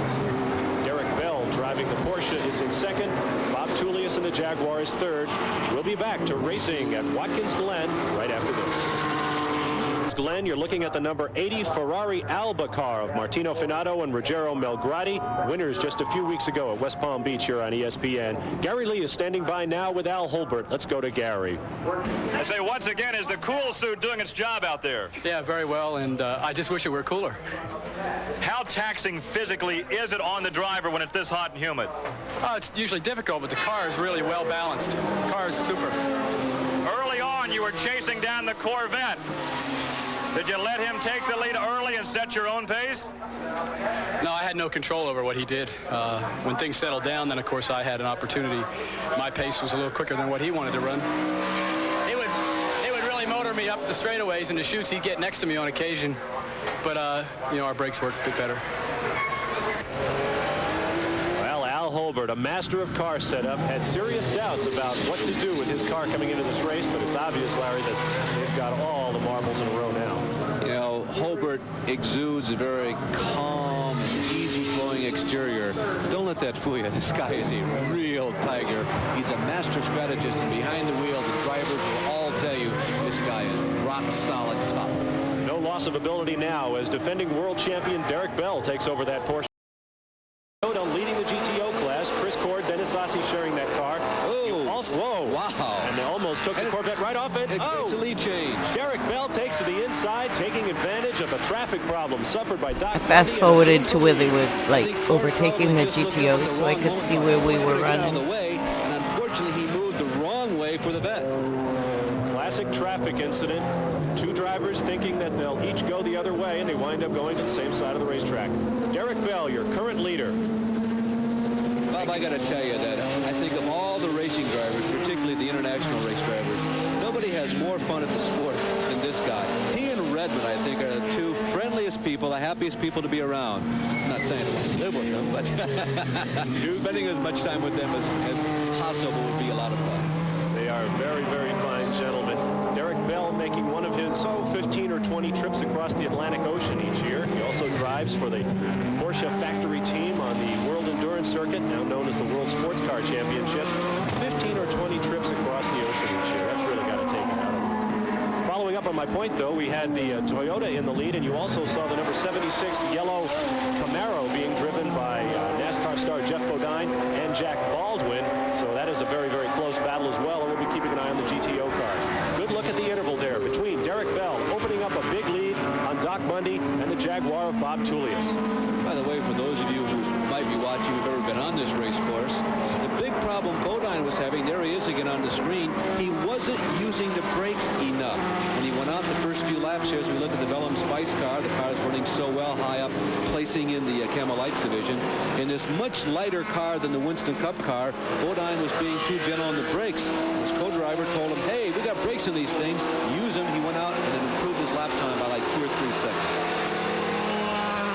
We got a good look at Ray Bellum's Pontiac Fiero there, having taken over from David Loring to lead the Camel Lights class. Here is the number 5 Porsche, presently running 8th on the racetrack.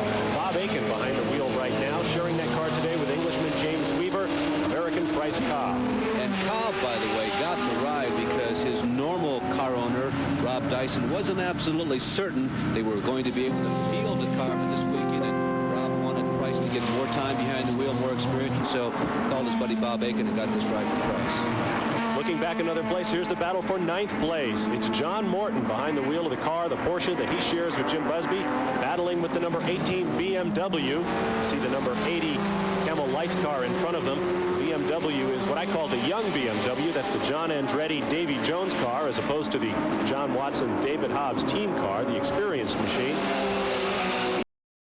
It's right on the money, the second stop, as Doc Bundy is about to climb out. Sorrel Vandermeer, who earlier said he was enjoying his rest period, about to climb back in as they clean off the windshield. A 4-tire change. And now Bundy goes to work connecting the cool suit and strapping in Sorrel Vandermeer, the vet that started from the pole position, led early in this 500-mile event. And now the driver change complete. Doc is ready for a well-deserved break and a long rest as he climbs back over the pit wall. And they've killed the engine. Trying to find the fire, the crew will have to push the car. Sorrel Vandermeer finds the fire as the crew pushes the Corvette away. Well, now, we thought we maybe had a mechanical problem with the Corvette, but it doesn't appear so. New driver, new rubber, and they're back out. David Hobbs running in the number 19 BMW at this point, as you see the Corvette making its way down pit road and back into action here at Watkins Glen. It looks a little hesitant, though, as he's going down the exit to the pit lane. There's Hobbs again, the man from Pryor's Hardwick, England, who also has a car dealership in Columbus, Ohio, and a variety of other businesses sprinkled around the United States of America. Obviously a part-time TV commentator, too. David Hobbs, one of the most busy and active lives, I guess, of anybody in the world, to tell you the truth. That BMW, very, very impressive today. Smallest engine on the circuit, a 2.1-liter turbocharged inline 4-cylinder engine. They're making the most of it. Obviously, their testing has worked out just fine. Now, Gary Lee is standing by with Doc Bundy in the Corvette pits, where the problems have apparently not yet finished. Let's go down to Gary. We got a problem with the car. I thought it was a flat because when I went into turn 2, I couldn't even make that turn. I almost went into the guardrail. I got forced off on the back straightaway by a GTO car on the fast part. That may have broke something up in front of the car. I don't know. Is it just a matter now of letting Sorrell go out and shake the car down, as it were? Yeah, I'm hoping it was a flat, but I don't think it was because I hit every tire when I come in, and they all felt all right, so I don't know. A pensive Doc Bundy as we watch the leader, Derek Bell, in the number 14 Lowenbrow Porsche, making his way around this 3.37-mile Watkins Glen course. Bell putting another lap on probably Bruce Jenner at this point. Jenner was the 3rd fastest timer in the GTO division, 23rd overall, one of the front runners in GTO. Just a good example of how the GTO cars are getting lapped by the GTP cars. Well, more trouble in the Corvette pit. Cyril Vandermerve is back in. Let's go to Gary. Doc, you alluded to perhaps a suspension problem. Obviously, there is a problem here. Yeah, well, it's hard to tell what it is, Gary, but when I was forced off, I got hit once by the number 3 car. He hit me pretty good in the side. You know, I don't know if that broke an A-arm or... I think it's probably an upper or lower A-arm, my guess. And so, with the Corvette in the pits, the race goes on as you watch the number 3 Porsche being driven by Dr. Giampiero Moretti, presently shown in 2nd place right behind this man, closing up on Derek Bell in the number 14 Porsche as they dice through traffic. Ooh, snaking around and trying to get underneath Baldwin. We've seen him, doesn't seem all that long ago, but again, another very vivid example of the superiority in terms of speed and horsepower of the GTP machines. And look at Pachetti, boy, he's really doing a good job. Lighting up the rear tires, desperately trying to get around, trying to get around Derek Bell, and there's a classic example of what traffic can do to you. I think I call him Pachetti, obviously. And that's Moretti spinning. Moretti losing control. He goes into that hard right-hander. He went down to the bottom side of the racetrack trying to get the advantage on the Holbert and Bell Porsche with Derek behind the wheel, and there just wasn't enough room to keep traction. Here's another replay. Looking to the inside, getting up too close and having to lock up the wheels. Getting a wheel off on the right side that spins the car around. There's an example of what being a little bit over-aggressive can do to you. But he keeps the engine going, lets the clutch out, and is back in action once again, albeit a good ways back in 2nd place now. Yeah, in some respects, that was a planned spin because what Moretti discovered was he was just too hot in the corner. He was getting ready to rear end Derek Bell, and so he thought, well, I'll get on the binders. Maybe if I execute a spin that I planned, maybe I can get it out of this without too much trouble, and that's exactly what happened. You saw the red GTO car being passed. Good example of the past and future in Porsche. That was a Porsche 935 in the GTO class being driven by Chet Vincennes. That was a car that used to dominate this series until the arrival of this Porsche, the 962. Moretti now overtaking one of the BF Goodrich cars and headed for the pits, followed by a BMW. That was the BF Goodrich car of Busby Morton, probably John Morton behind the wheel. Here comes Moretti bringing that Brunn Porsche into the pit area as he pits right behind the BMW, driver change taking place there. As John Watson's McLaren orange helmet gets in, David Hobbs' Union Jack gets out. We talked to him a little earlier about what's going on with BMW. Well, it's not so different from the car we started the season with. The front end of the bodywork has been modified quite considerably to give a lot more downforce. The underneath is the same. It's got full-length tunnels. They create a lot of downforce as well. It's still got the twin-slotted rear wing, which gives a lot of downforce. The radiators are behind the driver. The radiators, the intercoolers to keep hot air out of the cockpit. It's pretty well a stock GTP type car. They're all built within certain rules and regulations, which they all have to be the same in some respects. It's just a two-seater racing car from the ground up. And I think at the Watkins Glen, with the drag we've got and the downforce we've got, we should be able to pull about 190 miles an hour down the straight. Well, of course, the motor is the heart of any racing car, and in the BMW here, it's an offshoot of the Formula One engine, which they've won the World Championship with in 1983, and it's slightly bigger capacity. It's 2 litre instead of 1.5 litre. It's a slightly longer stroke, so we can't rev it quite like the Formula One car, but still in all, with race boosts, we're probably getting round about 750 to 800 horsepower, and for qualifying, when you can just turn the boost up, well, we'll get what it takes. And I think on qualifying boost, we'll probably be pulling nearly 1,000 horsepower. Well, I think our testing, of course, is going to be invaluable. Most of the teams, of course, have been testing for a couple of years now. All the Porsches, the 962s, of course, they've been racing now for 3 years. So they don't really need to do the testing that we do. This is a new car, new project, new engine, and we need to do all the testing we can. Our testing at Watkins Glen has gone pretty successfully, yeah. So hopefully it'll stand us in good stead this coming weekend. Well, that remains to be seen as this man, Derek Bell, continues to lead in his Porsche 962. Good news, Steve Durst and 2 course workers hurt in that earlier crash. We understand they're going to be all right. That's good news indeed. Plenty of racing still to come. Stay with us. And the search for a $75,000 first prize. Here is your leader, world champion Derek Bell, pulling down onto pit road where Gary Lee is waiting. Let's go down to Gary Lee in the pits right now. Here is your leader, the Mullen Crowd Porsche number 14. The crew has been ready now for 3 or 4 laps of very good fuel mileage for the Porsche as Derek Bell climbs out immediately as the car goes up in the pneumatic jacks. A 4-tire change. Al Holbert is already back in for his second stint behind the wheel.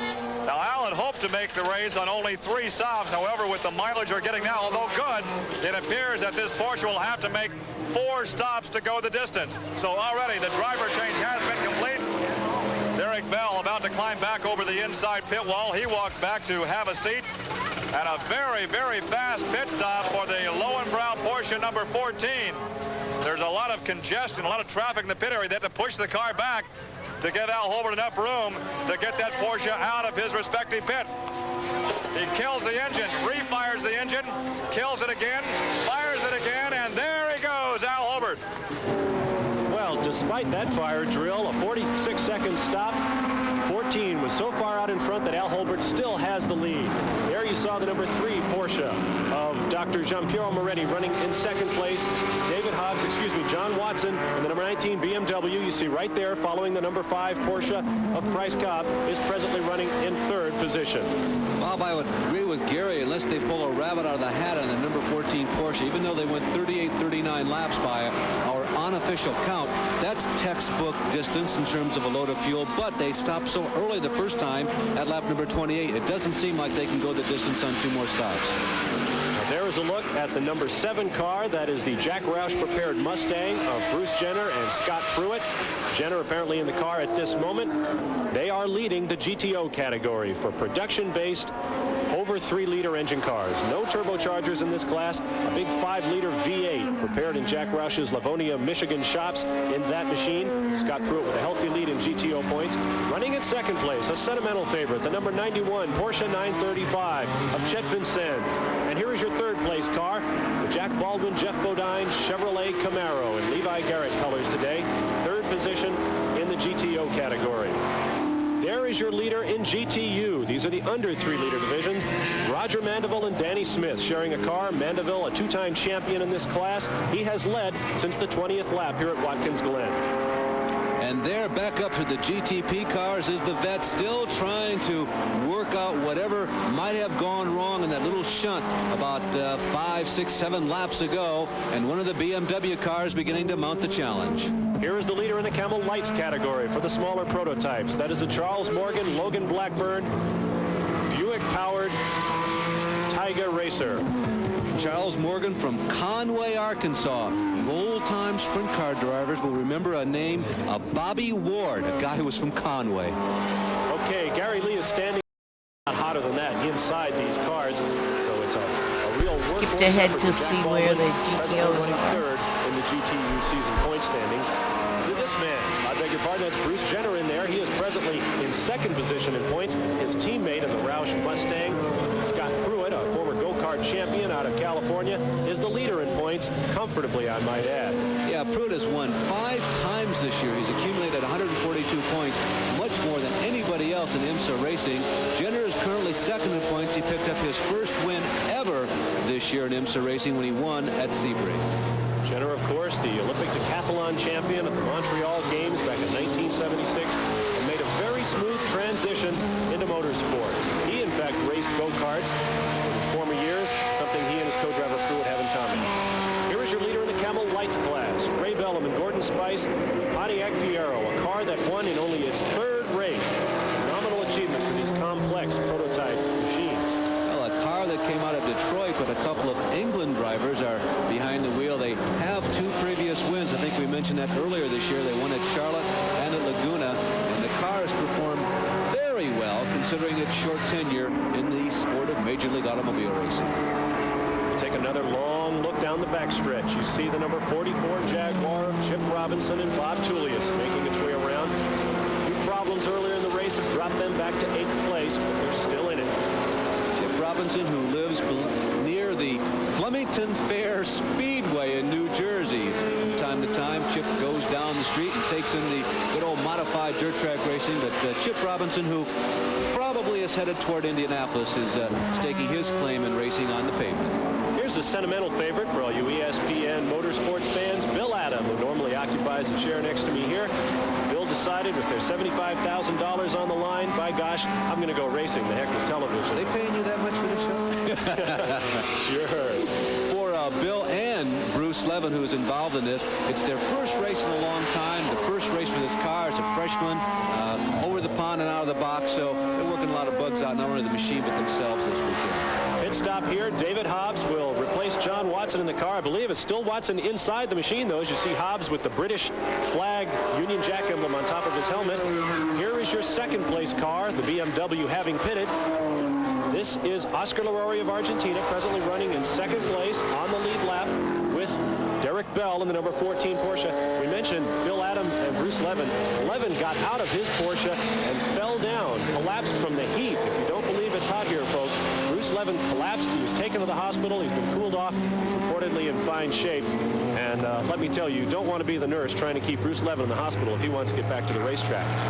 Back to the number 19 BMW, the Watson Hobbs machine with John Watson opting to staying behind the wheel. They had a long weekend. They had a lot of toe-ins on Friday and Saturday. A lot of little problems kept cropping up, but so far, none have surfaced today. The BMWs can finish, Larry. I think they'd consider it a victory today. Here is your leader, Al Holbert, comfortably, almost a full lap out in front. The question is, does he have the brakes? Does he have the fuel that he needs to get all the way to the finish? Beg your pardon, I said Holbert. Derek Bell will finish up, driving the 4th driver's stint of the day. As we take a long look down the backstretch here at Watkins Glen, there is your leader, Derek Bell, followed by the Porsche and the BMW. We'll be back with more racing right after these words. Bell's fuel light is beginning to flicker. We told you they may be having fuel problems with that car. They may have taken it too far, and we'll just have to watch. Brakes also gone away. Meanwhile, you saw there the number 46 car presently running in 3rd position. Jim Crawford and Whitney Gantz in the Buick Hawk, hoping to duplicate their second place performance at Road Atlanta, presently shown 3rd on the racetrack. Jim Crawford, who actually did a lot of practicing this weekend on race tires, not qualifying tires, and got a lot of very valuable practice right now, has got to be extending himself. Down at the end of this race, everything begins to wear thin. They're shown in 3rd place after the Watson spin. They moved up from 4th into 3rd. As you see the Scott Pruitt, Bruce Jenner Mustang leading them around. Just before we broke away from our shot of Derek Bell, you may have noticed he allowed the 44 Jaguar to pass him. Derek Bell is definitely slowing down in an effort to conserve fuel and brakes. Here is your runner-up car, the number 3 Porsche of Oscar Larori of Argentina, making his way down the front straightaway. He too will have 1 lap to go. They are 1 lap down to the leaders, so even if Derek Bell has some type of problem out there in the course, he has got 3.4 miles, let's round it off, to try and nurse home. Now, we have not seen any indication yet. We're We're just speculating on some of the possible scenarios down here at the final stages of this event. Oscar Larari making his way around, having shared that Porsche 962 today with Dr. Gian-Piero Moretti of Italy. Massimo Sigala of Italy also listed in that car, although he has not gotten behind the wheel today. Here is your leader, Derek Bell, making his way around the track. He will have for the white flag this time around. You know, many of you have those newfangled cars, particularly those foreign-made jobs, and the little voice comes on and says, fuel level is low, fuel level is low. Well, that might be what's going on in the cockpit with Derek Bell. We told you about that report that we think we picked up in the pit area about the fuel warning light beginning to flicker. Well, let's see if we get any indication of that as Derek Bell traverses this final lap. He does have a reserve tank at his disposal that allows him a few extra miles, but it certainly won't take him more than a couple of laps around this 3.4-mile racetrack. Still, Derek Bell staying clear of traffic, keeping up his speed. He opts to go around the Davy Jones, John Andretti BMW. They are in 5th position right now. And we mentioned earlier, I think, just a finish for either or both of the BMWs would be a victory for them. They got to be very happy that both cars are still on the racetrack. Once more through the boot, avoiding a GTU competitor in front of them, followed closely by the BMW. Derek Bell braking early, slowing down whenever he can, trying to extend his fuel load to the finish line here at Watkins Glen. He moves up eastward on the final 5th of this racetrack. He'll make a hard left-hander coming up here after this right-hander.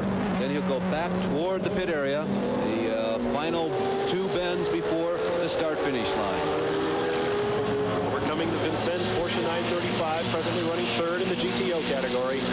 Derek Bell out of Pagham, England. Looks as though he and co-driver Al Holbert have just about called it right. There can't be but a whisper of fuel left in that Porsche.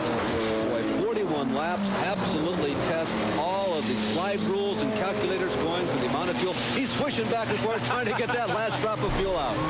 Derek Bell and Al Holbert take the checkered flag. Interesting to see all those little drivers that I was used to watching as, you know, in my mid-20s. Watch the number 3 Porsche 962 of Oscar And Larari that's and a little bit of history Massimo Sigala taking of 2nd place today.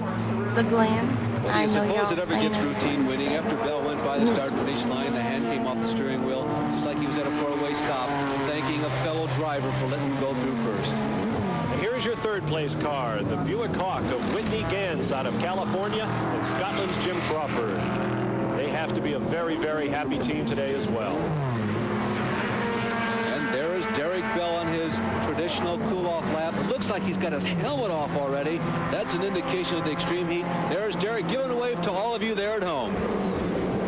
Here is your leader in the Camel Lights category. Charles Morgan and Logan Blackburn will go on to take the victory in the Camel Lights class, driving a Buick-powered Tiger Racer, very much like the Buick power plant in the Gans Crawford car, except no turbocharging. And a very, very happy crew there today as well. And of course, the 6, like in SCCA Trans Am racing, is indication of the number of cylinders that go up and down. Here comes your victor in the GTO category, one of the production-based categories today, Jack Baldwin and Geoff Bodine. Bodine making a very, very successful debut in IMSA Camel GT racing.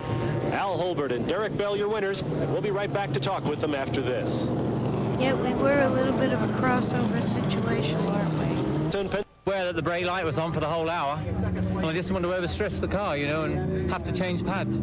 The team was also prepared for that pit stop on the very last lap, but you didn't need it. Yeah, I was just changing very early and cruising around for the last 12 laps. Realistically, how much fuel did you have left? I wouldn't have done another lap, truthfully. I was on the reserve. Al, he says he likes to drive the anchor leg, but it's got to be tough for you when it's nail-biting time and you can't do a doggone thing about it. That's true, but if it's just the fuel or something like that, I'd rather be where I have all the information and I can help guide him. Ultimately, we left it up to Derek, gave him as much information as we could, but as I said, he was the only one that knew the condition of the car. So I like being in there at the end too, but this time with so many contingencies, I was glad where I was. Masters of information and execution, Al Holbert and Derek Bell, the best in the business, winning today's Camel Continental at Watkins Glen over Oscar Larari, Massimo Segala, and Gianpiero Moretti. In the Camel Lights classification, Charles Morgan and Logan Blackburn winning over Ray Velling and Gordon Spice, pending series champ Jim Downing and John Mafucci coming in third.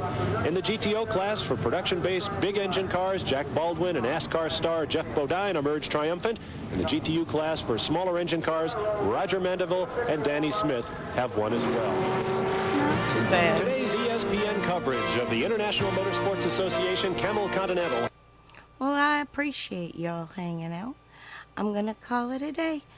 Love y'all. Bye.